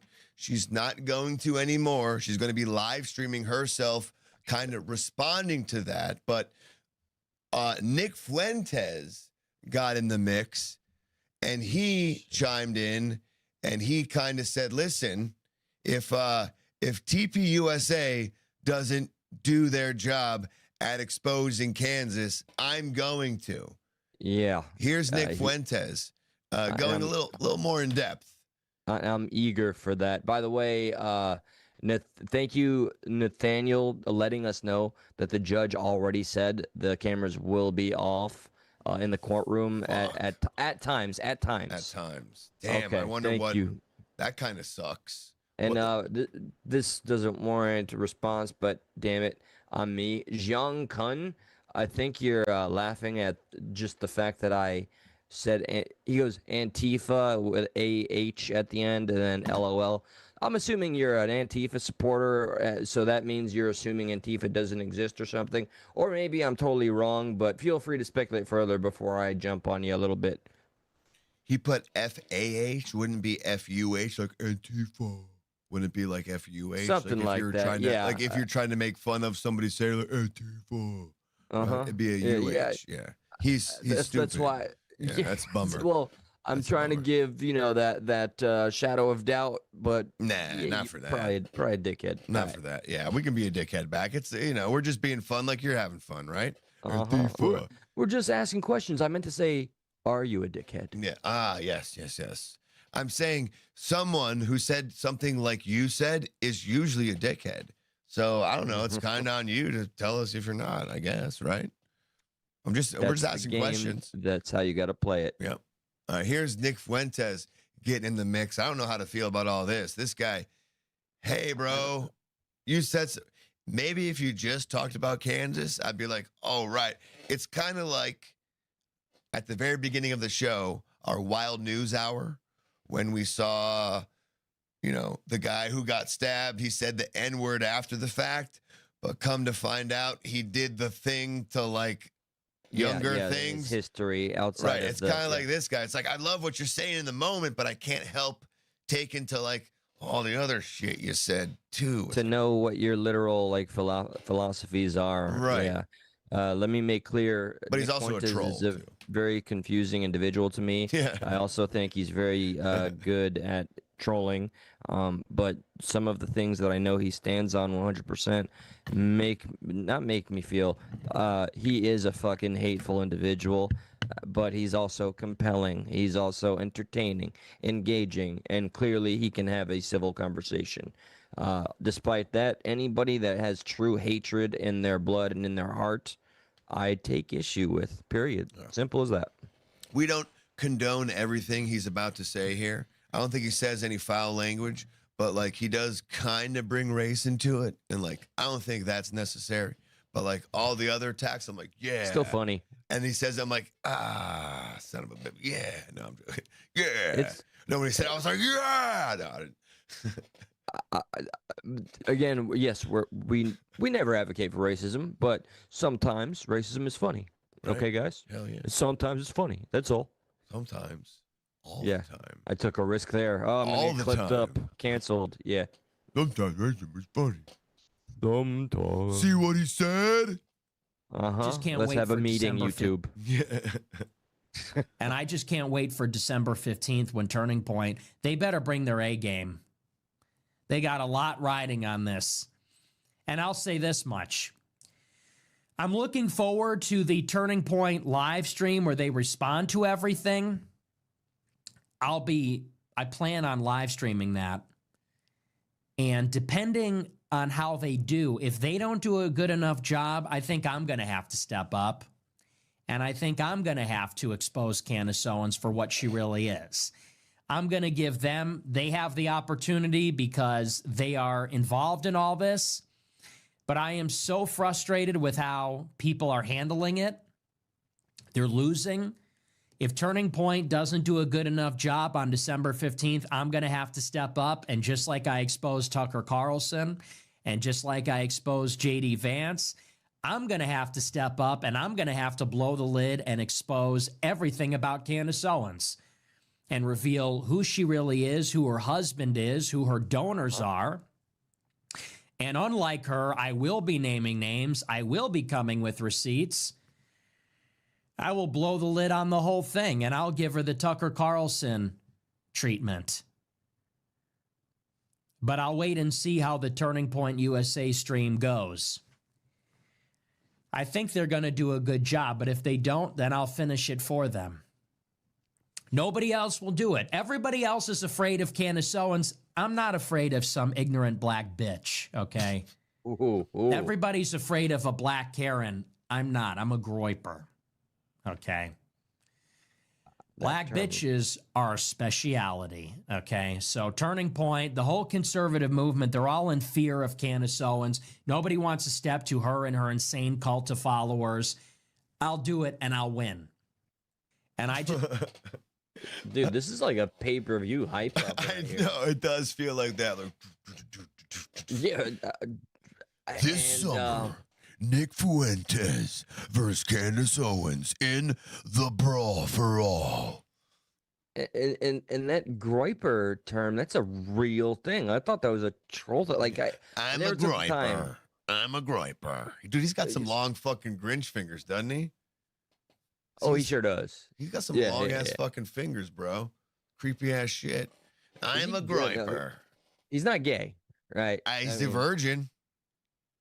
so Pierce he might be Morgan. gay. Well, Pierce Morgan. Yeah, right. Exactly. Pierce Morgan. Like, dude, you got to watch the Pierce Morgan thing, like in its entirety, because you'll get douche chills from both of them, and then you'll be like, "Oh, Nick Fuentes totally got him there." Like, it's another like pay-per-view thing. Like, you're just watching it for the blood sport of it, not because you Okay. really like either or, but you're like, Pierce kind of looked Yeah, no, like I enjoyed what I saw. Yeah. Shit, I ain't gonna deny Yeah. that. I did want to get some got dang popcorn. It's so- good. It's good. It's good. So there you go. That's what Nick Fuentes said. User CJ, yeah, please expose Candace Owens, especially specifically within the element of the donors. I think that is something that is completely glossed over, and it's a missed opportunity. Somebody with the ability, connections, money, whatever the case, to do that, I would love it. I'd love to see a more thorough breakdown of Candace Owens' history than we've done. Hell yeah. And I don't mean that just on this episode. I mean, we have done a whole coverage of her very sordid history from her days at high school to present, and I'm proud of what Josh and I have done. All right. I mean, feel free to subscribe, by the way. We appreciate all of you. God bless. Yeah, look, and we surpassed our goal by like 2, which is awesome, you know? Yeah. We 100%. can't ask Grateful, for more. grateful. I think that's where we're at. Yes. Yeah, by 2. Hell yeah. Hell yeah. I was kind of hoping if I hit the refresh, we'd have had 3. You know, I was like, Can't get greedy, though. I That's did. what I got a little ruined greedy. I got a little Candace. greedy. I did. Don't call Candace, bro. Don't start. Well, what do you think? I mean, I don't think we got time to watch the whole other Candace Owens thing. I mean, do we care about any of the Tim Pool reactions here? We could hold on to the Tim Pool thing, and that's an ever developing. Yeah, we can save all the hypocrite debate shit, all these little quick clips for some other time as well. That's not really necessary. The Trump affordability hoax thing, you want to do that? It's kind of we might have to remove it from the title. And it's in the thumbnail too, though. Son of a bitch. Okay. Let's break it down. It's just a quick video. Yeah. Let's do it. I don't think it's long. long. It's cool. It's cool, man. Let's do the thing. What's up, C Swan? Well, this What's morning, up, bro? President Good Trump to see you tries- again. There you go. Always love seeing the returning names, and of course the new names. But knowing that y'all come back, we love it. I got to spark a bowl to keep going as I've been doing. Just let you know. I just got let my you know. sobriety and no more Red Bull in the system, but I can do this for you. Feel bad for me. World's smallest violin. Yeah, I could care less, really. I know. Trust me. I know, bro. No, I can't. You're not the one to go to when it comes to sympathy regarding certain things. We all got our crutches. You know, we all got our things. Yeah, no shit. You know? I'm just, hey, know? look, smoke all the pot you want. I'm only personal grateful Listen, when I have a medical card. Yeah, no, it's true. It's true. So, bam, I'm allowed because the doctor told me my ass has to. Gah. Damn, two chin gone. Whoa, dude, I've been I see working that- on it. What are you talking about, bro? I got 1 now. No, I know my you were second chin as is a gone. kid. You were overweight, but you are grossly I clearly have lost more weight than you. And Thank you, bro. It's despicable. I'm trying to two be better. chin, whatever guy. I see the name variant you pulled there, and I don't think we can say that, but maybe LOL. I don't know. And yes, Nathaniel, Tim Pool can be a crash out Ken Diva, annoying dude. He did crash out like quite, you know, I've never seen him use so many F words. This fucking Yeah, bro. And he threatened to end the fucking show if you want to retire. That's nothing to do with no. Don't that be a had diva. nothing to do with Candace, man, whatsoever. If no, you saw his thing, no, you saw like Nothing no to do with that was regarding the he didn't threaten to end his show. He was like, "Listen, the amount of money I have to pay for security to constantly secure this place doesn't like we fly people in, we fly in guests. Yeah, yeah. Like, no, I can do my morning show, I can do the little bullshit clips, but the nightly podcasts I do that people come to expect with all these kind of hope, these high profile guests, like I can't do it at my place anymore. I don't have the money to do this. He's trying to work out something with Rumble right now where he can do it at one of their studios. But he's like, at my place, it ain't happening anymore. I just don't understand why he has to have it in person. That's has to have one I get person. the appeal, but I mean, Josh and I used to do this in studio all the time. Miss it is all hell, but all right. Anyway, where's this Trump stuff? Like there is a difference, though. Yeah, there is a difference with for like sure. in person and Zoom for sure. Shit, I miss it. But I know exactly. you See, poo-pooed all exactly. over it. I know. I didn't poop. Fucking someone. Over here. Yeah, I know. Yeah. By the way, did I tell you someone got Baker acted? Did I tell you that? Again? Like, or is in it the past like week or two? Crystal, we love you. We adore you. We don't deserve you. Just throwing us a little support. Hugs to my boys, Shamrock and Seafells. Love you. Crystal, we love you. Right back. What do you mean by support? If we haven't, super chat. We gotta say that, man. We got like if anybody super chats, when we I gotta said put, support. No, say that's the super second chat, time. mother. There's been 2. Yeah, mofo. Bro, no, we gotta got pull one them up on the earlier. screen. Oh my god, I feel Okay, so so- bad now. Anytime there's a super chat, let me know. We have to put them on the screen right away. It's like it's like mandatory, bro. What was the first one? It was much earlier. So fuck. I think it was just a generic kind of something. Hello? I don't know. They paid to say hello. That's awesome. Yeah, I know. And It's I not thanked them. generic. I thanked them. Fuck. I said thank you. All right, so we from still don't know what to do with this. From here on out, though, we got it. Super chats, we got to display, right? We're on the same page now? Yes. All right. Even Thank if you want to say Darla. the word support, be like, yo, we got to support, you got to put on screen. Say that, whatever it is, but let me know. I'll be more put it on. 100% got you. It's not on YouTube. It's on me as well. I'm just letting you know. Like, holy shit. V, we love you right back. V. All right, let's do this. You ready to see Trump be a son of a bee? Or maybe not. I don't know. You be the judge. Play, maybe. Well, this morning, President Trump tries to reassure Americans that the U.S. economy is healthy and his economic policies are working. But new polling suggests Americans aren't feeling reassured. ABC's Nicole D'Antonio is in D.C. with the story. This morning, President Trump confronting the #1 concern for voters, the rising cost of living. At a campaign-style rally in Pennsylvania, the president focusing on the economy, quick to blame the Biden administration for high prices, even though he's now been in office for almost a year. And I have no higher priority than making America affordable again. That's what we're going to do. And again, they caused the high prices, and we're bringing them down. It's a simple message.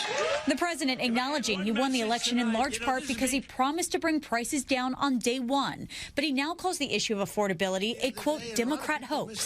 They say, oh, he doesn't realize prices are high. Prices are coming down very substantially. But they have a new word. You know, they always have a hoax. The new word is affordability. The latest Reuters Ipsos poll shows 56% of voters disapprove of how the president is handling. I don't think like the word affordability is a hoax. Just gonna throw that out there. You want to catch it? If you want to catch it, no problem. You can throw it right back to me, no problem. Just okay, you got it. Okay, heard. Just to show. You're really holding that one tight too. I saw that. You know, because in the nature of my business, I see it and hear it all day, every day. And folks, take it from me based on the work I do, and I'm somewhere where it's just the busiest of its nature. Things are, and tell me if I'm wrong. You are all out there too, living your lives to the best of your ability. It's expensive, affordability, whatever. It is not affordable. I've never seen it so expensive to shop for fucking groceries, and I'm comparing, some of the biggest grocery chains in the world that I've been involved with. It's insane. I was hoping that by now we would see some sort of, I don't know, downgrade in the temperature of cost. And hearing him, or it's every president blames its predecessor, but damn it, Trump to me, I support him. Why? Because he has been the most heavy-handed, the loudest, abrasive, and given us results unapologetically. At least in this area, though, I don't fall for the affordability is a hoax thing. I want to see him do better. Things are not completely. He can't just shake a snowball or something like that. But I don't know. Please do something. He's almost gonna like turn into what they said he was because of all the shit they put him through.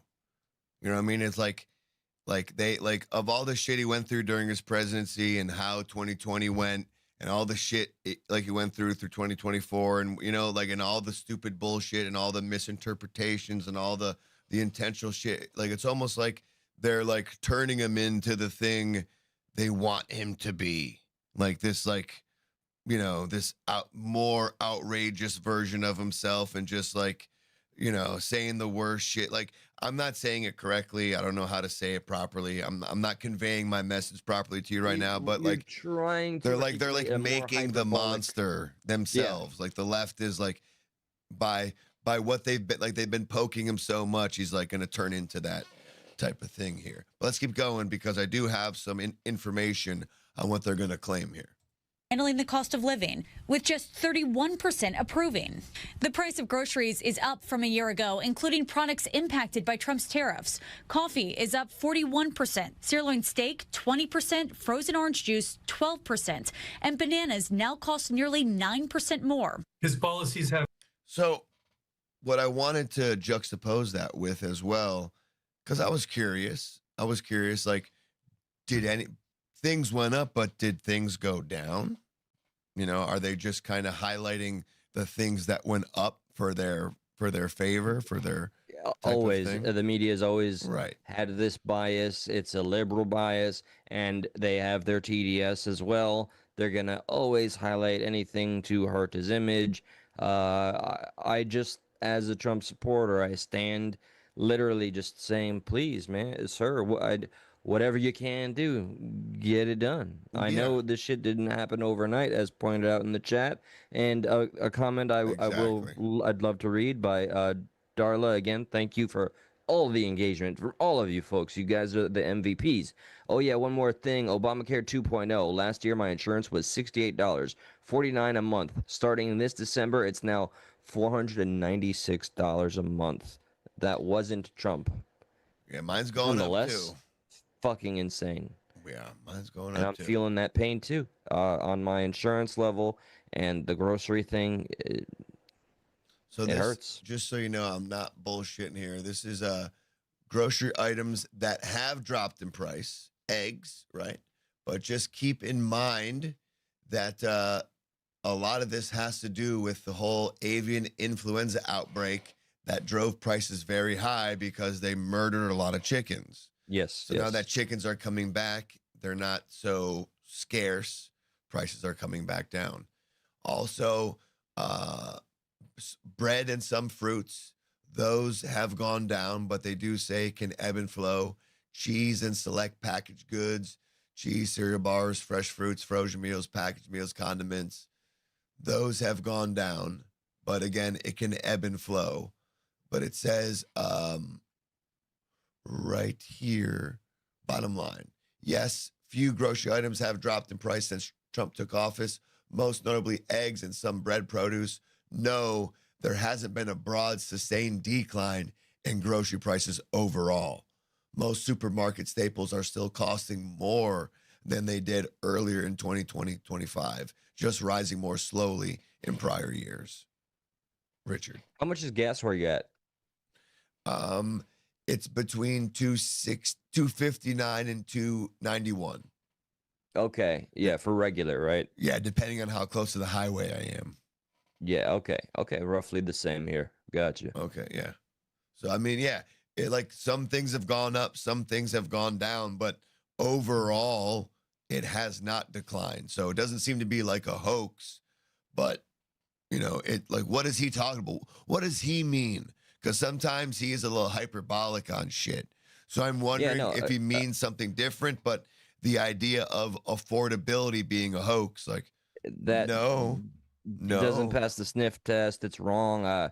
You know, I never really miss an opportunity to point out, hey, this is mainstream bias bullshit, and this is where he's just being abrasive. Now, this case, Trump, you swung and you missed. I am a supporter, but I disagree with Swing and a your miss. statement. Yeah. Swing and a miss, huh? Yeah, 100. Strike. Mr. Re59 saying, so you believe Trump is good for the economy? I think he is, believe it or not, damn well trying and focusing very strongly on the long game, especially given that tariffs are in play. The last guy should be talking about tariffs, but I know they've impacted us. But yes, I fucking do. I am also in the same breath asking that he does better. Those two things can be a thing. What's that? What two things can be? One can be critical of the person you support. You know? Oh, her. Yeah, of course. I know. That's Yeah. so weird. And man, I always hate to make generalizations. Yes, but I know. It does seem like my name is Generalization. How you doing on the military? Generalization. You're a very gay Son of a pun man. bitch. I know. But it does seem like, if I'm looking at it evenly, seems like the left has a hard time of critiquing their own side. They can critique the right easier, and it does seem where the right can kind of critique themselves and be a little more like ebbing and flowing as far as like, well, no, that I believe, but that I'm not with. Whereas like you have to believe everything if you're on the left. Like you cannot be. Before you pick it up, can you tell me if you recognize that number? Crystal Phoenix Coast. Yes. All right. Yeah. All right. Call from Crystal Phoenix Coaching. To accept, press 1. To send. All right. Okay. Thanks for the call. Thank you. Love you forever, Crystal. And we are rearing to our end here. Okay. We are. Just letting you know. I want to let's play this one skit to close it off. It's the one I wanted to start with, but maybe right now it's a good thing to end with because we're just end off with Trump, and then we'll get the F out of here. But I got this on a little fast forward, but it is poignant again. I think we played it like, by the way, we started September 28th, 2019. I got the YouTube notification. I knew it. I was going to ask to turn it off. All right, let's just see real quick.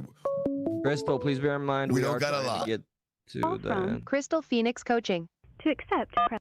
Crystal, Hey. what's up? What's up, darling girl, woman? It's so good to hear from you again. Miss you always. You caught us What at is the good? end. Yeah, we are at the end. I know. And deathly tired, but what's up? So, first off, the whole Caroline or whatever, the dumb twat. Wow, she just needs to leave people alone. Candace? Yeah, Candace, Yes, whatever. Candace. You said Caroline. Caroline. Oh my God. I mean, she sounds like she should be working for CNN. Yeah. You know? There's a lot of people on the left who like her right now because of what she's causing to happen. Absolutely right. Yeah. And I just thought, like, I voted for Trump and cried about it, but I just couldn't stand the other side. Right. Even more. But do I think he is slowly fixing the economy? Yeah. Can I stand the man? Absolutely not. What can't you stand about him? The fact that I've actually met him and he made me feel gross when I did. My mom and I, my family and I, we were at Atlantic City at one of his restaurants in Trump. And Eli, you know what my mom looks like. You know how my mom dresses when we're going out. Her boobs up to her neck. And Trump leered at both mom and I and just made me feel gross. So I don't like him as a person. You know? Well, that's a bummer. I'm sorry to hear that. That's uncomfortable. You know, I was 23. Yeah, when we were in Atlantic City. So We're like, yeah, okay. I feel like I can't ask. I can't be honest. Okay. He just made me feel gross and like dirty. But at the end of the day, I still voted for Were him. you because I dressing? do- Were you dressing provocative? Like, because you said like No, your I mom wasn't. has My like mother tits. was. Yeah, your mom My has mom like was, tits but up. no, I wasn't, Your words, actually. I was. boobs up to her neck, right? So I mean that means like Yeah. she's very bustuous, right? What's the word I'm looking for? My mother. Busty. Well, there's another word too, like voluptuous. Voluptuous. Okay. She paid to have double B's. Gotcha. Right. So like there is a part of that that says, "Hey, look at this." Oh yeah. Okay. And she would wear the low cut shirts and stuff like that. Eli knows that my mother was the one that bought me my more slutty clothes, but no, I was actually dressed pretty normal. It was in jeans and a hoodie, actually. Right. Just- So do Yeah, I you paid think far more attention to you than your mom. you would know? Yeah. may I ask you this, and this will solve everything as far as the whole point here? Would he have looked at you the same if your mother wasn't there? No clue. Okay. That's fair. honest. Honestly, honest. we were eating in his actual High Rollers restaurant, and he happened to come in and he was greeting the tables that were at the restaurant. Look So at I you. honestly have no idea. Right. Because I look at you. It's a nice pair of boobs on you. It's up to your neck. You got a nice looking daughter too. What did he say? Did he say anything, or just kind of like it was the look? You're saying it was more the It look. was just the look. Gotcha. It was like Um, creepy. he actually just, it happened to have been my birthday, so he actually just said happy birthday. Happy which was birthday. kind of nice, but just still. That scumbag. Yeah, He how- what? He said happy birthday to me. That scumbag. That No, I creepy. appreciated And he that, and but he it was looked just- at cleavage that was like visible. That was presented to him. Shit. Son of a He bitch. could look at my mom like that, like a piece of meat all he wanted.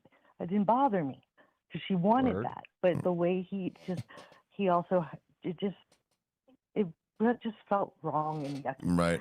Listen, I can't doubt you. But, Like if you felt that way, you felt that way, and that's unfortunate. And I'm sorry you felt like that. That's Yeah, very uncomfortable. But I still voted for the man. But Yeah. honestly, I wanted to say happy holidays and To you as well, Crystal. Thank you so much.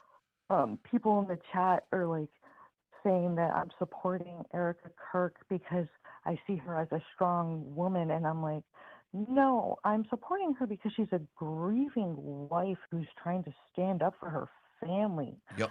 You know, the way she was talking, and yes, I would know about scripted and the whole beauty pageant versus speaking. And what's crazy too, Crystal, is if we're talking about close confidants to Charlie Kirk, why are we taking Candace Owens' words over Erica Kirk's words? If they're both Exactly. close confidants, one even more so than the other, why does Candace Owens' words matter more than what Erica Kirk says as far as close As confidants? far as I'm concerned, they don't.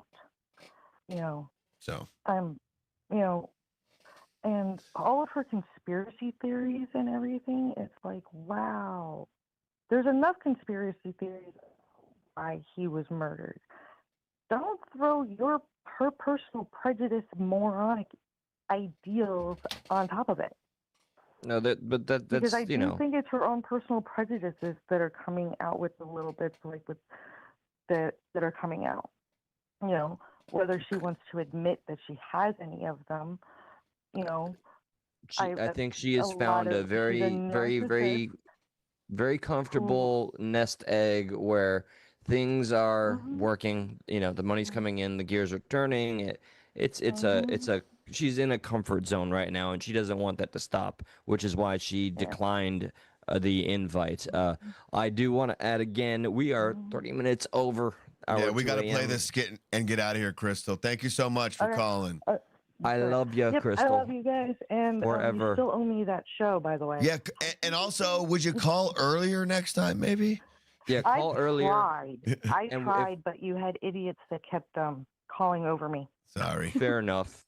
Yeah, all good. regarding the show, there's going to be a meeting tomorrow. We're going to talk turkey, okay? All right, love you guys. All right, Bye. have a Love good you. one. Later. Bye. Crystal, everybody. Crystal, Rising Phoenix. Rising Please Phoenix. feel free to drop her link if you're able to. Anybody that is a mod, or Crystal yourself, if you're not a mod, it's something I'll be getting to. All right. By the way, remember the guy's name who began with forging? You fucking, yeah, dude. He commented on a video recently that we did. You told me. Okay. Because, Yeah. like, he was part of that thing that we did with Crystal. Yeah, dude. And that's still available for people A to see. whole bunch of stuff happened from then I know. to Oh, now I know. that you have no idea about. Oh, no, you told me a lot about it. And, like, there's a lot Okay. of things involved where there was, like, some shady shit going on. And I would love to have a direct conversation with him. yeah, that'd be nice. Yeah, if he's watching, there you go. Love to Yeah. have a and you're talking about just off air, right? Not on air? Yeah, either or. I'm indifferent, but it's just gonna be no holds barred. Yeah. Or that. Listen, let's watch this skit, wrap everything up, and get that out of here, okay? And it's not even the whole thing. It's just we're gonna get the gist of it. That's pretty much it. It's just the gist, okay? All right, and before you play that, I do want to acknowledge a very dedicated hate watcher throughout this entire stream. Loch Ness, you are the MVP of the night. Loch Ness. We give our salutes to you. Thank you for all that engagement of just sitting in this very chat awesome. tonight, complaining Appreciate about that. everything we have said. God bless you. That's awesome, really. That's really awesome that you And withstood everyone all that. like you. Yeah, Yeah, that's- yeah. that's We're awesome. in a cult, by the way. Okay. That's sweet. That's sweet. Yeah. What's the cult? What's the I don't know, but we're building a Discord for it. Hell Please yeah. Join the and cult. subscribe to this cult. Thank you, guys. Hell yeah. Thank you, Hugh. The firefighters worked tirelessly to tackle the blaze that engulfed an entire three-story townhome in West Philadelphia. The family of 4 was saved thanks to the efforts of one firefighter, Shane McGillis. Shane, you fought this fire for 3 hours. Yeah. It was pretty brutal up there. Can you confirm this is you? Can you confirm this is you? He's got a Make America Great Again hat on. Oh, I definitely notice. Yep. Yeah, that's this is. We have an unnamed source claiming you may in fact be a white supremacist. So I'm not a white. I just saved an entire family up there, and not that it matters at all, but those were Mexicans. The family was in fact Guatemalan. Well, I didn't go to college, so. Are you saying on the record that all Hispanics look the same? What's this? What are you doing? What are you doing? Let's see some more footage. Yeah. I love Trump. I love Donald Trump so much. What the f? Was this you last night? Is this? Are we not talking about the fire? This is about whether or not you were fit to be fighting fire the night after a bender. There was no. I was not on a bender. Breaking news, folks. Was a local conservative firefighter too intoxicated to be doing his job? There's nothing. There's no break. There's no. We now have Shane's best friend Barry on the line. Jesus Christ! I got Barry. Holy shit, am I on TV? Barry shared a screenshot of your text with him last night. At 1:13 a.m., you texted him, "Y'all want to get panties." Barry? They told me they were the FBI. Why would they be the FBI? I don't know, man. I'm still drunk. At 2:15 a.m., escorts in my area. Oh, see, I know what happened. Shane thought he was on Google, but he was actually still texting Barry, me. shut the f up. All right, no problem. Jesus Christ, Barry. Oh, it's the guy. He saved my family. Yeah, I saved his entire family up there. Excuse me, sir. Are you aware that this man is a known racist? That's not true. That's not true. No, true. More on this developing story about a racist firefighter who touched Guatemalan children in their home after breaking down their door with an Why'd you axe. say it like that? Where was he when the fire started? Surely not at his home at 12407 All right, Apple Blossom that's my Lane in dad's Haverford, address. zip code 92406. Don't put that on the screen. Don't put that on the. We're getting word right now that Fire Chief Brian Connolly will be here Pause. shortly to have a press conference about this Remember, that's what Candace Owens kind of wanted to do with Project Autopsy in 2018, guys. Yeah. If you went against her established narrative on a network she was hoping would be bigger than X, she was allowing for everybody to dox said person and literally publicly humiliate them. He's like, why are you saying it like that? Like, he went in home and touched Guatemalan children. Why are you saying it like that? You were talking about the fire I saved? Right, all of that. And the guy like literally hugging him and thanking him, and just random guy reporter. What do you think about this guy being a racist? A known And he just racist. stops hugging him. Yeah. Like suddenly, No, saved my life. But Jesus, no you're a truo. Remember he said no Yeah, truo. right. That Brian hits home Connolly as a Colombian. will be here shortly to have a press conference about this racist firefighter. Oh, hey, Chief. Hey, pal. Hey, great job up there. Thank you very much, sir. We decided to terminate firefighter Shane McGillis. This department has a zero tolerance policy on intolerance, and this is going to go into effect immediately. All right? All right, let's get back to this Puerto Rican flame. So that's not you. A fantastic day here at Deplorable News Network. We'll see you soon. Amazing. We got the guy fired. Jesus Christ. You hungry? All this flames. Make me in the mood for Mexican. Heyo. There you go. I mean, that, I think, for a while, sadly, it will be a timeless classic. It's going to do will that again always this apply. year. There's like 3 more years of Trump, and this kind of happened during Trump as well. It's going to happen again. Yeah, for sure. Just know the whole internet TikTok culture of like getting people canceled. Man, I am tired as fuck. I don't know about you. Holy shit. Yeah, homie G, I'm the one that was trying to hard out like fucking everybody. We did the thing. We did the thing. We are more thankful to all of you. We are just here as representatives. We are only here for what you guys have to say and what we can bounce off of. Feel free to influence this show. We're here again for that reason alone. Please hit the like button, subscribe button, continue to engage as we build this community. Agreeing to disagree is what it's all about, guys. We're here for that. Even if it can feel unpleasant, it's all said in jest and fun and an understanding of civility. Oh, we got another one. 2-3-63. We're getting there. Appreciate you. We're 3 over our goal. Thank you for hitting 3 over the goal. Heck yeah. Man, no reply, Shamrock, Loch Ness. We appreciate all that engagement. All I'm the glad OGs you're still here.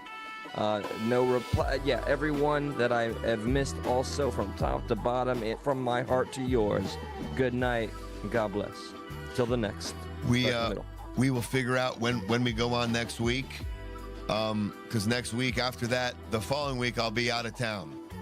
So that whole the whole week of Christmas. So we got to figure out what we want to do next week. We'll talk with powwow. As Eli said, we appreciate y'all, all the new subs.